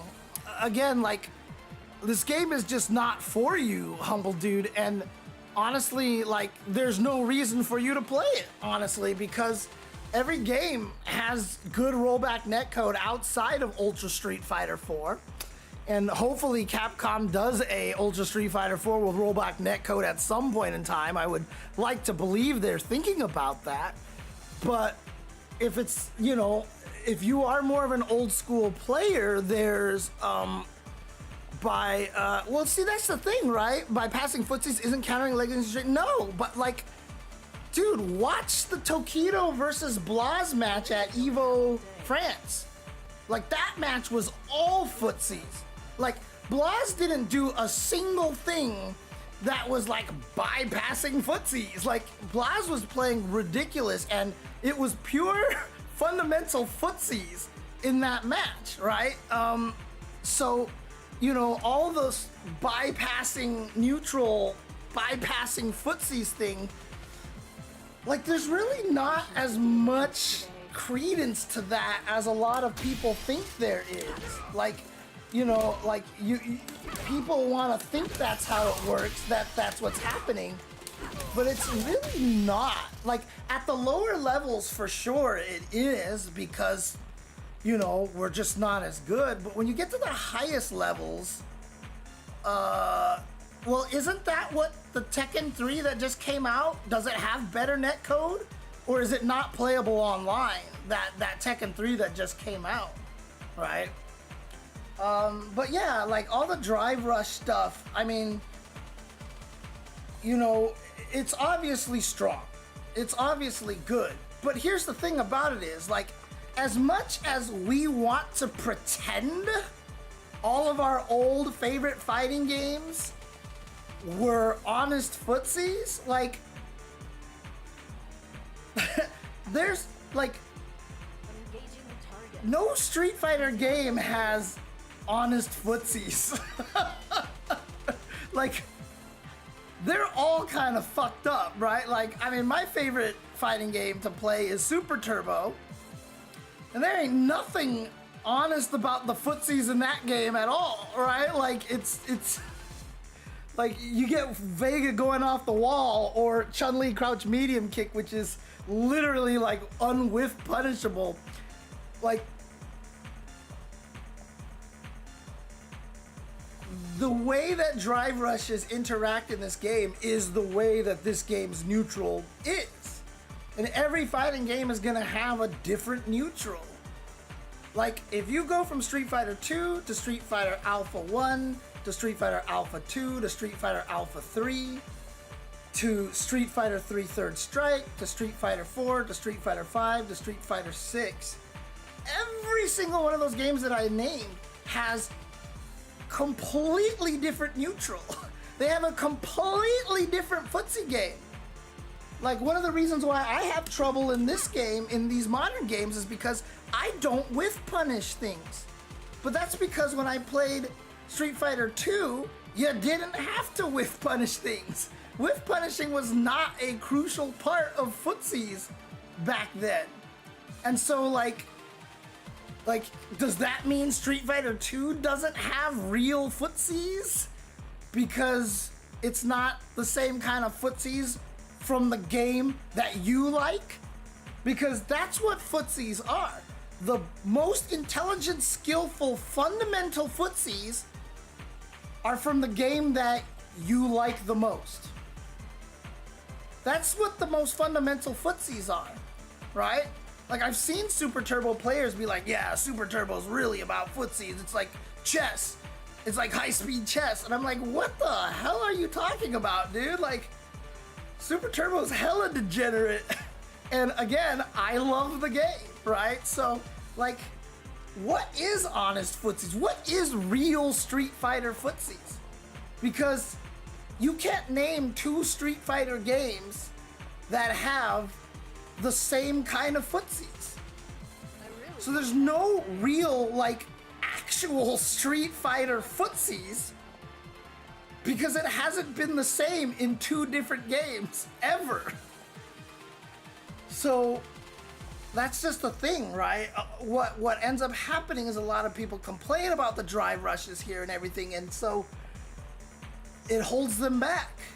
You know, it certainly hurts a lot of the old school players, but you see a lot of the newer Japanese players and such, you know, they're just embracing the way it works. And in fact, if you watch Japanese players, they don't try to check drive rushes as much because they're like, well, every time I miss, I die, and there's so many characters with like drive rush scissor kick, so when you try to check it, you die. And so a lot of times Japanese players don't actually try checking drive rush that much because they're like, you know what? It's not worth trying. And so they've learned to play within the environment that the game exists in. And so who's to say that's not, like, once we get to Street Fighter 7, 5 years from now, and let's say they don't have any sort of drive rush or anything, people are gonna be like, this is garbage. Like, where's the real footsies? Like, you can't even get in on any, but you know, like, it's just gonna happen that way. It's just gonna be the same cycle over and over and over again. So, again, like, what is real, honest Street Fighter footsies? I don't think there's a definition of it. I really don't. And so, like, Let's go. I don't see this game as bypassing. And look, I'm terrible at checking drive rushes. I die to that shit a lot. But I'm not gonna sit here and be like, I hate this. The only thing that I fundamentally hate, and I don't even hate drive impacts, is freaking perfect parry anti-air. Like, I hate that so goddamn much. But that's a whole nother story. But honestly, there's no such thing as real, true, fundamental Street Fighter footsies because every Street Fighter game is different. And the only reason why I list Alpha 1, 2, and 3 as 3 separate things is because the Alpha series is so... Like, all 3 games are like, you can barely say they're from the same series. Like, Alpha 2 is nothing like Alpha 1, is nothing like Alpha 3. It's crazy. You know, with like Street Fighter 3, nobody plays New Challengers or Second Impact. So there's really no point in, you know, talking about that.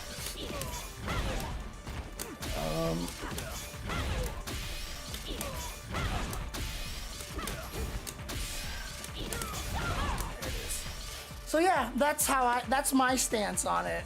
Like, okay, drive rushes are annoying for sure, but like, this is the game we're playing, and you don't have to see it as wrong. You don't have to see drive rushes as bypassing footsies, because drive rushes are what footsies are in Street Fighter 6. That's basically how I see it. So, in any case, I'm gonna go ahead and call it a night because it is 5:20 a.m. and I really should get some sleep. I am going to try next week, and I want you guys to keep me honest, especially for those of you who are in my Discord. But like on Monday, Wednesday, Thursday, and Friday, like, I want to celebrate Halloween, and I want to play the Silent Hill 2 remake on stream. I haven't played it yet, and Silent Hill 2 is one of my favorite games of all time, and Halloween is the perfect time for me to actually play it, so I'm going to try to do that. If you guys actually really enjoy the content that I've been doing here, and you know how I try very hard all the time to have, you know, try to approach things from a mature standpoint, from, you know, less reactive and stuff, and really kind of look at things in a more nuanced fashion, please consider following, please consider subscribing. Subscribing is what's gonna keep me afloat and keep me alive. So I would really appreciate that. You're right, JNV, so probably on Thursday and Friday I might not do that. I'll probably stream the Chengdu tournament instead. I do have UMVC 3. Yeah, I do have it for sure. So I do want to try Viper's Ultra Street Fighter 4 trials again, because I never got significantly good at Viper in Street Fighter 4, so it'd be fun to try again. But next week, I'm gonna try to play some Silent Hill 2 on stream, have some fun with that, so we'll see what happens. Hopefully I can do that. I've got my ADHD meds again, so, but in any case, thank you guys for tuning in. Thank you guys for hanging out. Very weird stream, because I started with like 3 hours of teaching Tekken, of all the weirdest things possible, because like I'm no Tekken expert, but I'm good at teaching and I know enough about Tekken so that I was able to do that and really help some people understand Tekken a lot better. But then I was able to play Marisa, and then almost got her to master. Next session I should be able to get her to master, no problem. So, but in any case, yeah, I need to get some sleep for my health, like Nabu Prime is saying. So thank you guys for watching. Thank you guys for tuning in. Always remember that be excellent to each other. Black lives matter. Trans lives matter. Women's lives and choices matter. Palestinian lives matter. Be excellent to each other so we can party on. Nathan knows the speech, so he heard it, and now he's coming over here and he's like, oh my gosh, you're done streaming. Feed me, feed me. So Nathan is here now. Hi, Nathan. The Chengdu tournament will probably be streamed by the Capcom Fighters channel, but I don't know if it's gonna be like the France one where it's gonna be in Chinese. But also, I don't think that there's anything wrong with restreaming it, so I think that anybody can restream it if they want to. So I will probably do that. But take care, guys. Again, like I said, be excellent to each other. Party on, dudes. And I'll see you guys next time. Don't go anywhere because I will try to raid somebody. Probably the Fireman Ruby stream. So stick around for that. And I'll see you guys later. Peace. Be excellent to each other. And party on, dudes!